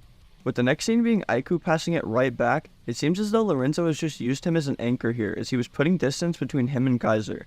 With Raichi screaming out that their defense isn't set yet, Lorenzo begins to sprint up the field here along Drago and Baru as well. Poor Gagamaru over here is just watching all of this unfold in horror, because he literally just got them the ball back with a super amazing save. Now Isagi on the other hand is still just thinking on murder mode, because he is still fully confident that he's gonna crush them with his enhanced eyes and brain. Nico's open, our backline's too high, we still have Noah, it's coming, right now, Lorenzo's over there. Everything is going through Isagi's head at light speed as he can finally sense it coming with his metavision. The final pass. Just as he predicted, we watch as Lorenzo shoots off yet another pass, with its destination being all too familiar. The king himself, Baru. Chopping the ball with his inner calf, Baru looks very concerned here, probably in fear of this man right here. Isagi is entranced into this play, watching very closely to all of the Uber's tactics. Just try and score, king. Now in possession of the ball, we witness Baru just barreling up the field, with lightning all around and chaos slowly ensuing. With 7 total players being all clumped up, Gagamaru is gauging the situation as best as he can, however it's no easy task. Compared to before, the situation is even more chaotic and unpredictable, with players like Nico sprinting into position, Kaiser and Lorenzo dueling, and Bastard München players defending as best as they can. Gagamaru is stressing out here. He can't seem to find any opportunities to figure out their timing, and just as he's saying this, we even see the fraudulent king himself pulling back his leg in preparation. This isn't the only person we see here, however, because with a quick view of Baru's right, an entranced Isagi is tracking him even closer now. Isagi and Baru fans alike are eating good this chapter because of how many A1 panels our beloved mangaka cooked. Anyways, with Isagi's assessment of the situation being done, he was just barely able to make it in time, to the point where he believes that Baru cannot shoot here. Being able to read all of their movements, Isagi will not allow the king to once again score. As the situation continues to unfold in slow-mo time due to Isagi's monologuing, he mentions that their tactics may be spot on, but they did come with a cost. For the Ubers, the idea of winning has cost them something very important. Without this piece, Isagi is confident that these strategies of Snuffy's will prevent them all from becoming the world's best. Their individuality. As Isagi explains in quotes here, all you guys are doing is mindlessly executing Snuffy's tactics. Basically, this man just called them all some worthless pawns. With both Aiku and Lorenzo cheering on for their king to score, Isagi continues to break down the flaws of all that Snuffy has built. Due to them all playing in a preset way to achieve the predetermined outcome, all of the Ubers players have lost their individuality. As we see Isagi preparing to make his move, his final words here are even more brutal than before, targeting the Lone King himself. I can't believe that you'd be tamed so easily. You, becoming the world's #1 striker? Don't make me laugh. Committing to his move here, Isagi puts his all into leaping into a slide tackle to once again shut down this false king that he's facing.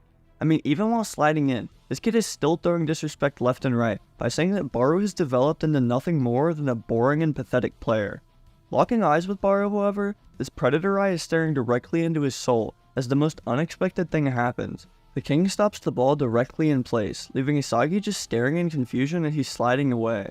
Instead of committing to the shot as per usual, Baru had instead baited Isagi, taking advantage of his expectations and countering them with a cutback. Now this seems to not be part of the Uber's plan, as the trio of Lorenzo, Aiku, and Nico all gasp in surprise because they were expecting a shot out of Baru as per usual.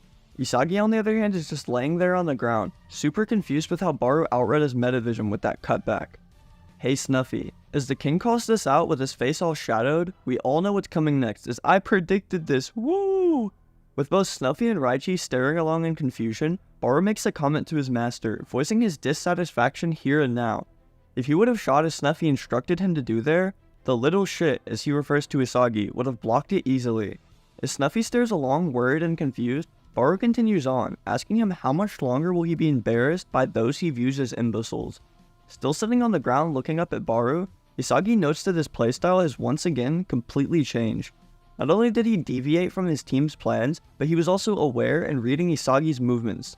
Just then though, Baru once again continues on, asking Snuffy if that's not what he said before.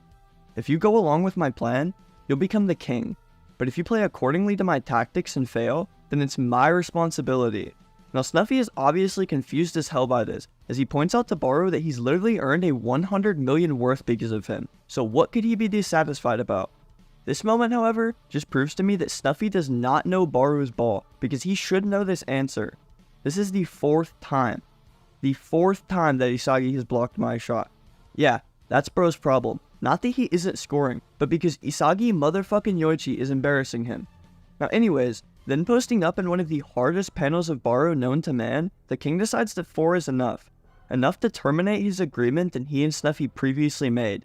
Now once again, this statement leaves everybody confused as hell, as Snuffy, Lorenzo, and Isagi are just staring along in awe. Going into the flow state while bearing his predator eye, Baru says the final magic words to seal the deal. I've had enough. I quit this lazy job.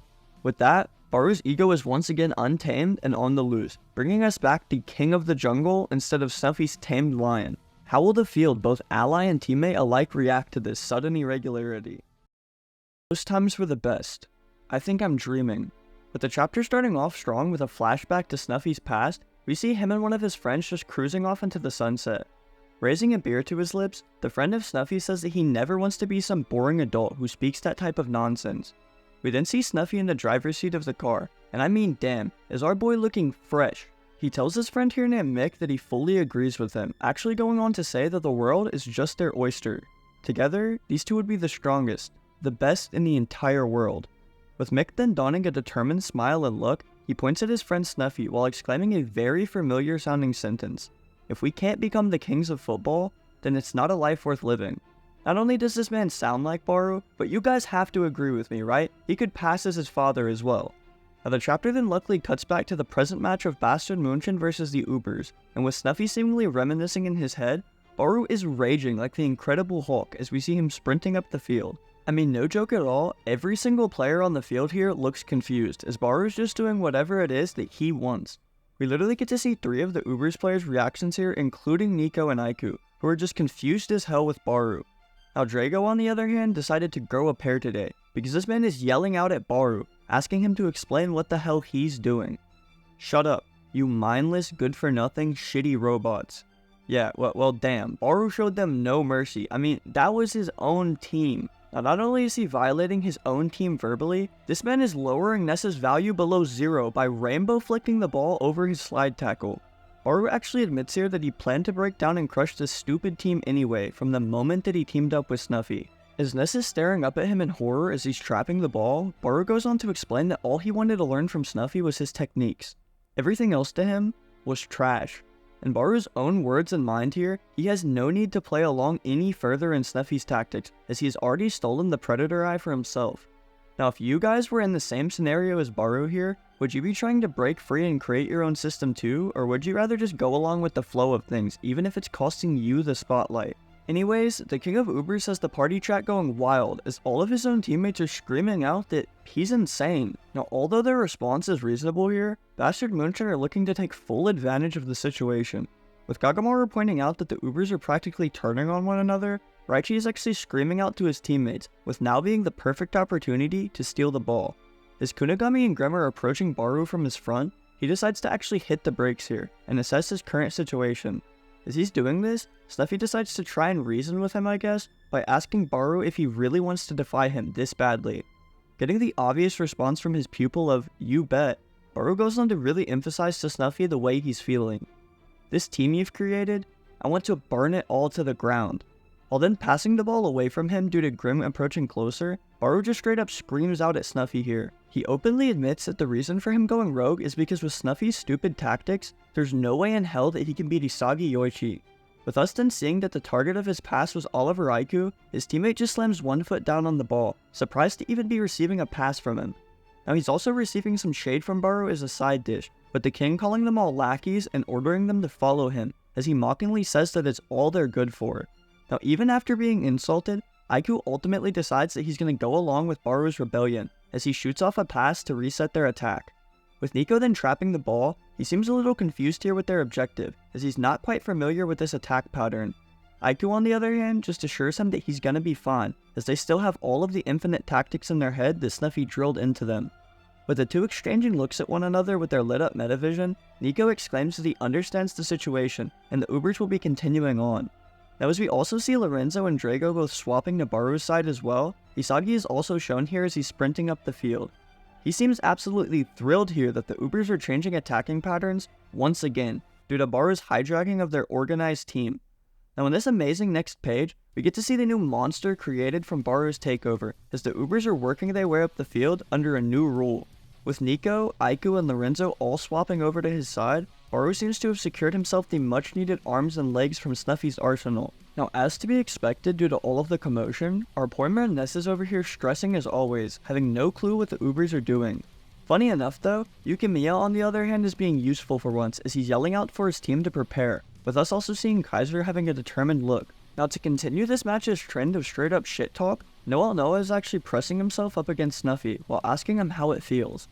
How it feels to get bit by his own little doggy for once. I mean, damn. So that's how Isagi's insults got so good. Noah's just a horrible influence on these kids. The weird thing is though, Snuffy just seems to be super unfazed by all of this, as he actually calls the situation awesome. I mean, even Noah is confused by this dude's scheming, as he just gives this man the most questionable side eye. Now Baru's Master Striker actually seems to love the outcome here, with him yelling out to the king to show them all what a damn brat can do. With us then seeing Baru sprinting in between Grim and Kuni, y'all have to let me know in the comments, have you ever met a D1 instigator like my man Snuffy here? I mean, this man goes even further to yell that Baru can just try and surpass him, using the Ubers that he created.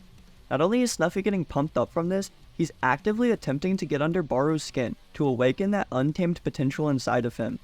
Now I know that Lorenzo is grateful and willing to work under Snuffy, but I mean, even he seems to be having a better time now, as he's laughing along to their current situation while passing off the ball. With Ness and Yukimiya at his front and back, Oliver Aiku receives this pass from his teammate to then just chain it back right to someone else. As this is going on however, Baru decides that Snuffy is not going to get the last word, as he further insults his own master. Telling Snuffy to shut his mouth, Baru mockingly says that his team may be elite, however it's only a paradise for the average and the mediocre. This is creating a problem for Baru apparently, because there isn't enough to spare for me to thrive on. Great guys, so not only is Kunigami gone emo, but so has Baru. I mean, the Neo Egoist League might as well be an orientation for Hot Topic employees. He explains that back in the second selection when he lost to Isagi, he hit absolute rock bottom for himself. Due to the experience though, he was able to change and rise from the ashes as an even better and more twisted player. Now compared to that environment, Baro believes his current situation to be nothing more than lukewarm motivation, as he decides to just steal Rin's slang here, I guess. With Baro continuing his sprint into position, he's thinking back on all the comfort that Snuffy has given them. He'll provide them with the best options. If they fail, it's all his responsibility. All of those trash assurances. A king cannot pursue a future where he'll be safe and coddled, as that would provide nothing more to his development. He believes that if Snuffy's going to promote all these hopeful ideas of becoming the world's best, then he'll just need to balance it out with equal amounts of despair. With us then seeing kids watching along to the game on their devices, Baro admits that he will be okay with being ridiculed by the world if he does end up failing here. Even as Nico passes the ball towards him, Baro is preaching his truth of despair and fear of failure being a necessary evil. Only by going beyond the risk of despair that could drive your life into madness can one truly obtain their ultimate glory. With the ball now being in his possession, the Uber's new ruler can only think about two things: hunt, kill. With even Gagamaru staring along in confusion, Snuffy encourages Baro to let himself lose complete control and just rage throughout the field however he wants. Now Isagi on the other hand has just assumed that Baro has gone completely off the rails, doing anything that he pleases. It's also a shocker to him that Baro's plan has been this the entire time, considering that Snuffy has done nothing but build up the player's worth. The thing that Isagi does realize here though, is that Baro is essentially forcing this entire field, friend and foe alike, to bend to his will and ideas. On this world-class stage, Baro is about to accomplish the very ideal that Isagi is striving for, as he then decides to chop the ball at a defender's front. Looking intensely with his metavision though, Isagi does not intend to let Baro accomplish his goal before him, as he says that there's no fucking way.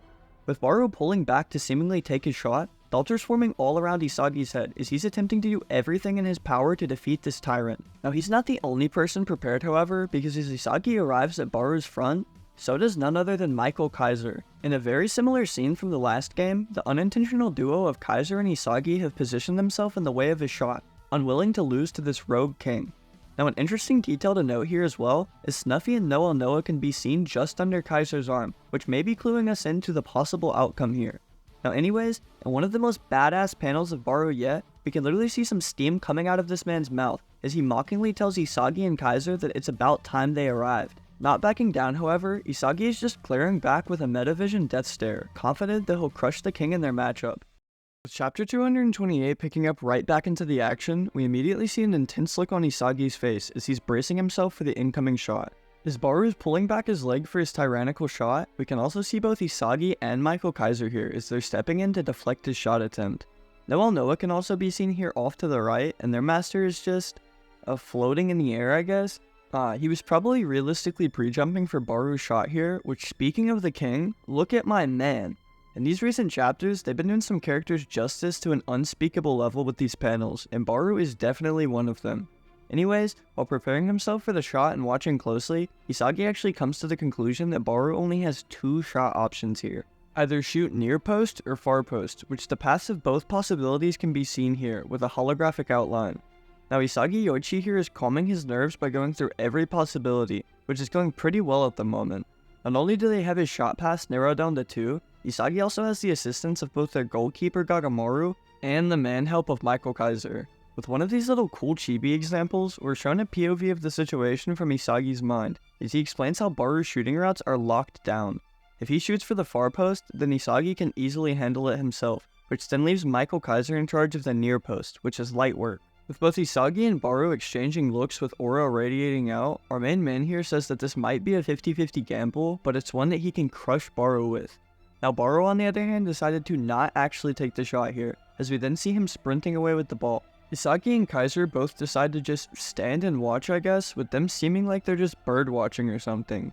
Anyways, with Isagi taking immediate notice of Baro's cut-in, he once again makes another confident claim in saying that Baro will not shoot just yet. What's wrong, Baro, huh? Shoot, you little delusional wannabe king. With his master striker Mark Snuffy yelling out things like this, Baro might just let the ball rip here if we're being honest, guys. I mean, he even continues on to mockingly ask Baro if he'd wanted to pass to him, if he'd really just wanted the help from some sensible know-it-all adult. Knowing he's just chatting it up though, Baro simply gives Snuffy the side eye and you won't achieve anything if you're that over-reliant on your own ego, you stupid brat. Well, never mind. With Snuffy spouting out some more crazy talk to Baru, the king's eyes widened as he's not just gonna sit there and take that. With less than getting Baru's point of view as Isagi and Kaiser once again arrived, he's finally had it with Snuffy's words, encouraging him to shut his mouth. While grinding his teeth and trying to get the words out, Baru basically says that he's already aware of how his ego limits him since he's arrived at the Blue Lock program. Even so, however, Baru's confident that he's gonna see this through, with Kagamaru staring at him like he's insane or something. The GK isn't the only one, however, because with Baru then going on to speak about changing the world, both Noah and Mark Snuffy are tuned in. Baru's words from the last chapter in reference to risk and reward finally come around full circle here, with the king explaining his one and only motive here. There isn't some thorny, destructive path for me to walk on, then I'll just have to go and create one myself. While preaching on his personal ideals, Baru even decides to take a touch to the right here, working the ball even further down the line. Hisagi, however, notices almost instantly that Baru's touch there was not another cut inside, but rather it was a setup for his incoming shot. He's going to shoot, in other words. While pulling back his leg to finally shoot the ball, monsters, lightning, a lion, Baru basically has a whole zoo behind him while saying these few words. I don't live for some lukewarm, predetermined future. I'll become the king, while still being an unruly brat. Isagi's mind, however, is much calmer and more concentrated on only one answer here. Will Baru go near or far? Now, somehow having more breath and time to speak here, Baru takes a look over at Snuffy while still swinging his leg into the shot. He says that if in the future, he still can't become the world's #1 king even after all of this, then he'll die honorably. With his foot finally making contact with the ball for his shot, we can also see the pair of both Isagi Yoichi and Michael Kaiser, who are both stepping in to deflect the shot. Now in the first part of the panel here, Isagi is still in metavision as he's attempting to block the shot. However, if you look at the bottom left here, he's no longer tapping into his metavision ability as he's noticed. Baru's shot has been upgraded from badass to world class here because his shot was also a nutmeg on 2 metavision users as they can do nothing but watch along in fear. With them both turning their heads in anticipation of the outcome, Isagi is still astonished that Baru was able to aim that shot. He aimed it perfectly for the place where he and Kaiser would overlap, creating an unreadable double nutmeg here. The situation even goes from worse to terrible here, as their goalkeeper Kagamaru is saying that there's no way that he can save this. With Oliver Aiku even going on to say that Baru's shot was a total gamble here, there might actually be hope for Bastard München, as the ball is traveling towards both Mark Snuffy and Noah. As the ball is approaching even closer, however, Snuffy seems to be shocked by either the shot in its entirety, or maybe the words that would follow next out of Baru's mouth. While waving his hand at Snuffy and Noah, he tells them to move it, you insufferable know-it-alls. With aura radiating out from his eyes, Baru yells out that this is his future, and literal steam is coming out of his mouth. Like what, bro? While grinning in excitement, however, Snuffy also has aura radiating from his eyes just like Baru, while jokingly calling him a goddamn brat. His eyes then turn fully white, however, as he focuses up, slamming himself back into Noah's body. As he's caught him off guard, Noah realizes what Snuffy is up to here, with a grin widening across Snuffy's face, simultaneously pushing against Noah to keep him out of the way, and arching his leg into the air to allow for passage. Snuffy has now also been nutmegged by Baru's shot. Kagamaru does make an attempt to dive for the ball here, but just from the look from Isagi and their goalkeeper's earlier words, Baru scores his shot here, making the score tied at match point 2-2. This also secures the king his 5th Neo Egoist League goal, and will certainly be raising his value even more as if 100 million just wasn't good enough for him. Pumping his fist and screaming out in excitement as he watches his goal, Baru has truly become this game's villain and #1 protagonist. With the world watching and him putting it all on the line, this tyrannical brat managed to destroy anything that dared to stand in his way, as he's now tied the game with a thunderous second goal. Here's the little intro text that it gives us. Thanks to Baru's thunderous shot, the Ubers level the game back up at 2-2. Despite his unruly protege going rogue and destroying his perfectly designed plays, after seeing him undergo this extraordinary growth, just what is Snuffy feeling? Now right off the bat, it seems like this one's actually going to start off with a flashback, as we see a younger version of Snuffy arriving at someone's house. He begins to knock on the door over and over, but with nobody ever seeming to answer, Snuffy ends up opening the door somehow on his own, while remembering back on these words in his head. Hey Snuffy, we're the best players in the world. Plus, I'm a genius chosen by God. With Snuffy then walking into his old best friend's living room, he finds a horrific sight that would stay in his mind for the rest of his life. Mikmoon's deceased body lying on the floor, with substances and stuff of that nature scattered all around him. Now if you guys actually remember all the way back in chapter 215, this backstory had already been shown off in just a little glimpse, so I guess that this is the completed version of it. Then flashing even further back into Snuffy and his friend's history, we see the two of them arguing over being paired together in training, with their coach also in the background trying to defuse the situation. Also on this page and throughout this chapter a little, there are glimpses and images of McMoon's deceased body, and what I presume to just be representing Snuffy's own mind. Like I said guys, this chapter is really deep and dark to start off with, which just hit us even harder after the break. Anyways, with us then seeing a goal splash into the net, we're then even shown a glimpse of some of their in-game performances together after a goal from Mark Snuffy. As all good duos do, the two would argue and mess with one another over every little thing, which in this case was Mick insulting Snuffy's goal and jumping on his back mid-match. Then showing us all the fun they had as friends together during their parties, their car rides. They were confident that there was nothing in the entire world that they couldn't get. With us then even seeing their championship win together as they celebrated in a moment, Snuffy and Mick were confident then that they could go on to become the best players in the entire world. None of those trophies or wins would matter, however, for the next conversation that we had come to witness between Mick and Snuffy was more than likely their very last. As the scene is shown to us with Mick sitting on the couch while compulsively drinking, alcohol bottles and cans can also be seen dirtying up the whole room. With Snuffy standing behind him as the two begin to talk, the conversation that they're having pertains to them actually being dropped from the regulars, as their season performance has actually been declining. Now a drunk McMoon actually laughs aloud as Snuffy says this, saying that they just need to flip the switch to go mode as they seemingly have fooled around too much.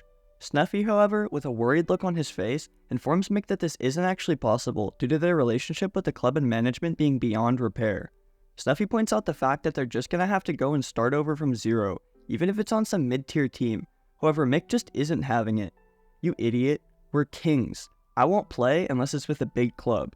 Now from this point on in their conversation, the energy seems to shift a bit here, as Snuffy tells Mick that they need to wake the fuck up. With them no longer being world-class players as they've devalued to second rates, nobodies, Snuffy simply is pointing out that they need to be better.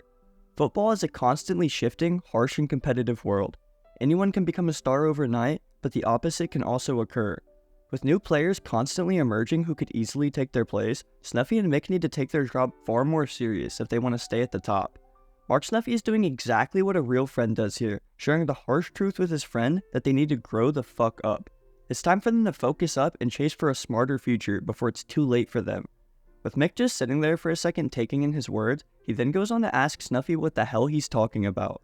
They promised and dreamed with one another of ruling over the 5 big leagues, however so far, they've only reigned in one of them. Snuffy here even goes on to try to explain that they can still chase their dream later on, however Mick wants to hear absolutely nothing from it as he just says that it's boring. Turning around looking like an entirely different person, McMoon tells Snuffy that if he's not going to pursue that same dream with him, then he can just get the fuck out, while calling him a shitty underdog striker.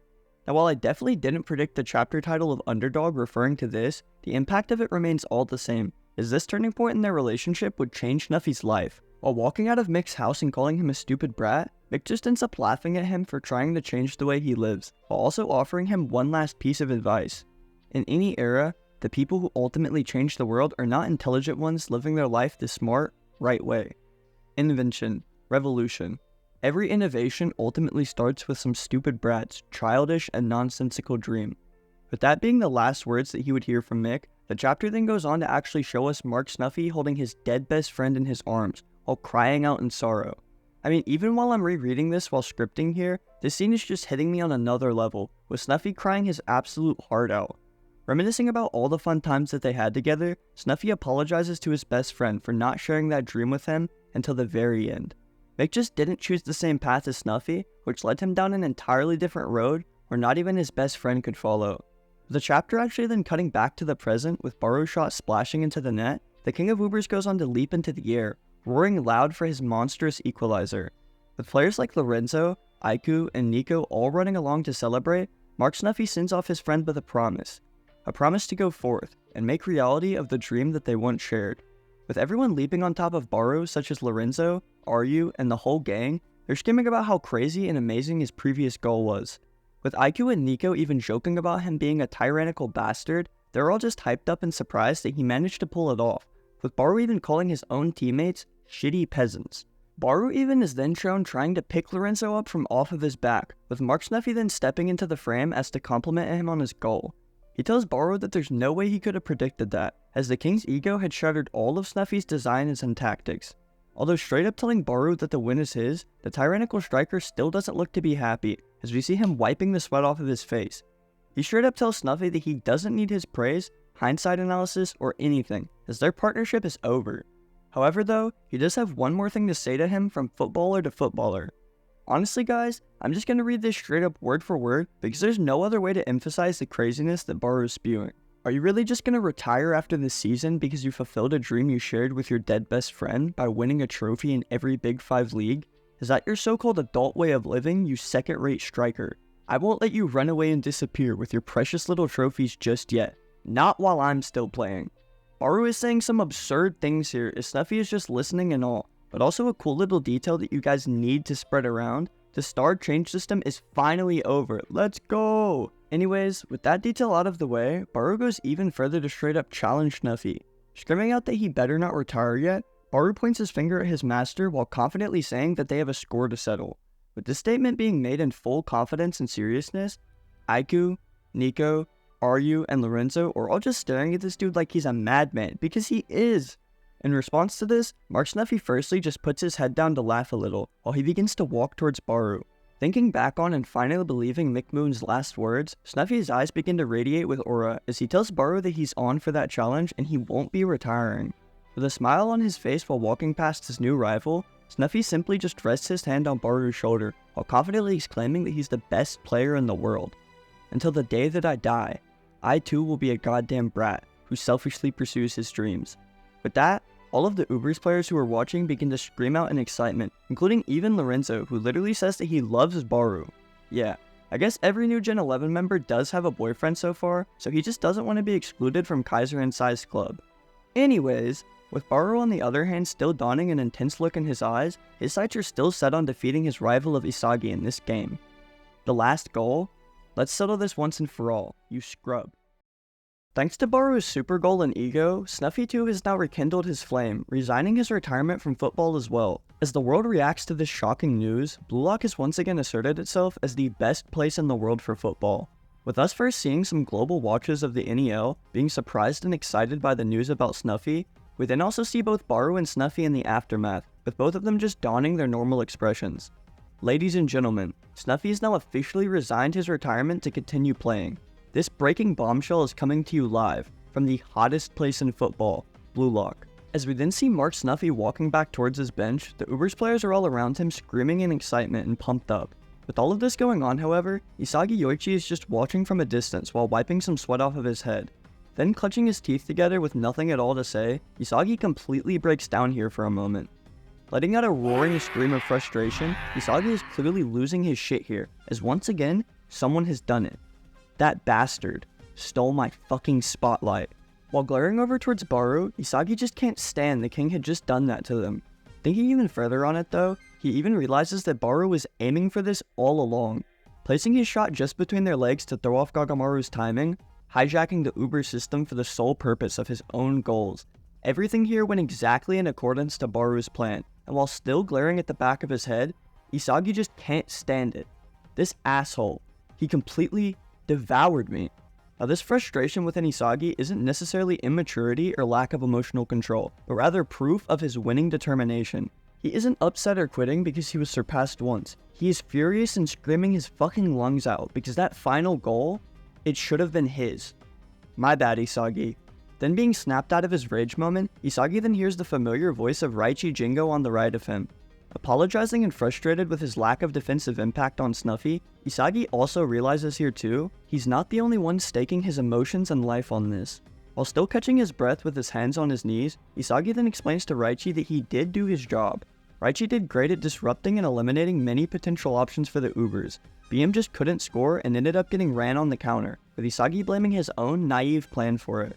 With even Raichi being surprised by the ever-growing depths of Yoichi's ego, Isagi himself is just thinking about how close he was. The problem though now is, Isagi can't see any potential visions of himself winning against either Baru or Kaiser right now. Even to represent this, the puzzle pieces surrounding these villains are crumbling and deteriorating, just as Isagi's plans have. While clenching his jaw while bent over and catching his breath, Isagi has now realized that he's completely out of options. Or so he thought. The 3-minute star change system has now elapsed. Will both masters please leave the field and make your substitutions? With the clock obviously hitting 0 minutes remaining in the last chapter, Mark Snuffy and Noah have had their fill of this ongoing match, as they'll now be leaving the pitch. Making the realization of this, Isagi had just gotten a bit too wrapped up in the game, forgetting this very crucial detail here. With the Masters now subbing out, that means substitutions. The field is about to shift. Just as he's thinking about this, Mark Snuffy is right there getting ready to pick his substitute, while encouraging the Ubers to go and quickly finish them off. As we then see the GOAT himself, Sendo Shudo, stretching out his legs, Mark Snuffy then asks if he's ready to be subbed back in, which, of course, the greatest striker is always ready. Anyways, on the opposing side of things over at Bastard München, Noah is also thinking about what to do here. With his first option obviously being Corona coming back in, he goes on to ask the player if he can still run, which, yeah, Corona is still gassed and not ready to play at all. Funny enough, Igarashi though even takes his chance here to tell Noah to sub him in instead. However, that's not just how things work over at Bastard München. Okay then, the next player with the best overall numbers is none other than the elusive and secretive Kiora Jin, who now has a confirmed 80 overall. Noah chooses him to replace Corona at right back. Now all the Kiora fans were obviously jumping up and down at this, considering that he even goes on to speak his first words while unzipping his jacket. Both Corona and Igarashi are then shown to be a little annoyed, as one of them was not chosen. However, suddenly, a voice calls out to Noah. Of course, it was none other than Isagi Yoichi here, who tells Noah that if they sub Kiora Jin in here, then they won't win? Now this man is obviously saying some fighting words on the pitch here, even having Corona and Igarashi staring at him like a madman. Noah, however, tells him to go ahead and explain himself, as Isagi is normally a pretty rational and intelligent player. Firstly, Isagi does point out that Kiora is a talented player for sure, as his individual stats put him right up there with the other starters. He goes on to even say that his skill set would allow Kiora to slot in Corona's right back spot perfectly. However, that's just not quite what they need right now. To defeat the Ubers in their current state, Isagi suggests to Noah that they need an unpredictable substitution, a player that can improvise on the fly. Bastard München needs a playmaker that can breathe his new ideas onto the pitch. They need a game changer.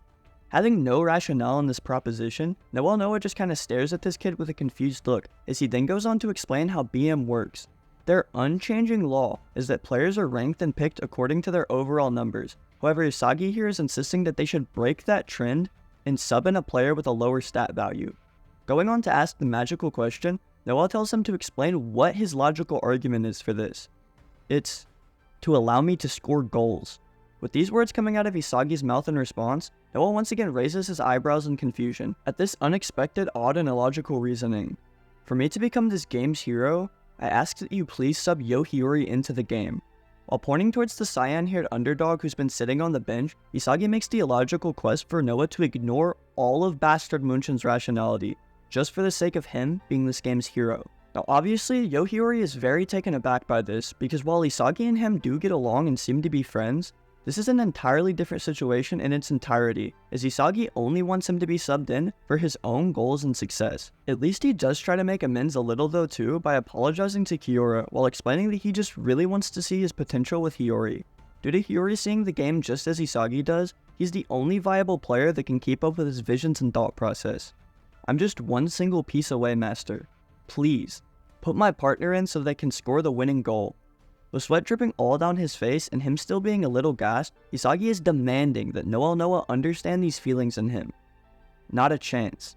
While putting back on his jacket, Noah actually denies Isagi's request here, as he's not the kind of master to accept this childish and emotionally driven argument. While Isagi's staring at him in confusion and anger, Noah goes on to remind him that they've been told this before.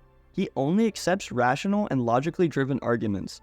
Just then though, Yohiyori actually speaks up from the bench to Noah, explaining why this is a good idea.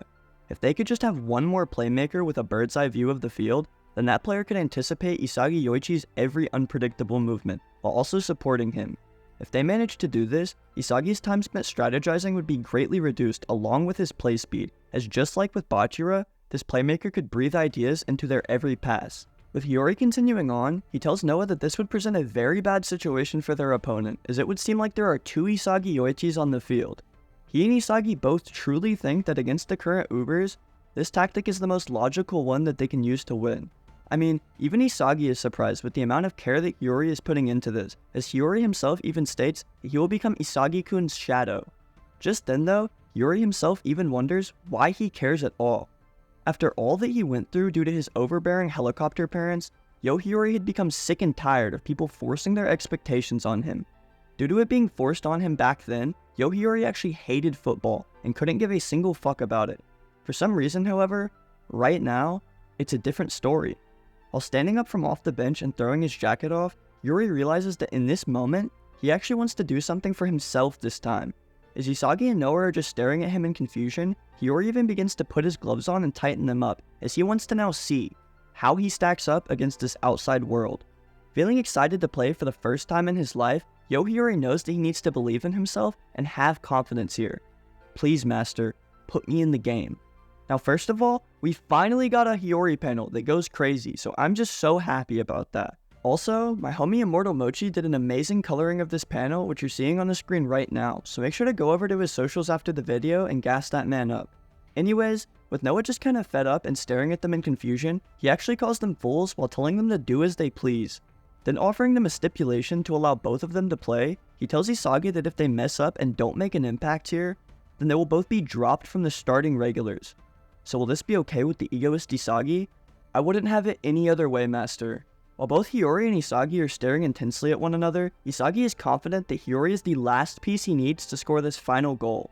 As Hiyori's substitution is now finalized with the stakes being both he and Isagi's regular spots, the two will now go forth into this game, ready to make an impact. As we enter the game's final stages between Bastard München and Ubers, the game is tied at 2-2.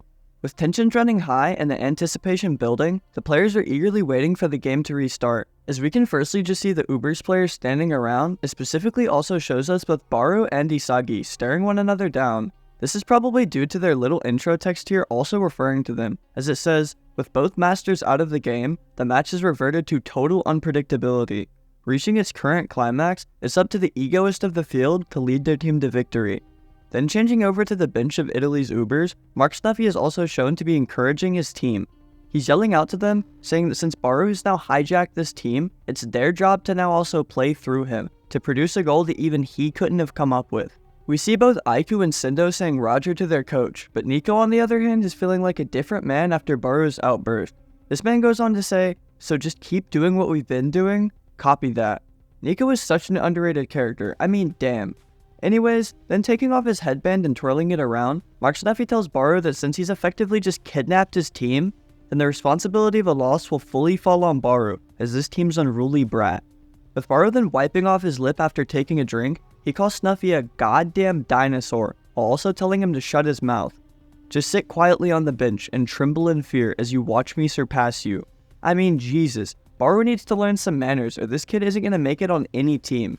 Anyways, Snuffy is as equally interested as he is entertained with Baru's words here, as he tells the Ubers that they better back it up with a win. With Drago, Fukaku Gen, and Ryu being shown getting pumped up in their own ways, the next page here holds some really interesting information relating to yesterday's video.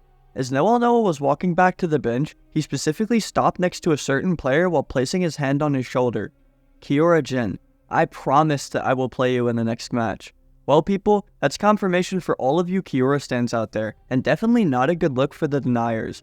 Going on to further tell Kiora to keep his blade sharp and to stay ready, Kiora nods his head in understanding of his master's words.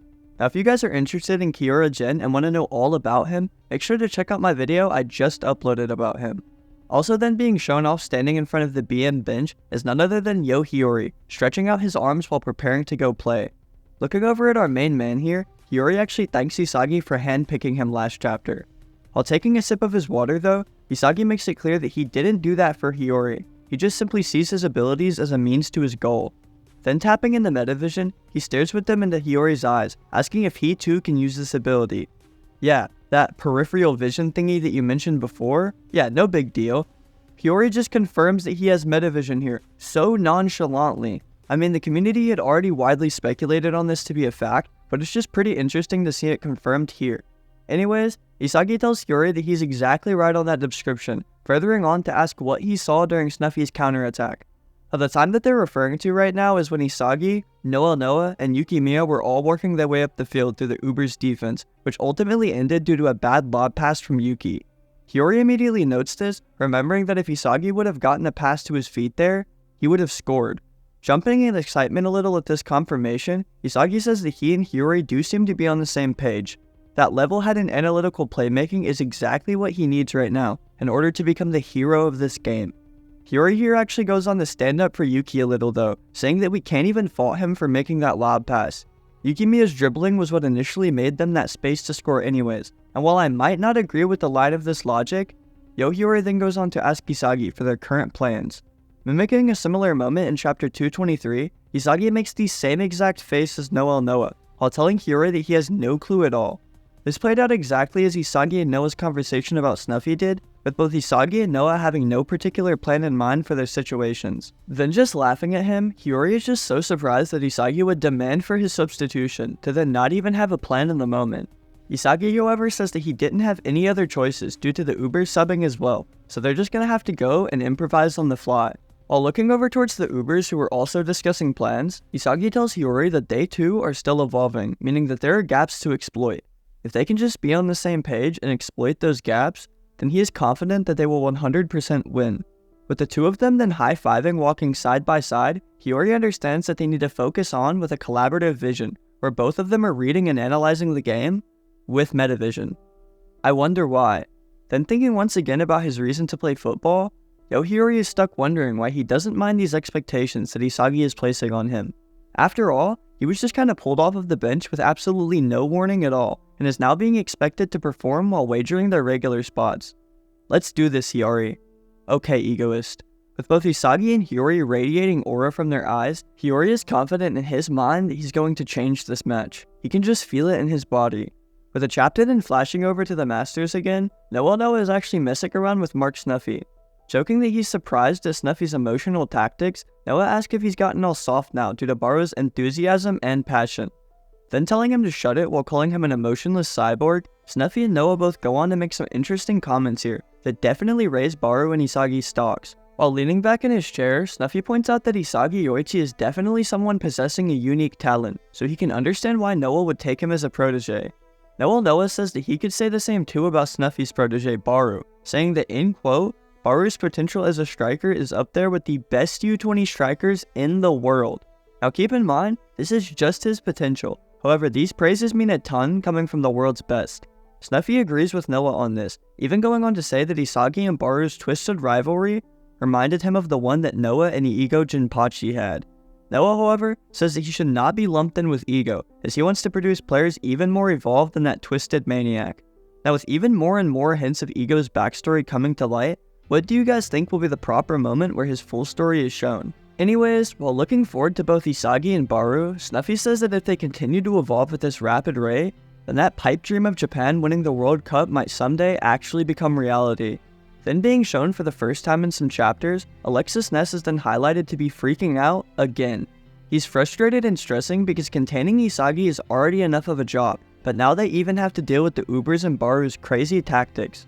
You know, an easy solution here would maybe to be not griefing your team, but hey, whatever works for you. Practically on the verge of tears, Ness realizes that in this game, there's a chance that he and Kaiser might actually lose. Swooping in though as a loving boyfriend does, Michael Kaiser wraps his arm around Ness, asking what the problem is. He tells Ness that if he continues to don such a pathetic look on his face, then even the goddess of victory will abandon them. Continuing to freak out a little though, Ness goes on to whine some more to Kaiser, asking for what they can even do.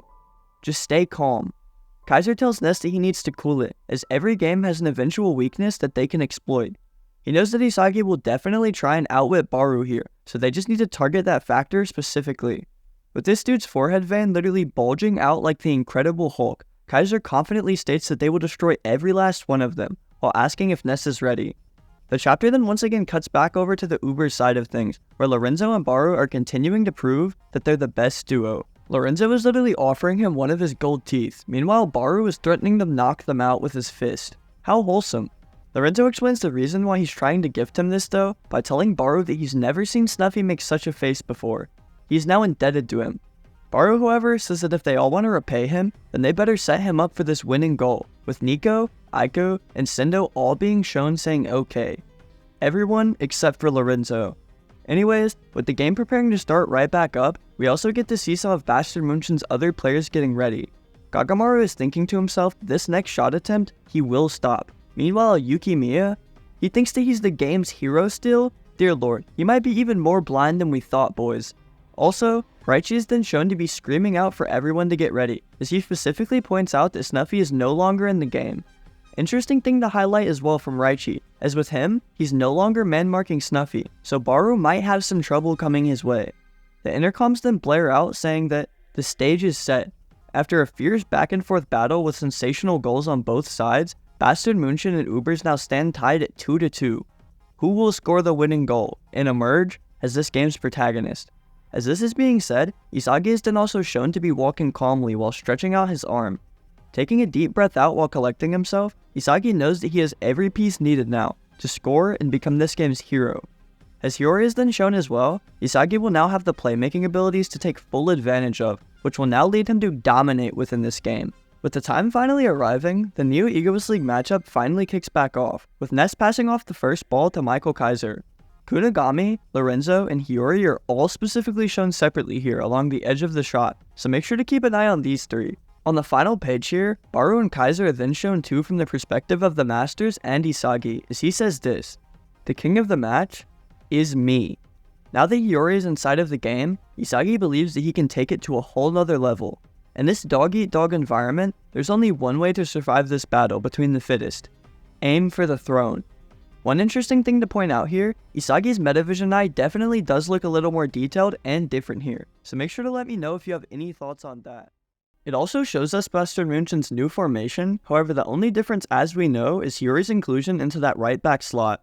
As we then finally see this first kickoff, Michael Kaiser begins to sprint into the midfield, with Alexis Ness just trailing off to his left.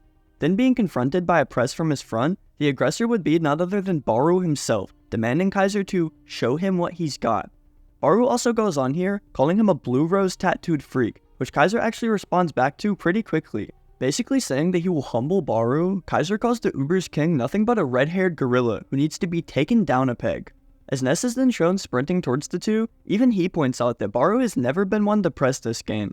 With Ness then finally arriving to alleviate the pressure on Kaiser, he then goes on to receive a pass almost immediately, as Baru is physically pressing his opponent. Then trapping the ball in a cold-ass way, Ness knows that he has his own specific objective right now, due to Baru's recently changed playstyle. The Magician's mission right here is to lure the Uber's defenders inward, as he then begins to show off some of that fancy footwork he has. Looking utterly helpless as Ness works his way on by, both Sendo and Drago from the Ubers are left standing like Gmod NPCs, as we're shown why Alexis is truly called the Magician. With Drago obviously looking frustrated by this, Baru then yells out to his defenders, ordering them to trap that damn pest. Unfortunately for this pair of players, however, Ness then actually just threads a pass right on by Drago's head, as a finger points in his direction. Attaboy, Ness.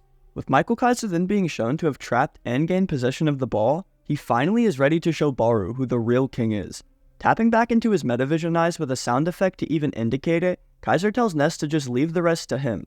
It's not like he was really asking, however, because I mean, just look at Ness. I honestly kind of feel bad for him here, as this dude looks just like Speed in a Sidemen charity match. Sprinting aggressively up the field while cooking another defender, Kaiser is truly taking full advantage of his limited time in order to make his own impact. The Uber's defenders are just screaming out about watching Kaiser's run down the middle, avoiding letting him shoot, and we also see Grim calling for a pass for some reason. Ignoring that random though anyways, Kaiser's lit up Metavision eyes are then shown close up, as he just needs to find it. I'll force it open. Yoichi's over there. Aim for it. I only need a ball width of space. In this moment here, Michael is scanning every variable on the midfield for one specific reason: Kaiser impact. Then taking a quick touch to his right, even Isagi and the Uber's goalkeeper Fukaku Gen are shown to be keeping a very close eye on Kaiser's movements. Finally taking that final touch past Nico, however, Michael Kaiser's eyes then switch from the Metavision pattern to the Predator eye shape, as is even indicated by another sound effect. Instant kill. Lightning strike. With Kaiser then ripping off a powerful impact shot after passing by Nico, this could potentially be the final goal of this game. With his target being shown to be the top right corner, Ryu, Aiku, and Fukaku Gen are all also seen being too far to save this shot. Miss me? With the gold-mouthed zombie of Lorenzo then showing up out of nowhere, he actually has slotted himself in that open, perfect space. With everyone then looking back and possibly more horror than in-game concern, Don Lorenzo has actually done the impossible. Blocking Kaiser impact for the first time in the series, and with his head, Lorenzo might be leaving this match with internal hemorrhaging, but at least he solidified at GOAT status. As Fukaku Gen then calls out for the second ball, The field below can be seen bursting into a shuffle, as everyone is moving to intercept. We then too are once again dragged into Isagi's POV here, as while he's sprinting, he's thinking about this being all within his expectations. All that now is on Isagi's mind is reaching this loose ball before anyone else can, so that he can let this direct shot fly, loud and true. Unfortunately for him though, Oliver Aiku once again appears right in the airspace above him, as he then headers the ball straight away. Flexing his metavision prowess once again this match, Aiku mockingly tells Isagi that he's not the only one with this anymore. Basically, he tells Isagi that bro is not special. With none other than Yo Hiyori then actually being shown, an Uber's defender is being held off from his left, as the loose ball then bounces their way. Successfully trapping the ball while holding off his man, Yuri snaps back at Aiku, telling him that he's not special either for having metavision. We're seeing the game just fine.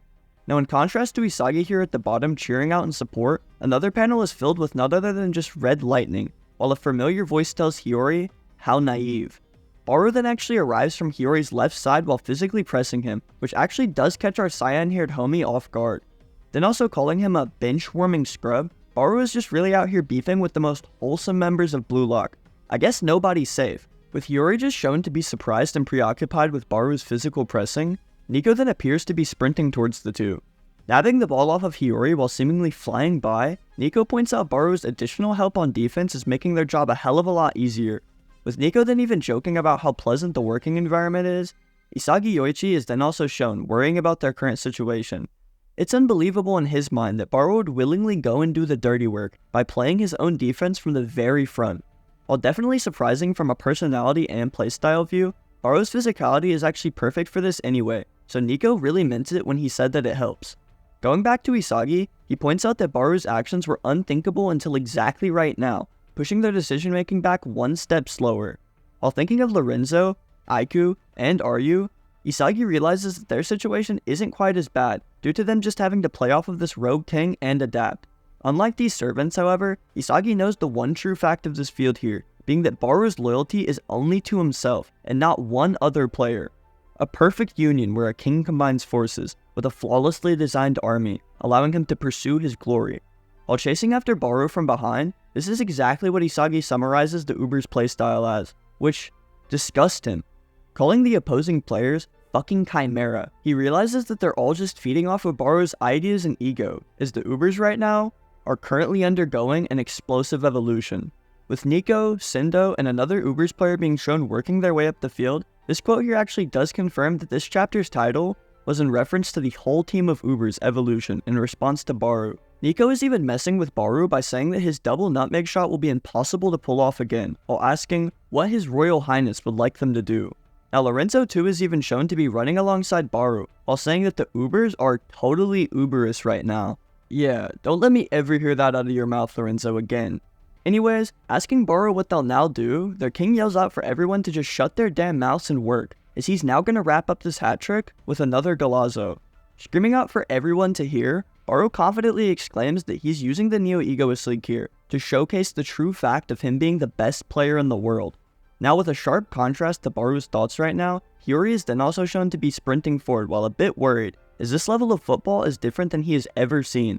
As passes are being rotated between the Ubers players, Hiyori has to admit here that the Italy's team is truly amazing.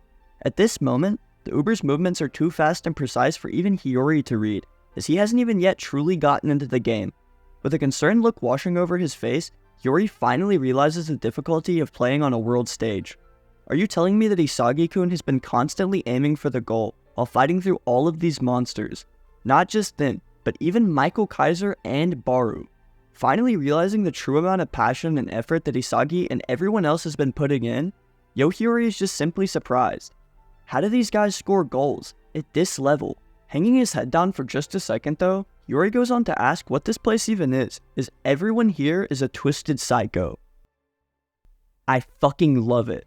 While continuing to sprint up the field, Hiyori's eyes then completely black out as it finally happens. Concentrating on his specific one or task, Hiyori has begun his downward spiral into the flow state, just moments after stepping onto the pitch. With Isagi then screaming out for Hiyori to come on, Hiyori's eyes too even begin to radiate with aura, as this is the first time in his life he's experienced this kind of football. Just seconds after stepping onto the pitch, Hiyori has now experienced the intensity that emanates from the world stage. As the egoist in him begins to roar in delight, Hiyori's finally submerged himself into this game, ready to carve out a new destiny. Chapter 233, Key, starts off with us seeing a flashback of Hiyori's parents, who are obviously losing their minds. Now this flashback actually takes place when Hiyori hurt his leg as a kid, and instead of his parents comforting him, they're only worried about his future in football and how much money and time they've invested. At that moment, I realized my parents didn't even love me. I mean, damn, me too, Hiyori, but you don't see me getting flashback chapters. I'm just kidding, guys. Anyways, as the scene is once again shown with Hiyori's dad carrying him upstairs, we also, as always, get this brief little intro text. Seeing the intense battle around him, Hiyori reignites his passion to play football. As he tries to live up to Isagi's expectations, how will Hiyori view his past self, who hated those same expectations from his overbearing parents? I mean, the poor kid Hiyori is literally crying here, because at that young age, he's already realized that instead of actually loving him, his parents just love his specs and football potential. We're then shown another flashback of Hiyori kicking off the ball, presumably in one of his earlier leagues. He says that ever since that day with his leg, his passion and overall attitude for football are fueled from a different fire. Only playing before just to make his parents happy, Hiyori's reason now is even worse than that. I'm only playing football to prevent my family from breaking up. Now while Hiyori himself said that this was a disgusting and pathetic reason, we as the reader can obviously sympathize and understand here. Our boy Hiyori didn't do anything wrong, except holding the controller in claw grip. This man definitely sweats hard. We're then next actually shown a zombie game that Hiyori is sitting there playing, as we learn that he is aware of how pathetic his attitude is towards football. His problem though, is that he doesn't have anything else in the world that he can devote his life to. While just sitting in his chair mindlessly playing these games, Hiyori's eyes even reflect the absolute hell that this poor guy has lived through. As we're then even shown a close-up of his face here, he explains that all he was doing is just coasting through life, trying to find anything at all to ignite his passion. On the opposite note, with some encouraging words, we then actually see a flashback of Karasu Tabito, who's seemingly talking to Hiyori. He's telling him that all of those expectations, all of the requirements that people place on him, he can just think about that later. What he really needs to do is start with himself and his own expectations. Hiyori needs to believe in himself. Anyways, Karasu continues on, telling Hiyori that he needs to find something that truly gets his blood pumping. If he can't even start there with his foundational ones, then he'll just be stuck forever, running in circles. Even while Hiyori is thinking back on these motivational words, believe in myself. That's impossible. Hiyori believes that expectations placed on him aren't beneficial, as they're instead just curses, chains weighing him down. Hiyori so desperately wanted to get away from his parents, to get away from that house, that he actually joined Blue Lock solely for this reason. The chapter then once again flashes to another scene from Hiyori's past, with this one actually being from Blue Lock's first selection. As Hiyori is kicking off the ball with 16 seconds left, we also get to learn his initial Blue Lock ranking, which was 291. As he then successfully hits someone with the ball, effectively tagging them, Hiyori is just thinking in his mind over and over, I don't want to go home. Hiyori desperately held onto and clung to this ego, as it was the only way for him to truly be free.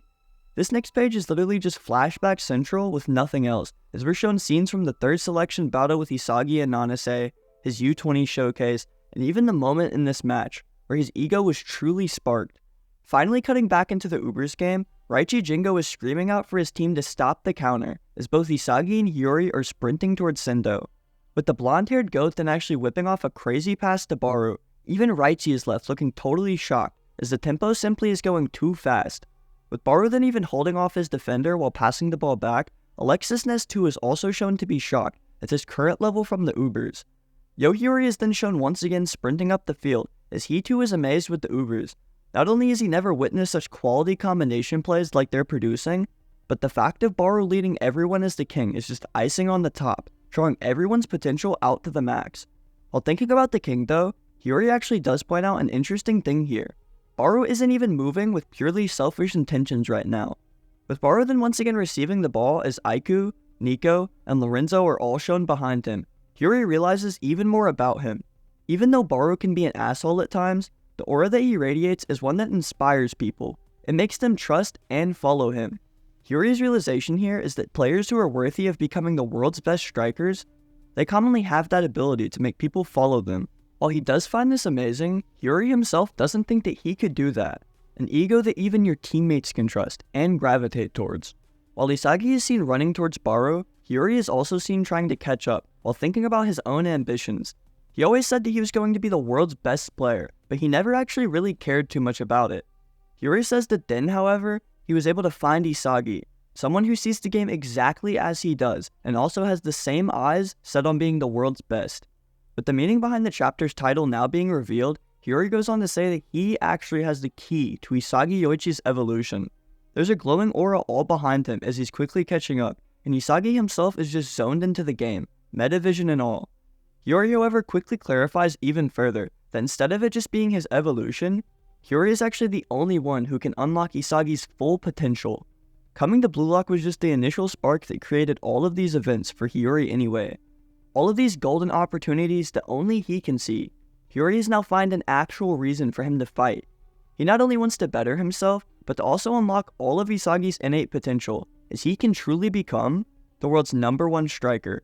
He also does point out though, that if he and Isagi fail to capitalize on this golden moment here, then there's a high chance that the world will just forget all about Isagi's potential.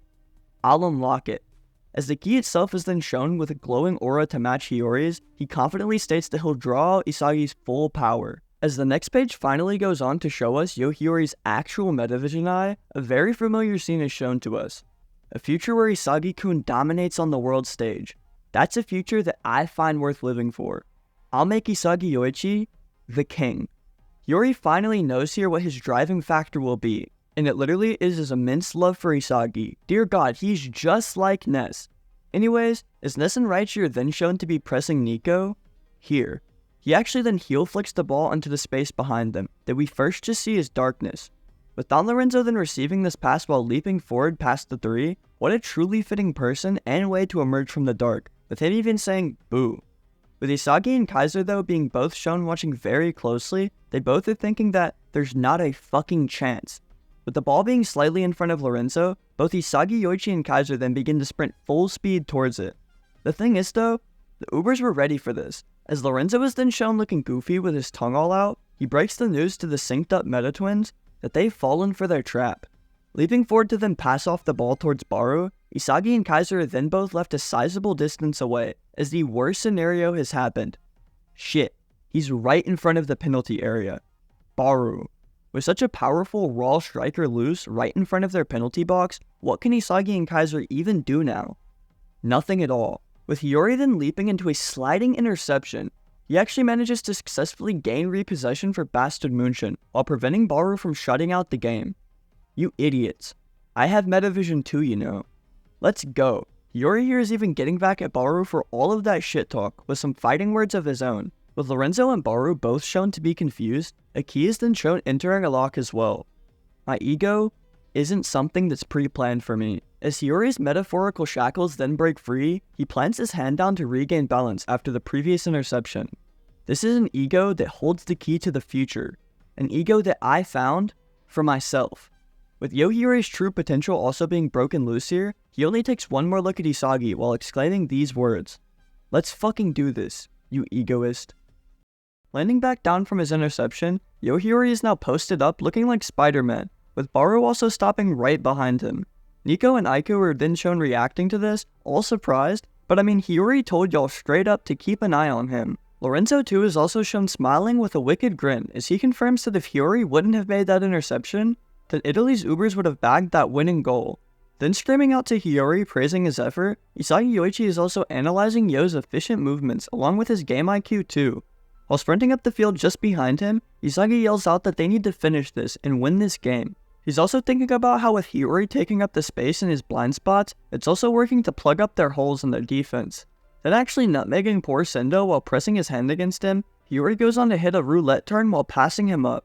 With Sendo even then being shown to be surprised with this guy's unexpected dribbling, Hiyori then hands off a quick pass to his right, just as Nico is approaching with a block. Then being shown off in a huge parallel to Kaiser's first showing, Hiyori begins to glance around and scan the field, utilizing those newly awakened metavision eyes of his. As Isagi is then shown to be receiving the pass while looking towards Hiyori, he's also thinking at the same time that they have no margin for error. They need to make their moves even sharper with every single play. Hiyori needs to sync his winning vision exactly with Isagi's, while we then also see Isagi passing the ball off right back. Hiyori then actually goes on to immediately pass the ball away over to Yukimiya Kinyu, who traps the ball while leaping into the air. Metavision, football IQ. direct shot. While Hiyori does understand that Isagi has a ton of weapons in his arsenal, he also knows that without a doubt, he has one greatest weapon. It's his ability to constantly devour his rivals, even while fighting inside of this twisted and chaotic environment. Hiyori goes on to say that this ability would have never even awakened if Isagi had not come to Blue Lock, even though it has been the original foundation from his ego. At this very moment, Isagi's ego is trying to propel him into becoming the world's best player. As we then see Yukimiya passing the ball back to Isagi due to Sendo's pressing of him, Hiyori also continues on to say that only he holds the key to Isagi's awakening. With Isagi then also passing the ball right back off to Hiyori, this friend of his seems to know that Isagi will emerge as the next hero of football, one that will change the history of the sport itself, with only Hiyori being able to share this vision of the future with him due to his originality. Also in this panel while trapping the ball, Hiyori also mimics the introduction panel of Don Lorenzo, practically making the same exact pose. This is also the exact thing pushing him forward and his reason to continue playing. The ego of Hiyori's foundation is just that, his originality. While continuing to dribble up the field just like Sai, Hiyori manages to cook 3 more defenders as if this is just everyday work for him. Bro is so clean with it that even the defenders that he cooked are glazing him, talking about how his change of pace and techniques are nasty. With Hiyori then being shown again getting into the game, he begins to think about how mass-producing goals isn't the only way for an egoist. Isagi helped him realize that his important goal could be different. Hiyori could be an egoist who produces the game, dictating everything with his own passes. While pulling back his leg to seemingly do just that, we can see the players like Isagi, Kunigami, and even Baru sprinting ahead to prepare for what's next. There, he's going to make a run. Direct shot. I need to lock on right to his feet. Hiyori is becoming perfectly synced with the future that Isagi is envisioning, as they're both constantly sharing glances of assurance. While then actually going through with a pass, sending a far cross up the midfield, Hiyori's eyes even darken into that instinctual black, an indication of his immense concentration and emergence into the flow state. Isagi too is then shown breaking away from Aiku's marking of him, as to get free for this oncoming pass. As we then see the perspective above with the ball heading right towards Isagi, a grin begins to widen on his face as he compliments how perfect of a pass it is. Aiku also seems to have a very worried look on his face, and Kunigami and Nico are then shown sprinting towards the action. With Isagi then pulling back his leg with an attempt to shoot the ball, Aiku begins to try to reach in and stop him, as Lorenzo also appears like a zombie on the scene. End of the line. Okay, egoist? With his tongue hanging out and all, Lorenzo himself seems to be enjoying this heightened pace of game, as his concentration too seems to be dialed in. Isagi on the other hand is not fazed at all, as he tells Lorenzo that it would only happen this way in his dreams. Everything is actually going exactly as he envisioned, with now being the time. Popping the ball up while actually doing a one-touch sombrero flick, both Don Lorenzo and Oliver Aiku have been fooled by this fake shot that Isagi has flawlessly executed. Hiyori, however, had known from the start that this first move would be a fake, as their shared vision involved the true finisher of Isagi's lefty direct shot. This would result in a 2-stage attack which would create space in front of Isagi, allowing him more than enough space to shoot that shot. I figured you'd do that. I'll be taking this. With Kaiser's eyes then being shown in the Predator Eye shape while also being in flow himself, he's appeared on the scene and ready to ruin Isagi. Now I want you guys to pay close attention here. Isagi is pulling back his leg, initiating the shot, and Kaiser is still sprinting up to the ball there. Now obviously this whole thing has caught Isagi off guard too, because he was so immersed into he and Hiyori's vision that he didn't expect his own teammate to be this damn hateful. Somehow Kaiser had figured out Isagi's true plans of faking out Lorenzo with his right, which led Michael to instantly target the moment that Isagi actually began to shoot with his left. Kaiser is literally trying to steal this man's goal mid-air. Not a damn chance, you fucking hyena. While then donning the Crystallize himself to indicate full flow, Isagi Yoichi is ready for this challenge. With both of their feet coming into contact with the ball at the same time, Blue Lock is on some Inazuma 11 shit, as this is a battle between Kaiser Impact and Isagi's direct shot. With the ball then shooting off somehow with perfect accuracy, Isagi seems to have a very worried look on his face in comparison to Kaiser's determined one. This is because, like I said earlier for you guys to remember, Kaiser was still in a sprint while Isagi was pulling back his leg. How the hell did he reach it at the same time? Kaiser Impact is just too quick. None of this matters though. I kid you not, Baru over here will just not allow this match to end, as he's now leaped in and blocked this shot. Bro even said, King block. Like what the hell is this? Let my man Aryu get a moment. Anyways, as Isagi and Kaiser both land back down after their friendship as magic shot, they are pissed. Isagi, rightfully so, is the most angry here, because Kaiser's interference there didn't allow him to cleanly strike the ball. Yohiri is then even shown to be in disbelief, because he and Isagi were literally in perfect sync. Kaiser and Baro, however, still managed to stop them from scoring, by moving in an unpredictable way that they couldn't have even imagined. Even though they played this perfectly, the rate of this field's evolution is even faster than their decision-making itself. With the ball flying straight up into the air from Baru's block, Isagi, Kaiser, Baru, and Ryu are all shown looking up at this loose ball. In order for this duo to dominate the field, Isagi and Hiyori are still one piece short.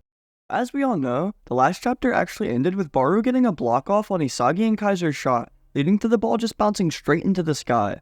The intro text for this chapter says, even with Isagi and Hiyori syncing up perfectly, they couldn't actually produce the winning goal. With the ball popping high up into the air and the field's chaotic intensity increasing, show us your new winning vision, egoist. Literally everyone is looking up at this loose ball, with even Isagi there thinking in his head. To score this winning goal, he and Hiyori are just still one piece short. Now I don't know what Luffy has to do with this, but if Isagi bullshits one more time talking about just one more piece, I'm going to lose my mind. With Fukaku Gen then yelling out to his team about the loose ball, Kunigami and Ryu were then both shown with intense looks on their faces, and as I predicted, they'll both be dueling for this header. Before Kunigami could even come fully off of the ground, my man Ryu has already leaped plenty high enough, clearing the ball away while even being clotheslined by the guy. Now Kunigami is obviously shown to be furious with this loss here, as all he can do is just watch the ball reach its next destination. Aiku and Kaiser are then shown to be watching the ball fly their way, and while Aiku is trying to be patient, Kaiser is trying to get him to get a move on. With both of these powerhouses clamping down and holding off one another, the ball has finally approached as Kaiser and Aiku are tied up in a pretzel. There. With Isagi's Metavision eyes picking up on the exact timing, Yoichi himself has actually managed to leap in and clear the ball away, even while holding off the big man Baru. While screaming out for him, Isagi's clearance even ends up right back with Yohiyori, who we see here lunging forward to receive this ball. The only person shown to be at his front currently is Nico alone, but Hiyori's position was also unexpected to the Ubers. One more. Holding up his finger while yelling to Hiyori, Isagi is immediately ready to run it back with his trusted duo here, as there is no room for failure. Hiyori realizes as well that if Isagi is asking for his passes, then he must still believe in him too. Also bearing a determined face himself, Hiyori is finally ready to make his mark, with assisting Isagi's winning goal. We then get to see an overhead view of the entire field and Hiyori's positioning here, which allows us to see every player nearby. Hiyori and Isagi are preparing to reset their attack. They just need to surpass their previous winning visions, and create a brand new one. As Isagi is glaring over at the OG himself, Fukaku Gen, Yohiyori too is feeling this exact same heat. While his eyes shift back into the Metavision pattern, Hiyori personally wants to surpass all of these expectations that Isagi is having for him. As he then sprints forward with the ball though, that's it. Shoot, yo.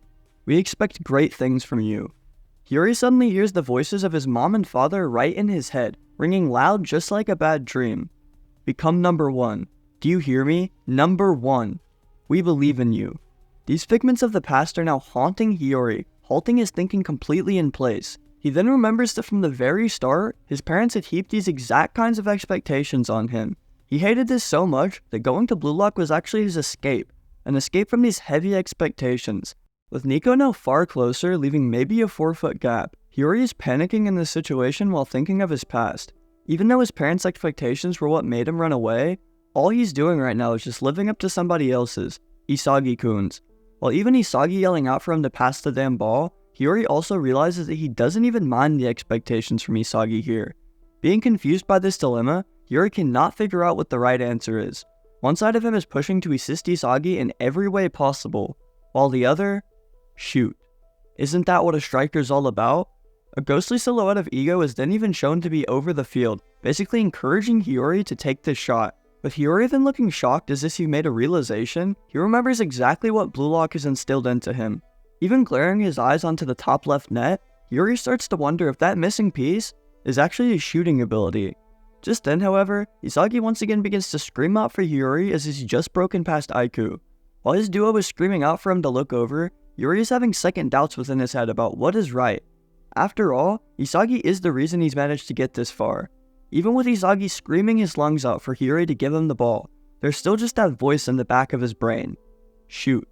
This voice is telling him to take the shot himself, leaving Hiyori with no clue on what the right choice is. with us then even having another flashback to this same Karasu scene. Hiyori is once again remembering that he needs to believe in himself. Find something that truly gets your blood pumping. If you don't start there, you'll just keep running in circles. And while Hiyori seems to understand, I just won't tolerate this. I said in the theory video that there's no way they'll do this, but I guess there is. Flashback City is indeed booming this week, and not even with new scenes. Anyways, with even more flashbacks that we've already seen, Hiyori realizes that he's never taken his future into his own hands. Up until now, his parents have just decided everything for him. He'd blame them when things didn't go right, to then just run away from everything he didn't want to do. This was all done to avoid him getting hurt, as he finally realizes by his missing pieces.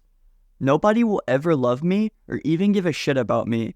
Although it sounds like harsh words to himself, Yuri's realization here is actually one of self-confidence and motivation. As we see Hiyori leap past Nico while pulling back his leg, he explains that he was always afraid of being alone and abandoned by everyone else. Although he pretends to be some sort of stoic person, Hiyori knows that he's actually a pathetic and cowardly one, who had just been running away from every single problem. From now on, however, he isn't just going to hide behind all of these expectations that others place on him. Preparing to swing his leg through, Hiyori makes the choice to only believe in himself now, fully trusting his own decisions. With memories from the past crackling all around him to symbolize this released burden, Hiyori says that even if he ends up becoming alone and abandoned after this, then it'll be fine with him. With his eyes then indicating his full immersion into the flow state, Hiyori knows that if he was truly born for the sole purpose of playing football, then this shot will be his answer. While swinging his leg through and shooting off the ball, Hiyori is actually aimed for the goal himself.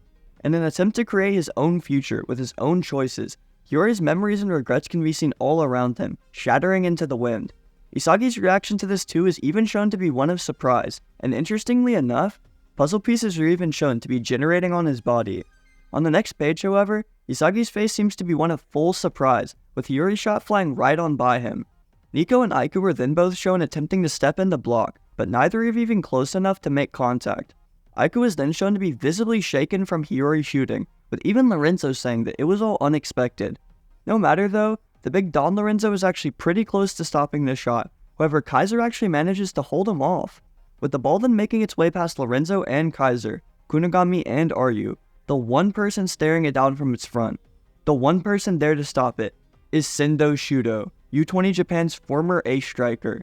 This boy is yelling out war cries and everything for this moment, as he focuses purely on Hiyori's shot itself. With the shot nearly 7 feet away from the net, Fukakugen is already moving into position to make this save. Meanwhile, Sendo is flying through the air with his leg up, with Sendo's foot then barely grazing the ball to pop it upward. Hiyori's shot has now been thrown off course.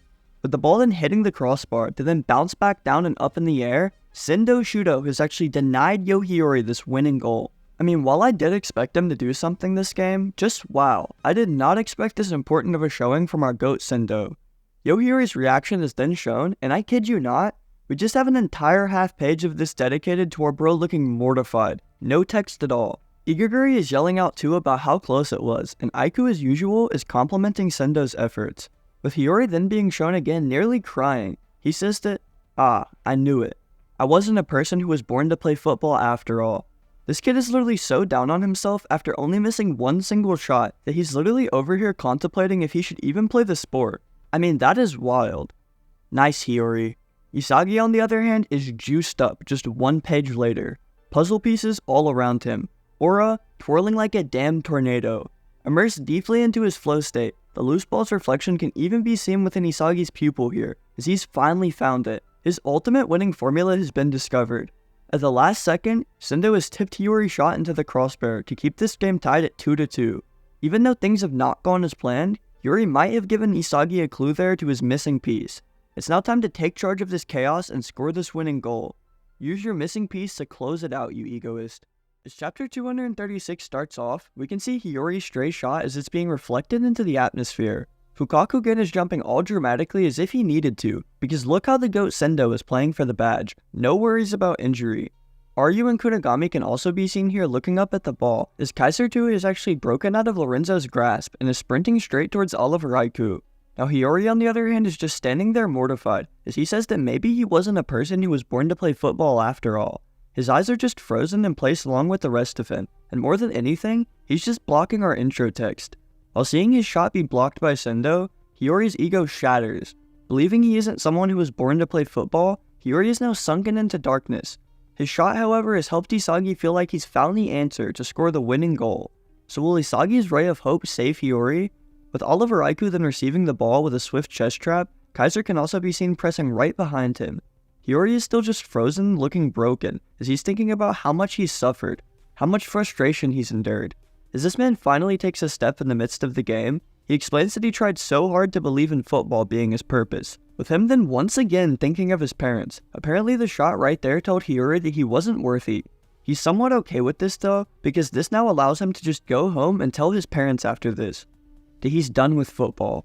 Now someone is literally shown zooming in front of Hiyori. Raichi's over here in the back trying to hold off a defender, and Hiyori completely frozen in the midst of this warfare. My boy is posted up like a scarecrow in the middle of a field, just monologuing and moping in his head. Apparently, he gave it his all, and now with a smile on his face, he says that he can move on with no regrets. He then thanks Blue Lock, but I don't know why the hell he did that. Bro sat through this entire program, all of those hype lectures, crazy moments, and is now just deciding after missing one shot that it's raps. With a big ol' grin on his face, eyes closed and everything, Yo Hiyori is over here happy that he can finally say goodbye to football. Now I don't know how fragile this kid's mind and ego are, but I know somebody that can pick him up. Obviously Isagi here, who is disintegrating into puzzle pieces, darkened like a villain while deep into his flow state. If anybody wants to know how the Ubers match is still going, it's close-ups on somebody's eyes every chapter, and yet I have no issue with it. While then sprinting towards him as well, Isagi Yoichi is just screaming his lungs out to get Hiyori's attention here. His dog is absolutely zoned out. This man must have taken a blinker before going out onto the field, and it finally hit him into the next dimension. With him actually snapping back into reality from Isagi's screaming though, the egoist himself tells him that he only needs one more push here. Now this man Trudosar over on Twitter just did Isagi dirty, because they made my man look like the nerd emoji. The way he's always wagging that finger around does remind me of a middle school teacher though, so he might be onto something. Hiyori seems to be a bit surprised with Isagi here, but they have no more time to waste. With Sendo screaming out for the Ubers to initiate their counterattack design, Raichi is also screaming back that they'll be stopping them right here. With Hiyori finally waking up to look forward, Bro is staring at the craziest sight. Aiku is making his way towards him with the ball, Kaiser is just behind him with Lorenzo chasing too, and Nico can also be seen holding off Ness. Hiyori, however, is still just standing there thinking to himself about how Isagi even still believes in him. Instead of passing to him like intended, Hiyori ended up betraying the one person that was there for him by taking that shot. So why would Isagi still trust in Hiyori? None of that matters at this moment though, because Isagi is full sprinting between multiple people, telling him to not look, to not even think. With Hiyori seeming shocked by these words, Isagi continues on to tell him to go crazy.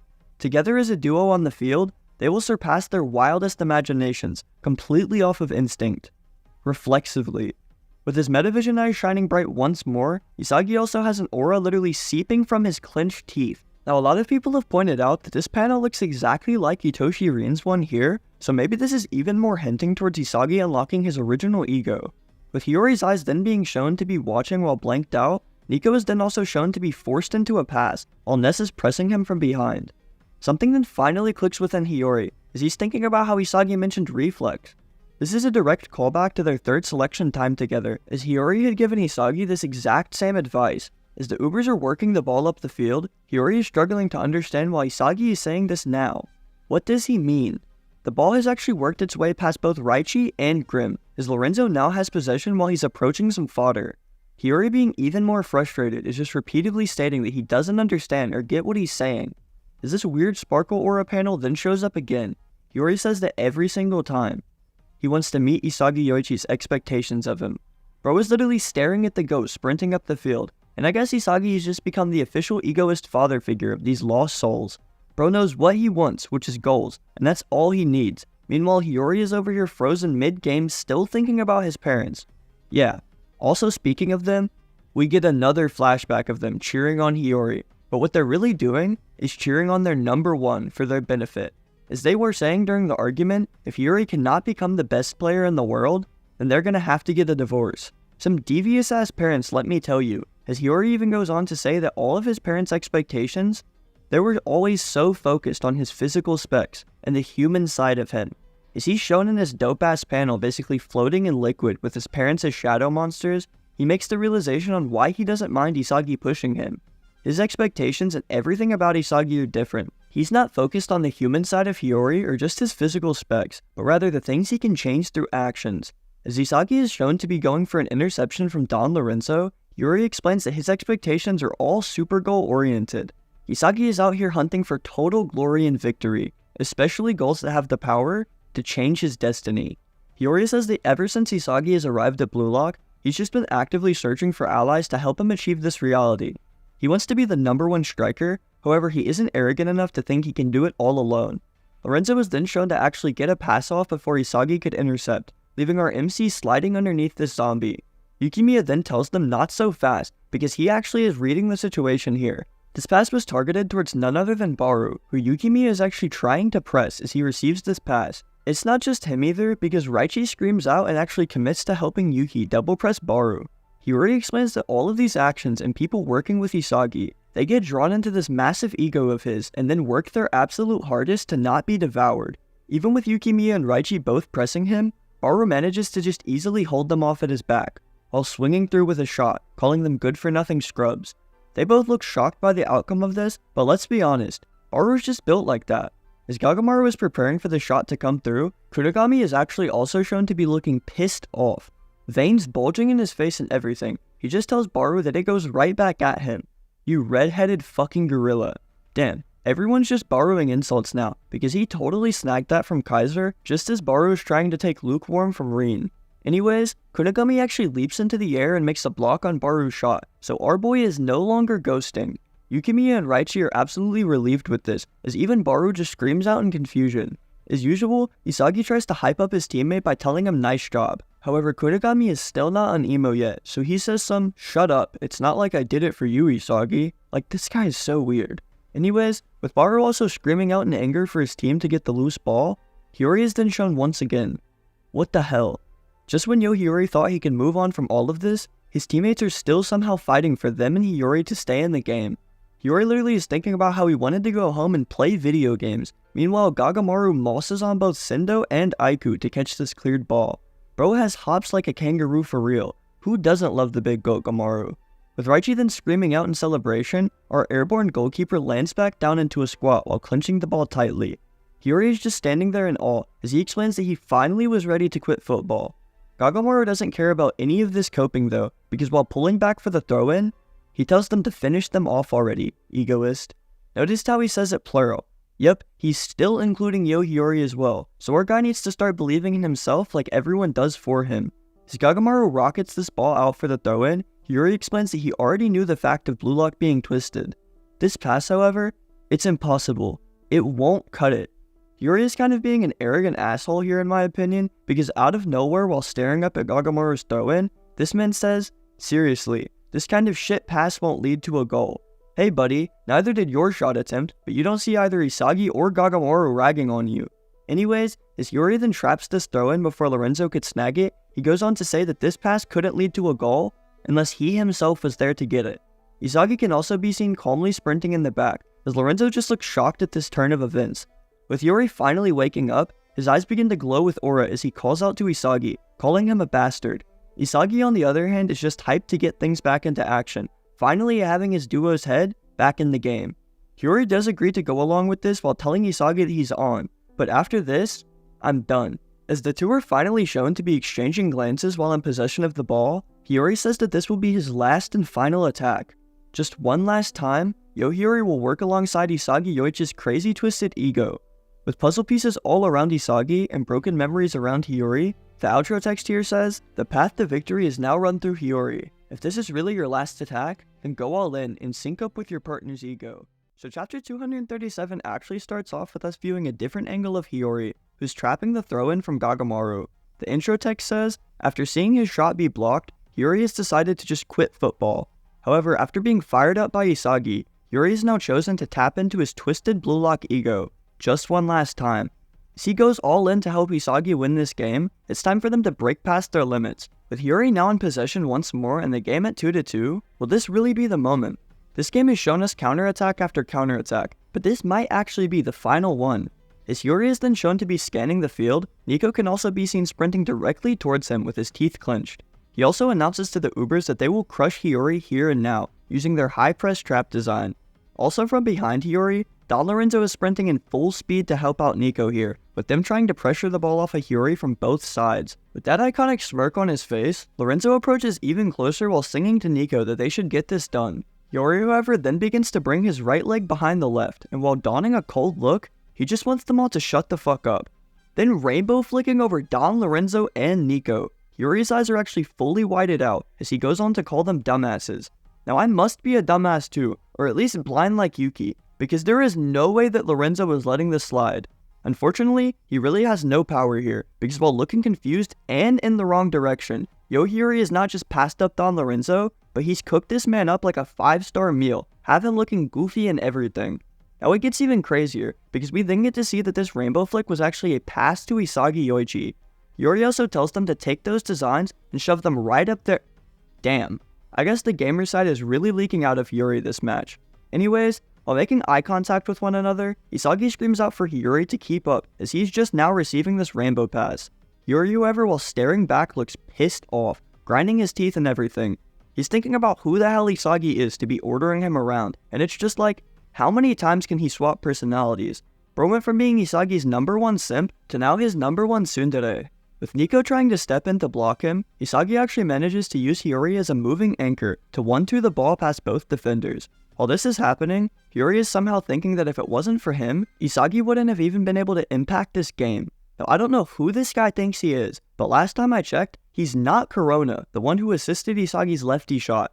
Hiyori so far has just been practicing standing still as if it were a street act in New York City, so maybe he needs to tone the yapping down. With Nico and Lorenzo both being caught off guard by that rainbow flick 1-2, Isagi then passes off once again to Hiyori, who has one defender on either side of him. It's also funny to see Lorenzo call their play sexy, because defenders who acknowledge skillful attackers are always the most talented.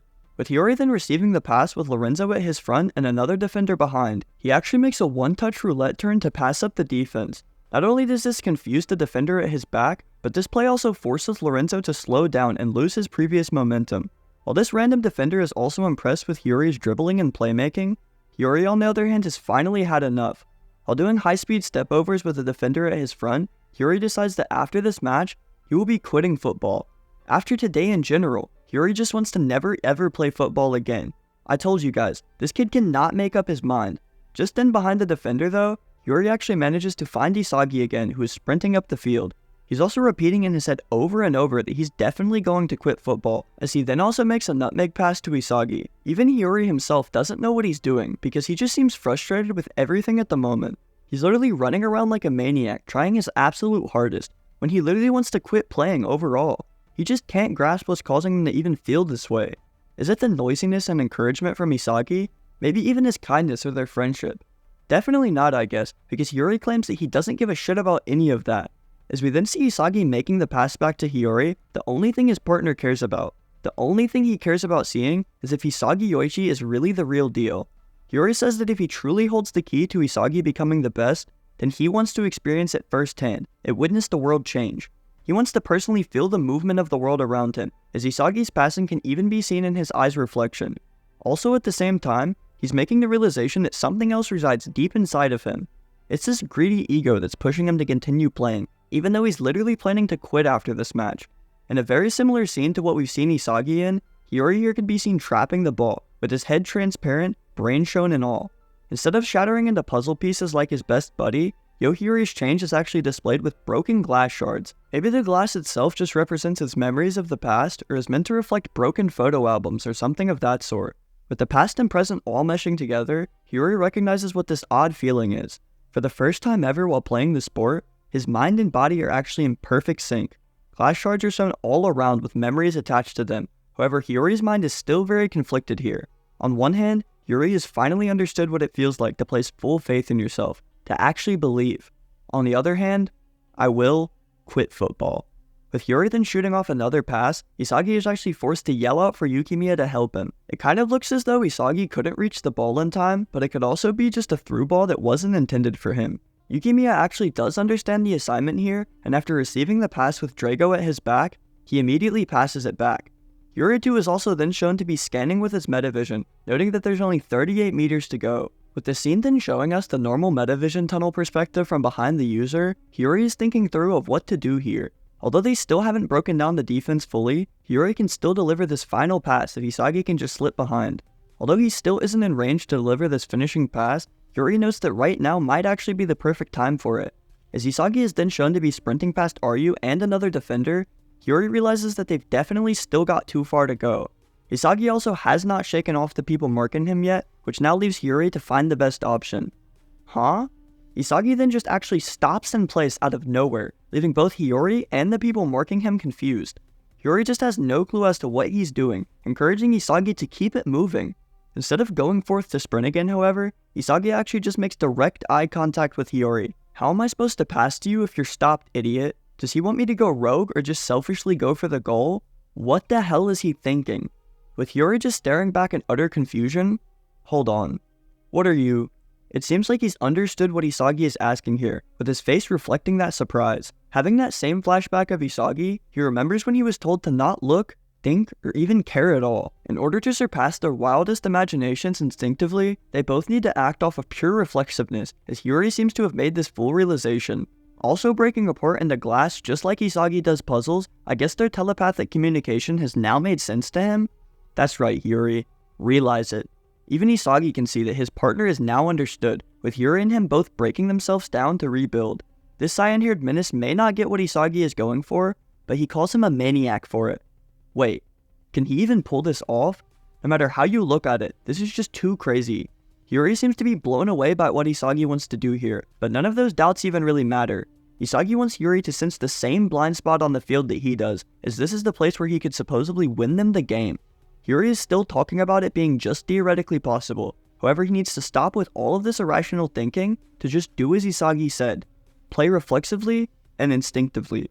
In a very similar panel to the one last chapter, Isagi encourages Hiyori to go forth with his plan, as he knows he can succeed with this. His duo partner is all ready to commit for this win, as he tells the arrogant bastard Isagi, "Let's do this, egoist."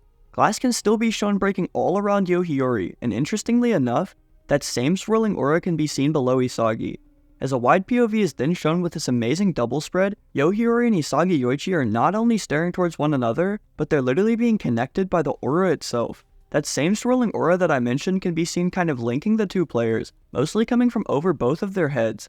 This could be an interesting detail hinting at what their plan might be next chapter, but I guess we'll just have to be patient and find out. As an overhead shot of Hiyori is then shown with him sprinting up the field, he confidently states that he, Yo Hiyori, will become the center of the world here. Isagi, Kaiser, and Baru are all also shown to have surprised expressions within the background, so maybe this too hints at what could be happening. The only connection between both Kaiser and Baru reacting is maybe their importance to both teams, but also the fact that they both are the only Predator Eye users on the field right now. Isagi's reaction also makes me wonder if Hiyori is going off script for this play, but it would be weird for him to be surprised by this. Block's 238th chapter picks right back up with Yo Hiyori's push. Sprinting straight towards Nico, Kunigami and Ness can also be seen running along either side of him. The intro text here says, his buddy is waiting for him to deliver the final pass. As the players gather in front of the Uber's goal, it's now time to follow your ego, go all in, and bring this fantastic match to an end. Now I know some people I've seen in the comments and community would disagree with this being a fantastic match, but we're going to talk about that in another video this week. Anyways, as we then get a perspective change over to Nico, he's been surprised by Hiyori's unpredictable acceleration here. He knows confidently that he can't stop him in a one-on-one, so his only other use is to try and slow his attack down. We then get to see the perspective from behind Isagi, and it seems like Ryu is in charge of marking him now. Ryu himself also makes note here that Isagi is purely playing off of Hiyori's movements in order to get this final pass, however he's confident that he won't let them move freely. Aiko is then shown to be observing the situation as well, noting that he's aiming for the chaos created by Isagi and Hiyori. Attempting to predict the trajectory itself of Yo Hiyori's pass, Michael Kaiser is fully intent on poaching this winning goal by forcibly snatching away the final pass. We see an overhead view of Kaiser sprinting straight towards Isagi, who also has Ryu and Aiku already too close. Isagi actually is just thinking to himself here about keeping his eyes on Kaiser, however his rival here is literally thinking about killing him. Now I don't know if he thinks that he's the Terminator or something, but Kaiser's supposed to be the one dropping cold one-liners, not making petty death threats. More of Yo Hiyori's fancy footwork is then shown, as it looks to me that he used a La Crocheta to try and glide past Nico. It might have also just been a step over, but it's kinda hard to tell with the ball motion indicator. As Nico is watching all of this with a worried look, Hiyori again begins to make another move, making Nico believe that he's now going to the right. Instead of doing that though, Hiyori actually drags the ball to his near back left, feinting Nico as he just steps in helplessly. Poor Nico is just being surprised all game by these random anomalies, as Hiyori is just another person who embarrassed him and the Ubers. Aryu realizes here that his passing route to Isagi is now opened up, and with Isagi looking super focused here, Oliver Aiku too is then shown to be surprised. As he's watching Hiyori here, he's made the realization that he's only keeping his eyes on the ball. With this fact in mind, Oliver Aiku can only think that Hiyori is doing one thing. He must be planning on shooting the ball himself. As we see Hiyori indeed pulling his leg back for the shot, Kaiser and Kunigami can also both be seen sprinting up the field, as Lorenzo too begins to make his move. Sprinting quickly in order to close the gap, Lorenzo is barreling towards Hiyori while calling him selfish. Then smirking like always though, Lorenzo points out that Blue Lock is all about selfishness anyway. It's kinda the entire point. With a close-up of Hiyori's foot and his eyes then being shown, it seems as though he's made his decision to not shoot the ball. He's instead popped it up in a play similar to what Nagi would do, with the ball actually redirecting off of Lorenzo's leg. Nico is just kind of standing there helpless and confused on what to do, but who can really blame the kid? I mean, even Lorenzo is shown to be confused with this whole situation, as neither he or Nico can figure out what their plan is. How fucking predictable. As text is then shown with lightning all around it, obviously our man Baru has now arrived on the scene. Becoming a defender again for his team all the way in the backlines, Baru tells Hiyori that it's never really a question. In the end, he's just going to pass the ball. He goes on to scream out that all the passing routes are now sealed off, as he tells Hiyori that without Isagi, he's just an insignificant lackey who's too weak to fight alone. Now I personally wouldn't take this disrespect, however neither will Hiyori. Too slow, dumbass. As Hiyori stares at the ball in front of his face, he then begins to leap into action once more, as he tells Baru that he can already envision Isagi scoring the winning goal. With Lorenzo on the ground behind him as well as Nico, and the king at his front, Hiyori basically tells them all that their fates have already been sealed. As Baru, Kaiser, and Aiku are all then shown to be glancing in confusion, Isagi Yoichi too is now making his final preparations. We see Isagi darting behind this entire group of people, pushing off of Aryu as they just all watch helplessly. Baru also has his hands full as Hiyori is putting the mix on him too, and all of the Uber's defense right now has just made the realization. Neither Isagi or Hiyori are even looking at one another as we get this amazing close-up of both of their faces. Dripping with sweat from the intensity and with both of them donning the flow eyes, these two egoists are wreaking havoc on the Ubers. Finally, after passing off the ball, Baru was just seen helplessly stepping in as he couldn't have possibly tracked this. Kaiser too is then shown to be trying to push away from Nico, however Isagi looks as though he's already slipped behind. I really love these panels where the perspective is from behind the player, as it always seems to give us a more dynamic view of the field. As even a fuller view of the scene is then shown to us, Isagi Yoichi is there in the bottom right just breaking through the defense. As both of these threats are fully synced up, Hiyori only asks one final question to Isagi. Are you there, egoist? The pass is finally then seen dropping straight down in front of Isagi, even carrying with it Hiyori's broken glass-like aura. As the goalkeeper prepares himself to take action, and both Hiyori and Isagi's eyes are shown, Isagi then prepares to swing through with the shot. This small little panel here just hits different for some reason, and honestly I wish it would have been a double spread too. Swinging through and shooting the ball off, Isagi and his intensity have finally staked it all on the line here, hoping to just make this one final shot. As the ball flies through the air and nears the goal, Fukakugen is helpless to save it. Isagi Yoichi has now secured the winning goal, winning the game 3-2 for Bastard Munich and scoring a brace for himself. Isagi Yoichi has proved to the world that he is indeed a striker. Leaping onto Hiyori as the two just scream out in excitement, these two have shown that they originally thought was true. If they clash and cross together their visions of becoming the world's best players, then they can create plays that go beyond even their wildest dreams. The word impossible doesn't exist in either Isagi or Hiyori's lexicon. As the two egoists conquer the chaos and score the winning goal, they have now shown the world that they are currently in the football universe's epicenter. The Bastard Munich vs Ubers game has finally come to its conclusion, ending 3-2 in favor of Bastard Munich. Oh my god, I think I'm gonna pass out.